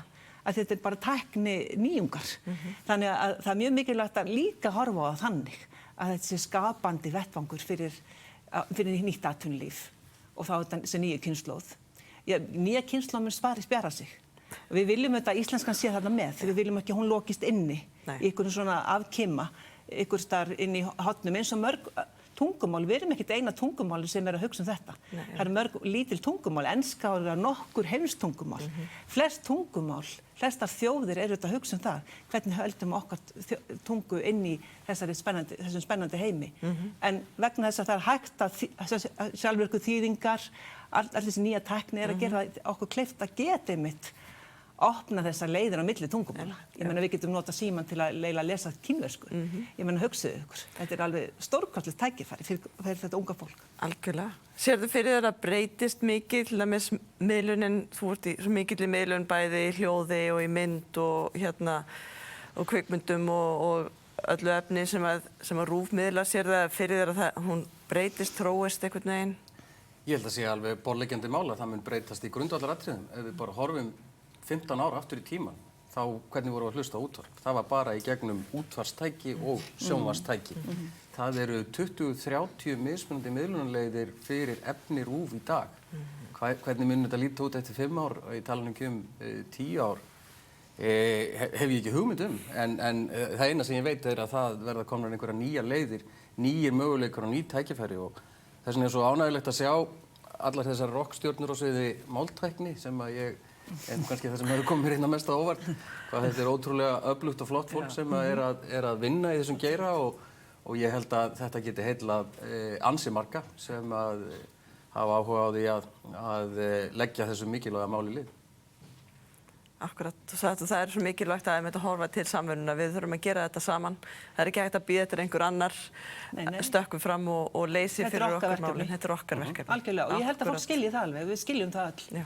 Og þetta er ekkert miklu peningar, af því að má kannski ekki tala peningar, því nú erum við svo glöð að tala íslenskuna, en þetta er ekkert miklu peningar. Ég meina, Almanrómur hefur með 1,2-3 milljarða til að setja í 4-5 ára áætlun. Þetta er ekki brú. Nei, þetta er ekki dýrt. Þannig með það sem við erum að tala Þannig að ég held að við erum bara ekkert að fara í einhverju varnarstöðu gagnvart því. Þetta er bara framtíðarmál eins og við tölum tækifærin er svo gríðarlega stór, líka fyrir atvinnulífið. ef þeir ná að tökum á þessu sem tæki inn í sínum þjónustu, eins og þeir eru að gera, þá geta þeir líka spara peninga, en líka búið til peninga. Þannig að þetta bara, ég sé nú bara gullin breiðan veg framöndan. Það er frábært, ég held að við bara endum á þeim nótum. Takk fyrir okkur.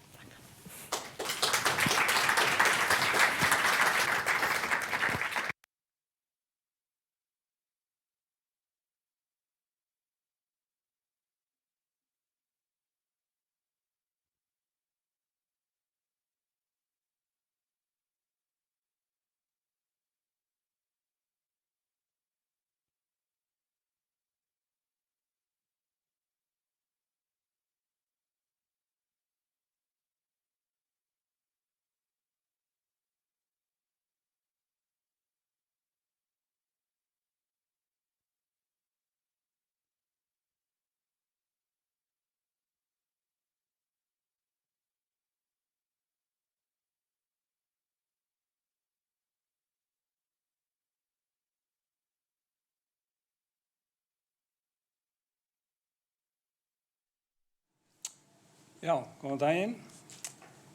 Ég ætla að tala tiltekið máltækni vandamál eða verkefni sem heitir mörkun.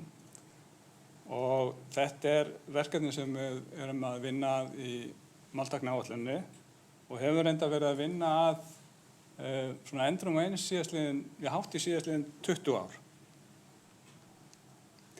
Hérna yfirlitið, ég ætla að byrja á því að skilgreina hvað mörkun síðan hvaða vandamál við erum raunverulega að leysa, tala aðeins hvernig við metum nákvæmni í mörkun og markaðar málheildir, fer svo yfir gróflega svona þróun á íslenskum mörkurum undanfarin ár, tek síðan dæmi nokkuð villur sem að markarar gera og velti síðan upp þessari spurningu hvort að þetta mörkunar vandamál sé raunverulega leyst fyrir íslensku. Nú þá þess hvað mörkun, það sem á ensku heitir part of speech tagging. Það að marka eða merkja sérhvert orð í texta með orðflokki og beygingarlegum einkennum. Og orðflokkur getur til dæmis verið nafnorð, lýsingarorð, sagnorð, fornafn og svo framvegis. Og beygingarleg einkenni geta verið kyn, tala, fall, mynd, háttur, persóna og fleiri atriði. Og þetta mörkun nauðsynleg og markari nauðsynlegt stóðtól fyrir frekari greiningu í máltækni, til dæmis í lemmun, það að finna uppfletti mynd orða, svo mynd sem maður nota til þess að fletta upp í orðabók, og í þáttum þegar að setningagerð greind. Og svo eru fleiri, mætti nefna handa fleiri atriði eins og til dæmis spurningasvörun. Nú, hér eru nokkur hugtæki sem við þurfum aðeins að fara yfir til þess að skilja heildarsamhengið. Það í fyrsta lagi þetta sem heitir mark. Og þetta greiningastrengur sem notaður til þess að marka orðið. Og hérna tek ég eitt dæmi greiningastreng sem inniheldur 4 stafi, N, K, E, N. Og sérhver stafur hefur ákveðna merkingu. Þannig að N þarna stendur fyrir nafnorð, K fyrir karlkyn, E fyrir eintala og N fyrir nefnifall. Og síðan höfum við eitthvað sem heitir markamengi, sem þá mengi allra mögulegra svona greiningastrengja. Og hér hef ég sett fram 8 greiningastrengi, það þessi sem ég var með áðan, NKEN, svo kemur NKEO og eini munurinn hérna í síðasta stafnum, það sem í fyrri strengnum var að ræða nefnifall, en í seinni strengnum að ræða þolfall. Svo sjáum við þ hérna í 4. stafnum, það þágufallið og E í 4. stafnum eignarfallið. Vaff hér því kvenkyn í staðinn fyrir karlkyn í fyrri strengjunum og svo framvegis. Þannig að út frá þessu má sjá að það hægt að mynda ansi marga mögulega greiningarstrengi í þessu markamengi og það reynda vill svo til að fjöldin í íslenska markamenginu í kringum 600. Það ansi stórt markamengi, til dæmis í samanborið við ensku, þar sem að það enska markamengi sem helst notað inniheldur 45 möguleg mörk. Þannig að þetta gefur líka ákveðna vísbendingar beygingarlega flækju í tungumálinu. Þannig að íslenskan mun flóknari beygingarlega séð heldur en enska og þess vegna markamengi mun starra fyrir íslensku. Nú síðasta atriði sem ég nefndi hérna var ég reyndar búin að nefna áður, það er að segja að markar þá forrið sem að framkvæmir þessa mörkun. En hvað vandamálið? Hvað við að reyna að leysa með mörkun? Jú, við erum að leysa margræðinni. Þannig að við erum að merkja tiltekin orð með ákveðnum orðflokki og beygingarlegum einkennum. Þar sem í mörgum tilvikum tiltekið orð getur haft marga mögulega greiningarstrengi og jafnvel marga mögulega merkingar. Og hérna hef ég tekið dæmi setningu sem einmitt í markaðri íslenskri máleild, sem heitir mím. Umhverfisráðherra hefur bannað veiðar á rjúpu. Og með rauðu hef ég sett inn greiningarstrengina sem að markaði myndi skila af sér, eða ætti að skila af sér. Við sjáum til dæmis að umhverfisráðherra, hérna nafnorð, kallkyn, eintalan, efnifall, hefur, hérna sögn, S-ið stendur fyrir sögn, svo kemur framsöguháttur, svo kemur germinn, svo kemur þriðja persóna, svo kemur eintala og svo kemur nútíð. Og svo framvegis, veiðar hérna nafnorð í kvenkyn í fleirtölu í þolfalli og rjúpu hérna nafnorð í kvenkynni eintölu og þágufalli. En það vill svo til, ef maður horfir bara á orðið eins og umhverfisráðherra, að það sama myndin í öllum föllum. Ráðherra ráðherra frá ráðherra til ráðherra. Þannig að spurningin hvert þið réttamark? Jú, réttamarki einmitt það að í þessu tiltekna tilviki þá nefnifall að ræða. Og af hverju það nefnifall? Jú, vegna þess að umhverfisráðherra frumlag það ekki í þessari setningu. Annað dæmi orðmyndin rjúpu. Rjúpa rjúpu frá rjúpu til rjúpu. Rjúpu sem sagt, sú orðmynd eins í 3 föllum. Hér réttamarkið þágufall. Og það vegna þess að forsetningin á í þessu tiltekna tilviki stýrir þágufall. Þannig að þetta raunverulega það sem við erum að reyna að leysa með mörkun, að finna réttamarkið með tilliti til þess samhengi sem orðið birtist í. Þannig að réttmark tiltekins orðs háð umhverfi þess. Og það svona frægt kvót sem að fyrst kom fram með 1957. You shall know a word by the company it keeps. Það að segja, við getum borið kennsl á orð eftir því hvaða félagskap það það var rétt að því þetta þennan máta. Og þetta mjög frægt kvót nánast í öllum máltækni kennslubókum. Lýsir raunverulega mjög skemmtilega þessu vandamáli. Nú, hvernig metum við nákvæmni svona markara? Já, það tiltölulega einföld formúla. Við tökum einfaldlega fjölda réttra marka og deilum með fjölda marka. Þannig að, já, og svo rétt að taka fram að mark rétt ef sérhver stafur í markinu réttur. Þannig að við förum aðeins tilbaka, það að giska rétt á að hér séum að ræða nafnorð, kallkyn, eintala, dugar ekki til, fallið þarf að vera rétt líka. Allir einstakir stafir í greiningarstrengjum þurfa að vera réttir. Ef við tökum hérna einfalt dæmi, í 100 orða texta skila markari 93 réttum mörkum og nákvæmnin þá 93 deilt með 100 eða 93%. Þannig að svona mælum við nákvæmni markara. Nú, hvað þurfum við líka til þess að mæla nákvæmni markara? Jú, það það sem heitir markaðar málheildir. Og við notum það bæði til þess að mæla nákvæmnina en líka til þess að þjálfa líkun. Sérstaklega þegar við erum að beita vélnámi. Og það hefur verið títt talað hér söfnun og gögnum og það sé mikilvægur hluti í máltækni áætlun og máltækniverkefnum. Jú, og við búum vissulega vel þarna varðandi mörkuna. Við eigum 2 málheildir sem við verið að nota til þess að þjálfa og meta nákvæmni markara á. Það í fyrsta lagi Íslensk orðtíðnibók sem var gefin út árið 1991. Hún inniheldur það byrjum 590.000 orð eða tóka, eins og við köllum það. Tókar raunverulega orð og greinamerki. Og síðan það sem við köllum gullið, meme gold, sem var gefið út 2013 og þar við komin upp í 1 milljón tóka. Og báða þessar málheitir einmitt aðgengilegar á íslensku útgáfuna af Klarinn. Og svona bara til að sýna ykkur eitt dæmi úr meme gold, hvernig lítur svona málheild út. Hún í sjálfu sér ósköp einföld. Það orðmyndin, hérna vinstra megin, og svo markið hægra megin. Þannig að það búið að marka sérhvert orð einhver hefur sest niður og gert þetta raunverulega í höndunum. Það vísu markari verið notaður uppalega og svo farið yfir það í höndunum. Og þannig verður til það sem við kallum gullstaðall. Þetta er þá réttu mörkin fyrir tiltekin orð í tilteknum setningum. Nú, að þróun á mörkunum fyrir íslensku, þá höfum við verið að beita í flestu tilvikum svona 3 aðferðum. Og það rímar enda við það sem að aðrir rannsóknarhópar hafa verið að gera í gegnum ára líka, ekki sem bara fyrir íslensku, heldur fyrir önnur tungumál. Það er í fyrsta lagi það sem við kallum regluaðferðir, þar sem að þróarinn hann skrifar reglur til þess að velja tiltekin mörk eftir því í hvaða samhengi orðin er að birtast. Eða jafnvel eyða einhverjum tiltökum mörkur sem eiga ekki við.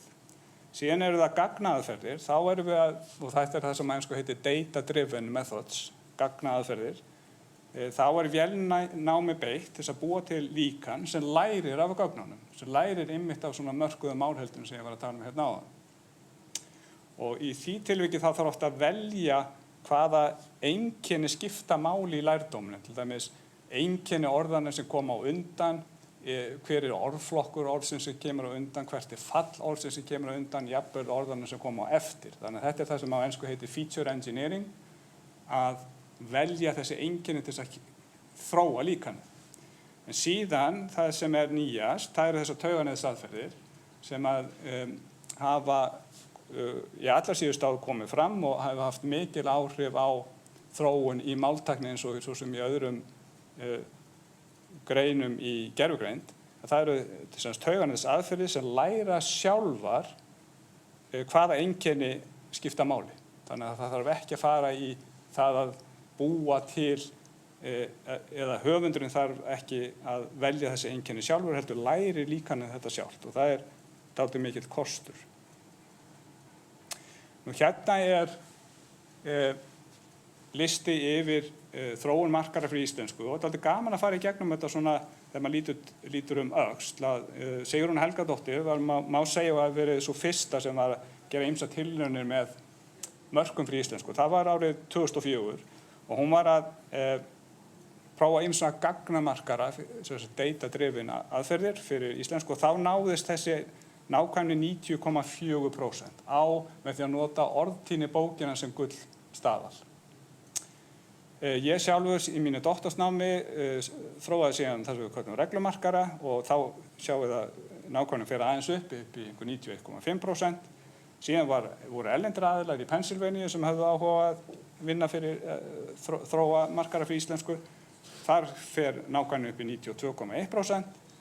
Síðan unnum við hérna nokkra aðilar saman, byggum til móti sem að sameinaði raunverulega reglumörkun og gagnamörkun.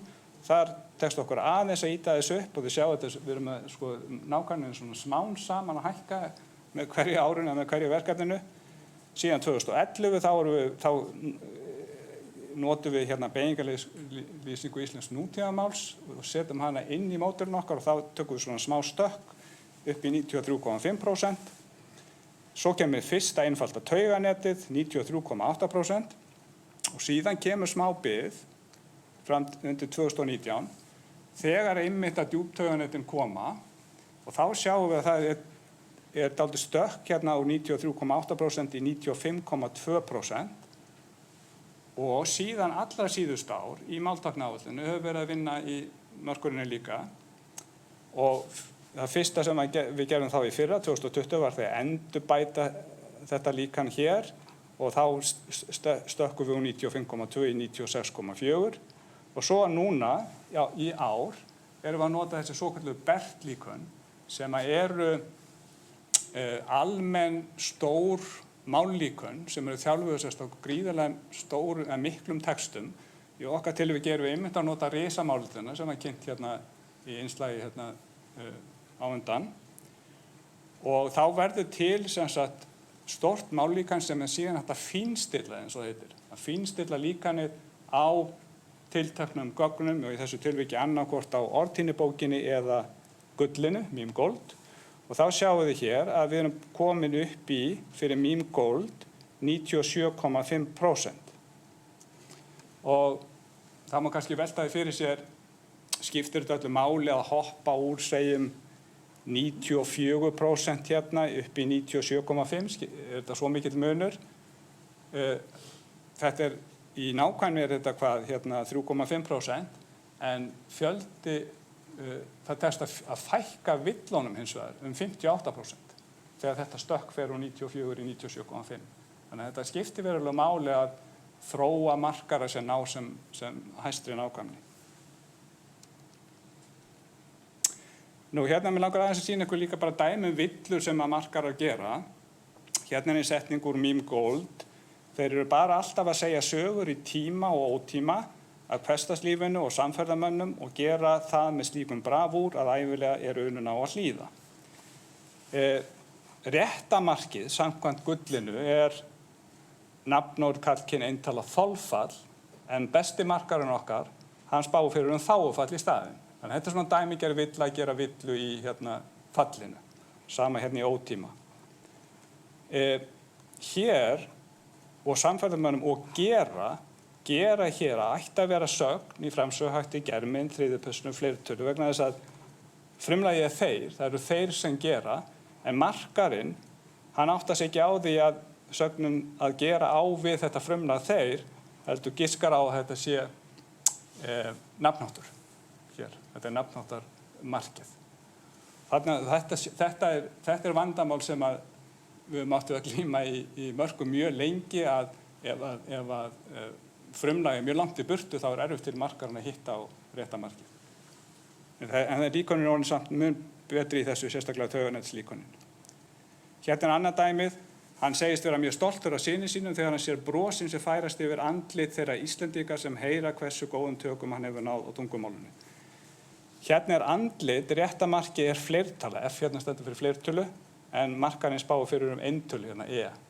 En þetta eru jú andlit þeirra Íslendinga, þannig að þetta er ljóst að þetta er fleirtala en ekki eintala hér. En þetta er svona annað dæmi villu sem hérna markarinn geta gert. Síðan fann ég hérna eina villu sem er einmitt ekki villa. Hérna er í Meme Gold, áður var veruleikinn sveipaður töfrum skáldsögunar eins og veruleiki bars. Samkvæmt Meme Gold erum að ræða lýsingarorð hérna, L fyrir lýsingarorð, en rétt og markarinn spáir fyrir að þetta sé lýsingarorð þátíðar. En þetta er einmitt lýsingarorð þátíðar, er það ekki? Veruleikinn var sveipaður. Þetta er ekki lýsingarorð sem stendur með nafnorði, sveipaður töfrum. Þannig að þarna sjáum við líka að þær máleldi sem við erum að nota til þess að meta nákvæmnin á mörkurunum, það geta verið villur í þeim. Og við getum reyndar notaði mitt markarana til þess að finna villunar. Farið yfir villulistana, farið í gegnum það í höndunum og skoða hver einustu villu og merkt hana hvort hún er raunveruleg villa eða ekki. Nú, þá komum við hérna þessar spurningu sem ég setti fram í upphæfi. Er mörkun leyst vandamál fyrir íslensku? Mörkunanákvæmnin er orðin mjög há. Við erum komin upp í 97,5%. Og hversu hátt getur við raunverulega komist? Og menn hafa velt þessu fyrir sér líka fyrir erlend tungumál. Það er auðvitað erfitt að segja, en svona tilfinningin er svo að við getum komist í kringu 98%. Og það er ímandaldið við líka það sem hefur tekist fyrir önnur tungumál. Við erum að vinna núna í máltækniáætlun við villugreiningu og það er líka þannig að sumar villur eru alvarlegri en gæsalappi heldur en aðrar. Það til dæmis vantarlega alvarlegra að gera vill í orðflokknum heldur í einhverju tilteknum beygingarlegu einkenni eins og kyni eða mynd sagna eitthvað svoleiðis. Við viljum allavega að orðflokkurinn hafi alltaf mikið vægi. Og svo eins og ég sagði hérna að benda á áðan, mörkuðu málefnina eru ekki villulausar og við þurfum kannski að fara eins í vinnu að laga þær, gera þær eins góðar og mögulegt er áður en við raunverulega segjum skili við þetta mörkunar vandamál. Takk fyrir.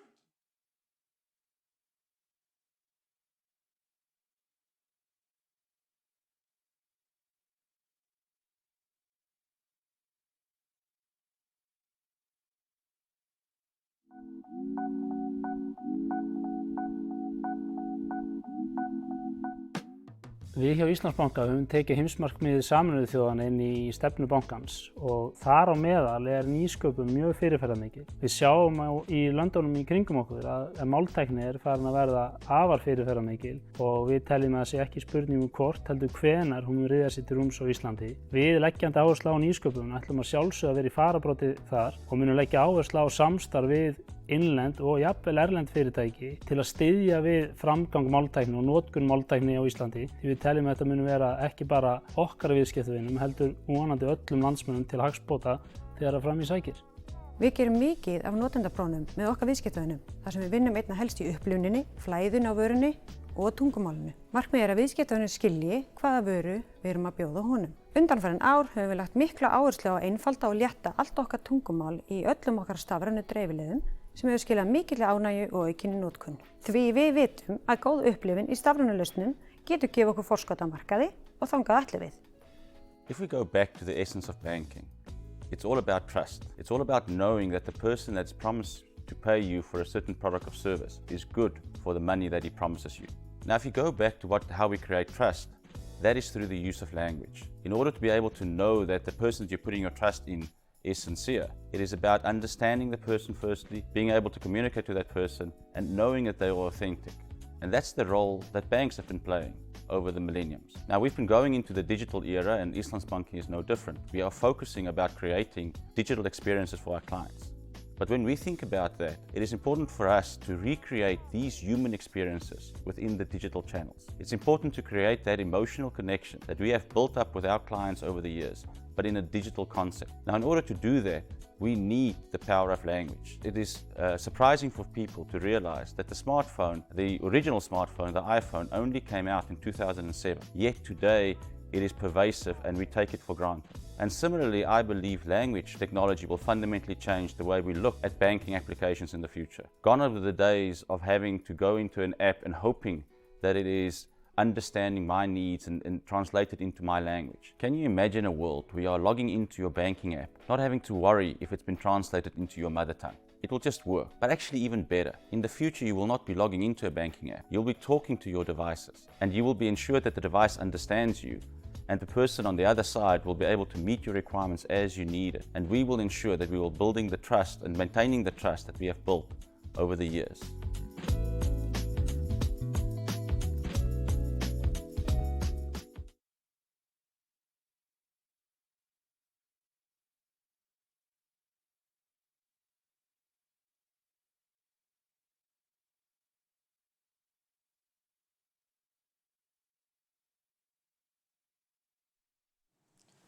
Komið sæl, ég heiti Eydís Huld Magnúsdóttir og ég ætlaði aðeins að tala háskólaverkefni sem að eiga mörg fullt erindi á markað á að verða að vöru. Nú, glöggir áhorfendur, þeir sem hafa verið að fylgjast með þetta, hafa kannski séð mig í nokkru vídeó, nokkrum innslögum hérna í dag og en ég með marga hatta. Og þetta tengir svolítið því sem ég að gera, sem ég ætla að tala og það að ég bæði starfsmaður HR í máltækniáætlun, þar sem ég með doktorsgráðu og rannsóknarsérfræðingur og hluti af rannsóknarteyminu. Þar að auki ég framkvæmdastjóri Týró, sem sprotafyrirtæki og við vorum með kynningu á það, þar sem við sérum okkur í talgreinum. Þetta eitthvað sem þarf til þess að koma verkefnum á markað. Það eru margir hattar og maður þarf að geta allt, fara í allt og gera allt. En ég ætla aðeins að tala svona hvað sem hvernig mér finnst þetta ferli vera og hvað þarf til að koma fleiri verkefnum á markað. Nú, ef við skoðum aðeins hvað einkennir þessi verkefni, þetta eru verkefni sem eru unnin oft með sem hafa margra ára aðdraganda. Kennari eða leiðbeinandi hefur kannski verið með þetta í manum í einhver ár, til hluta hans námi eða hennar. Og hann fær nemenda til að vinna verkefni fyrir sig. Mögulega hann með styrk, mögulega ekki. Nemandinn gerir þetta sem lokaverkefni og þróa svona grunnlausn í háskólasamfélaginu. Nú nemandinn og leiðbeinandi hafa trú á verkefninu, þeir vilja koma því áfram. Og dæmi kannski svona verkefni, reyndar voru þessi verkefni unnin innan máltækniáætlunar og unnin kannski meira með annað, það sem Týró byrjaði á, það var læknarómur, þar sem við þróuðum fyrst talgervil fyrir röntgenlækna. Nú, hitt verkefni unnið líka inn hjá Rad- og máltæknistofu, þar sem að Alþingi núna að nota talgreini sem rita niður ræðuhöld. Þetta svona dæmi verkefni sem að hafa gengið vel. Nú, hvað skapast með þessi verkefnum? Við náttúrulega sköpum íslensku rannsóknum sérstöðu. Við fáum reynslu og þekkingu og aðila sem eru hæfir til að vinna að verkefnum og koma svona frumgerðum af stað. Og þetta eru yfirleitt lausnir sem hafa sér enga fyrirmyndir, eiga ekki markaðshlutdeild, hafa ekki, fólk skilur jafnvel ekki hvernig þeir virka og hvað gerist og það er svona eitt af þeim svona áskorunum að koma á framfæri, það sem þeim lausnum sem í boði, líkt og við erum að gera núna í dag með máltækniáætlun. En allt of mörg verkefni, þau enda ofan í skúffu. Og það bara staðreynd. Af hverju? Hvað var það sem gerist? Nú, nemandinn útskrifaðist, hann búinn í löngu námi, það að koma sér upp fara að fá tekjur og koma sér upp fjölskyldu og annað slíkt og hann hefur ekki efni á því að hann verður að hafa tekjur. Og það fjármagnið lítið sem ekkert, mögulega hefur verið eitthvað smá styrkur til þess að gera verkefni í fremstígi, en ekkert tekur við.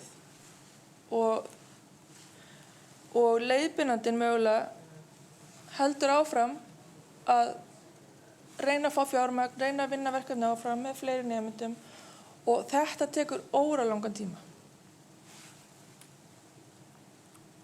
Á endanum þá fer þetta yfirleitt, fer hugmyndin bara í rusli. En hvernig komstu upp úr skúfunum?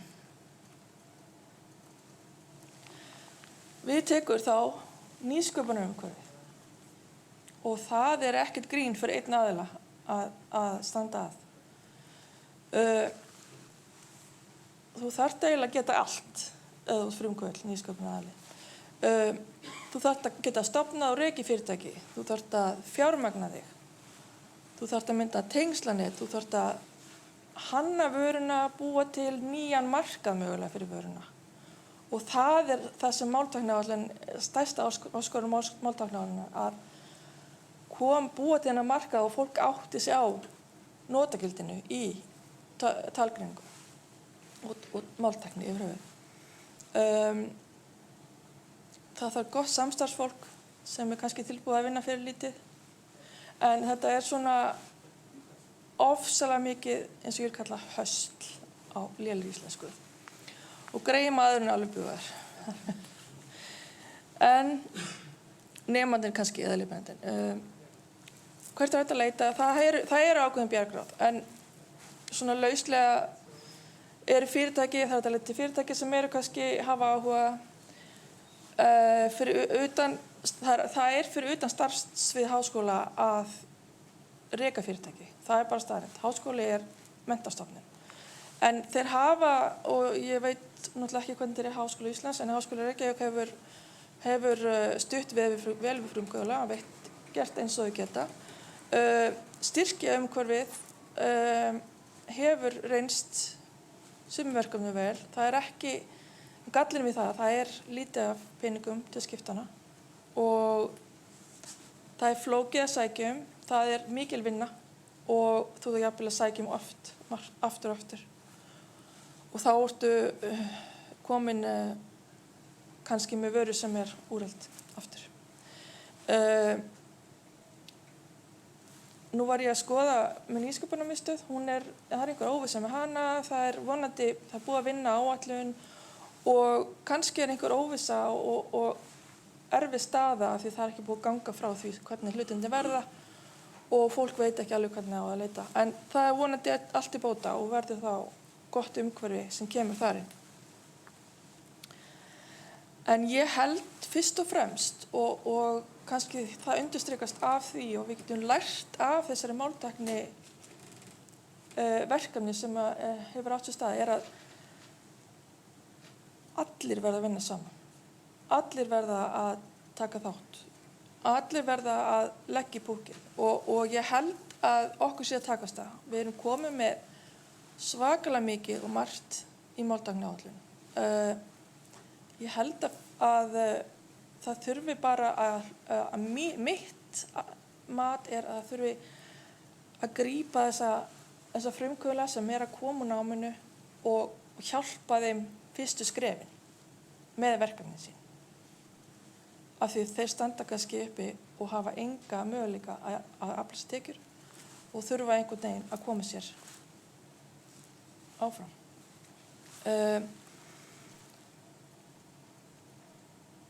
Nú,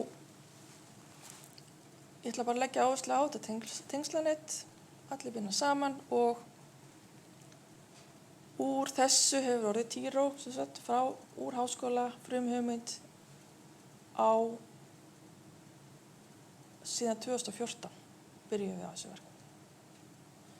Þannig að þetta er þolinmæðisvinna. Takk fyrir.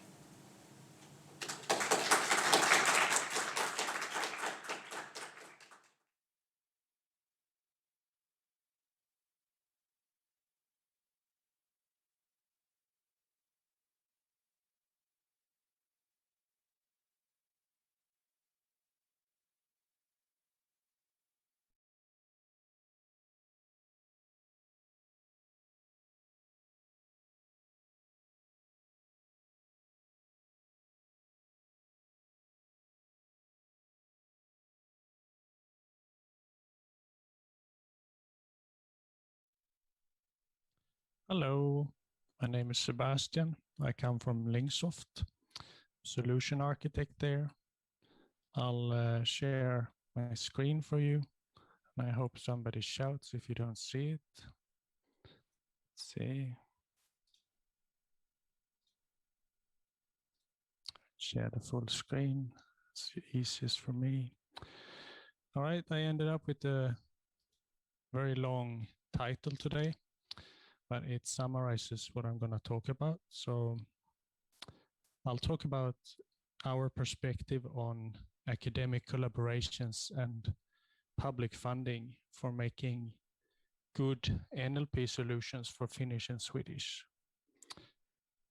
And just to ensure that we're all on the same map, then NLP stands for Natural Language Processing, which is the same as language technology, which is part of artificial intelligence.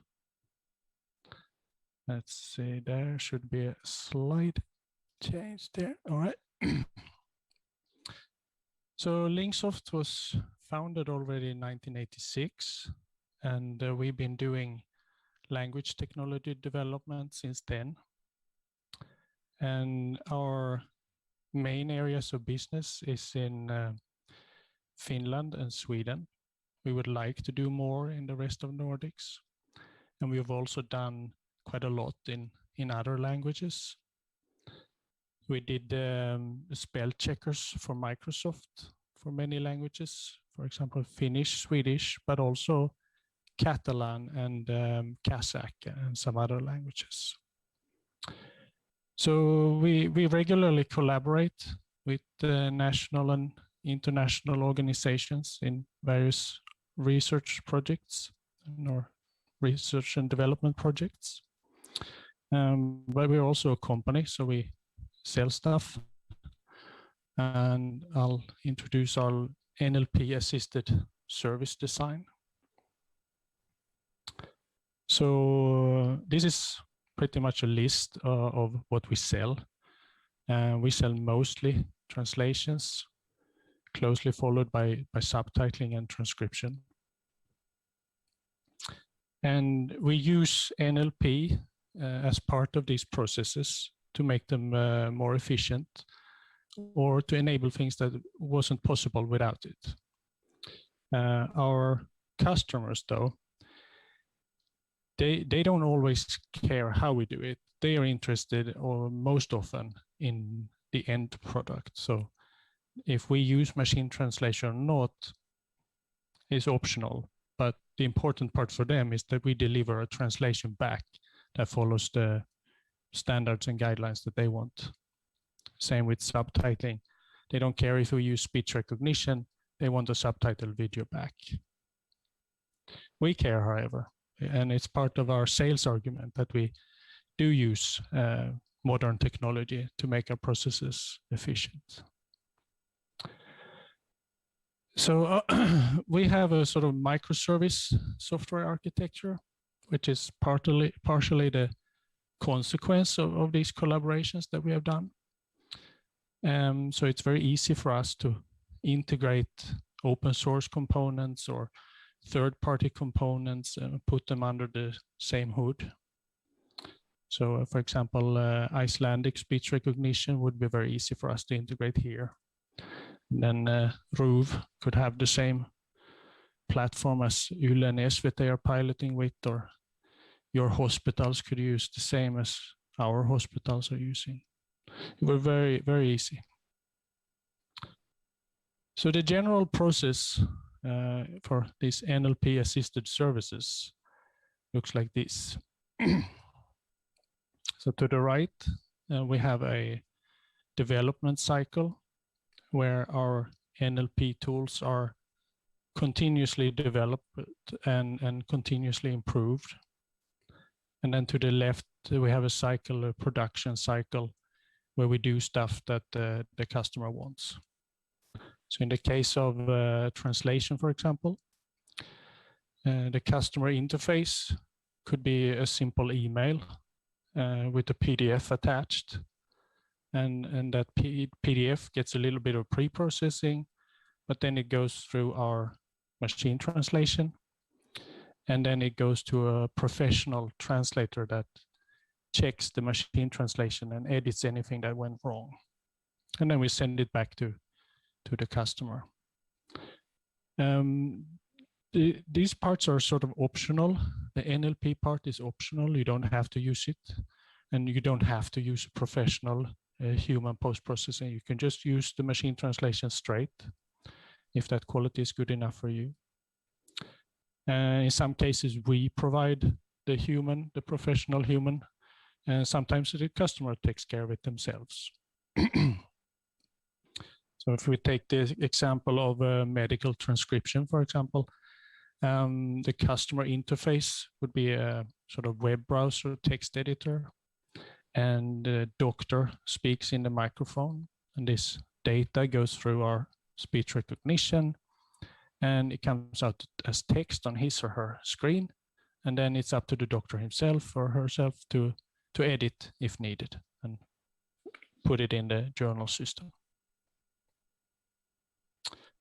And to make things even a little bit more concrete, I have a few examples here. So we're primarily a translation company, or that's our biggest service. And we do translation for the European Union. But it's not always just translation. So in this project that's been going on for many years, we summarize the best laws of EU into a layman summary. And then that sort of explains what the main purpose of the law is. And then we translate this summary into all the 24 EU languages. And of course, we use machine translation as part of this. And here's an example. We have a Finnish digital agency, so a government that handles the digitalization of Finland. They have a web portal, suomi.fi, Suomi means Finland, where all the other agencies can put up their services for the citizens. And then there are many agencies, there are many services, there are many offers So we have a quality checker in place that checks both that they spell things correctly and use the right terminology or don't have grammatical errors, but there are also style guides that you shouldn't have too long sentences or don't use passive voice, things like this, but also the check that the forms of the web is filled in correctly, that there is a link where there should be a link and things like this. So if you're a citizen in Finland and you want to know how to start a business, then this is a good first place to check. And if things are wrong here, then that's not very good, because then the whole of Finland might try to call the tax agency. Then we have the case of speech recognition for subtitling. We have, there are many ways we're using it. We currently have 3 active use cases for SVT, Yle, and ourselves. Different ways of using this, with or without human post-processing. SVT is piloting now with the direct use of our ASR in the morning news. I don't know exactly how good it is, but we'll see in a while if they continue. We sort of recommend still that you use professional post-editing if you want the really highest quality. And these tools and solutions are partially the results from academic collaborations and publicly funded projects. And the motivation has started from this, that NLP solutions for English has rarely worked out of the box for Finnish. There's always been a need to handle the complexity of Finnish morphology. So here's a few of the possible inflections of one word. There are thousands of possible inflections for every word, or for verbs, nouns, adjectives. So that slide has been the sort of traditional motivation. Nowadays, solutions are actually going towards more and more language-independent solutions. But even so, the big companies tend to not prioritize Finnish and Swedish, whereas it's the first priority for most of our customers. So we have found that collaborating with the Finnish and Swedish academia has been the best way to progress on this topic of mutual interest. And nowadays, at least, there's plenty of public funding available, or plenty, there's some at least, because both national and European level governments have sort of recognized the need to stimulate the development of NLP for small languages. And this is not only in Finland and Sweden and Iceland, but I've recently heard that Estonia, for example, also have a very, very big initiative in this direction. And I believe that is the case in many other small European countries. So here's a list of some recent projects in the recent past and near future. MEMAD has been a 3-year project. It's ending this month, where we have done Finnish and Swedish speech recognition for subtitling. Yle, the Finnish broadcast company, was also part of this MEMAD project. So that has been a great opportunity to be involved in an R&D project for this long, together with a customer that is very important for us. As you see here in the funding body, then EU is often the funder in one way or another, but there are also national agencies. More recent project, you've probably heard earlier today about the European Language Grid. It's a portal where they collect tools, NLP tools from all of EU and for the European market, and we are very much involved there, trying to fill that shop with tools. This microservices at your service is a collaboration with the Reykjavik University, amongst others, one Spanish organization and one Estonian, Tartu University. So this is very much part of our daily work. And the lessons learned, I would say, is that the benefit is that it does give you money for R&D. And it sort of helps you to get your tools and methods and results aligned with state-of-the-art performance. And you get to do this work with great collaboration partners, both from industry and academia. But it's also worth noting that this is not free money. It's not like winning the lottery. You have to work a lot for it. And that goes both before the projects. You have to invest quite a lot of time in applying for this. But also after the project, it might affect what you do, or it does affect what you do, and that might not always be 100% positive. In my current company, we find that the benefits outweigh the drawbacks. But I know in my previous company, then this point of resources taken away from company's profitable business was a key argument for not doing so much of this. And there, I'm not sure if we have time for any questions, but I'm done and I'm here. Thank you.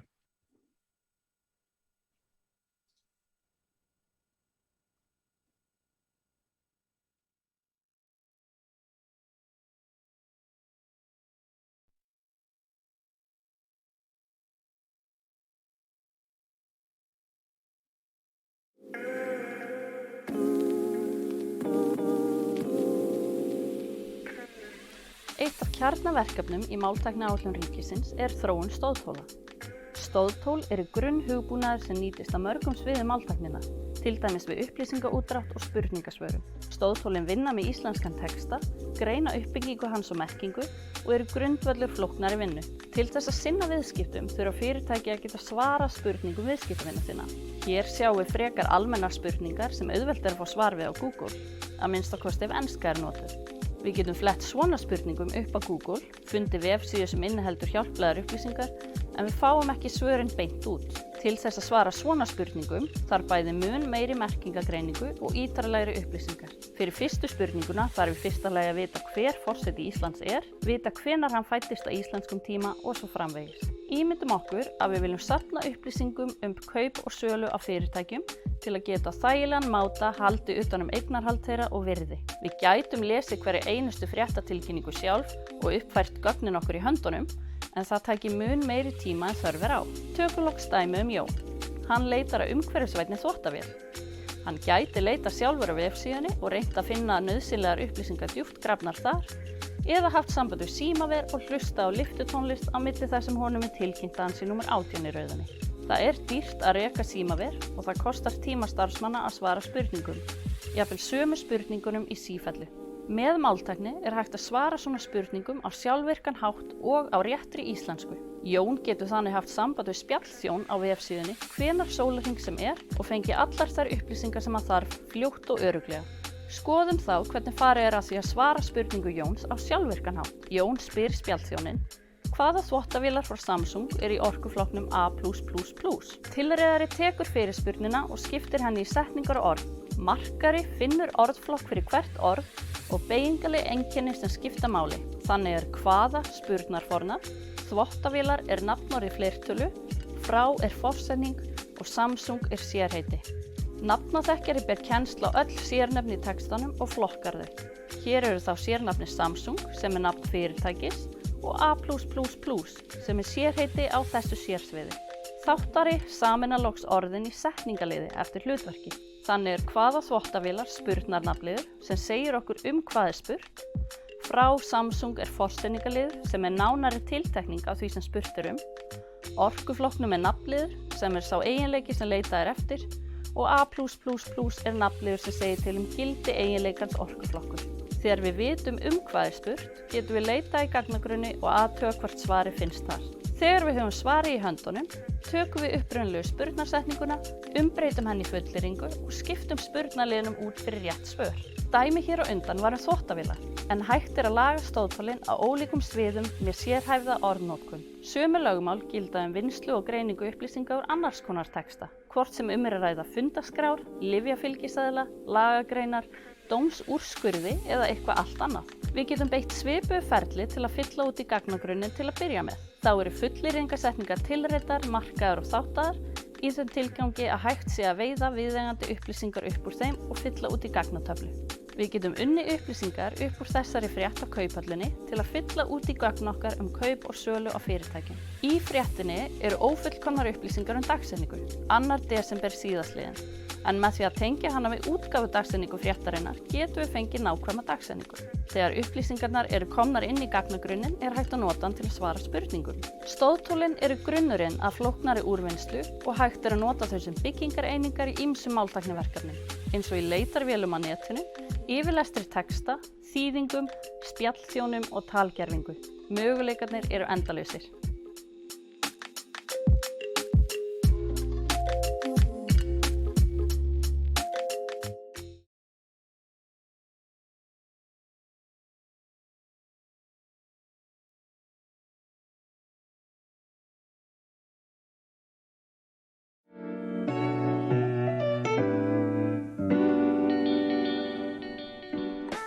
Máltækni nýtist ótrúlega víða, en eitt það þó sem mjög oft nefnt þegar við ræðum ástæðu fyrir þróun máltækni. En það að við viljum geta tala við tæki. Við viljum geta spurt spurninga, stýrt tækjum með tali og jafnvel spjallað við tölvurnar. Þetta hefur verið markmiði frá upphafi tölvualdar, en spilaði lengi vel helst rullu í vísindaskáldskap. En þróunin hefur þó heldur betur tekið stökk á undanförnum árum og flesti kannast við Siri, Alexu og félaga. En þróunin líka á fleygiferð hér á Íslandi. Margir hafa eflaust heyrt af appinu Emblu frá Miðeind ehf. Sem svarar spurningum á íslensku og á vefsíðu Akraneskaupstaðar svarar spjallmennið Sæmi spurningum íbúa. En hann þróaður af Grammateki ehf. Á Akranesi. Sæmi alltaf á vaktinni og svarar spurningum allan sólarhringinn opnunartíma, gjaldskrár, símanúmer, strætó, veðrið og hvaðeina. Sæmi skilur bæði ritað og talamál og svarar bæði með texta og tali. Og hann því mikilvægur liður í upplýsingaaðgengi vefsíðunnar. Sævar Freyr Þráinsson bæjarstjóri Akranes. Það afar mikilvægt að hið opinbera og sveitarfélögin sé í fararbroddi þegar kemur að innleiðingu á stafrænum lausnum og þar máltækni mjög mikilvægur partur af því. Sveitarfélög að veita aðgengi að upplýsingum og veita þjónustu sem þá hluti af þessari stafrænu vegferð okkar. Og þar þurfum við að vinna með framsæknum fyrirtækjum, frumkvöðlum sem ætla sér að ná langt á þessu sviði, þar sem að málið okkar, íslenskan, sé hluti af tækni framtíðarinnar. En það eru fjölmargar lausnir sem byggja á spurningasvörunar eða samræðukerfum. Þar má nefna sjálfvirka símsvörun, spjallmenni sem upplýsingaveita, spjallmenni í heilbrigðisþjónustu, spjallmenni sem gera notendum kleift að framkvæma aðgerðir eins og að millifæra milli bankareikninga, tilkynna tjón, skrá sig í eða úr þjónustu og margt fleira. Leiðsögukerfi og ýmsar stýringar í bílum nýta tali í æ meira mæli og við munum stýra snjallheimilinu með tali, svo eitthvað sé nefnt. Til þess að vera undir þessa þróun búin hér á Íslandi nauðsynlegt fyrir okkur að við höfum yfir þeirri grunntækni að ráða sem gerir okkur kleift að innleiða fjölbreytt samræðukerfi á íslensku. Í því felst meðal annars að við getum þróað og sett upp kerfi í mismunandi umhverfi og þurfum ekki að treysta á vefþjónustur þar sem það á ekki við. Það getur átt við viðkvæm notkunartilvik eins og í heilbrigðis- og fjármálaþjónustu eða í innbyggðum kerfum eins og í bílum eða á snjallheimilinu. Nú mikilvægur grunnhugbúnaður fyrir samræðukerfi að verða til innan kjarnaverkefna máltækniáætlunar. Þær afurðir verða nýttar í 2 ára þróunarverkefni á vegum markáætlunar í tungu og tækni, þar sem Háskólinn í Reykjavík, Grammatek EHF, Tiro EHF og samstarfsaðilar munu vinna að opnu þróunarumhverfi fyrir samræðukerfi. Við munum vinna með já.is og Akraneskaupstað að mismunandi notkunardæmum en viljum gjarnan heyra frá fleiri aðilum. Það er mikilvægt að þróunarumhverfið nýtist fyrir fjölbreytt notkunartilvik í framhaldinu. En það verður svo gefið út með opnum aðgangi til ókeypis notkunar eins og allar afurðir máltækniáætlunar.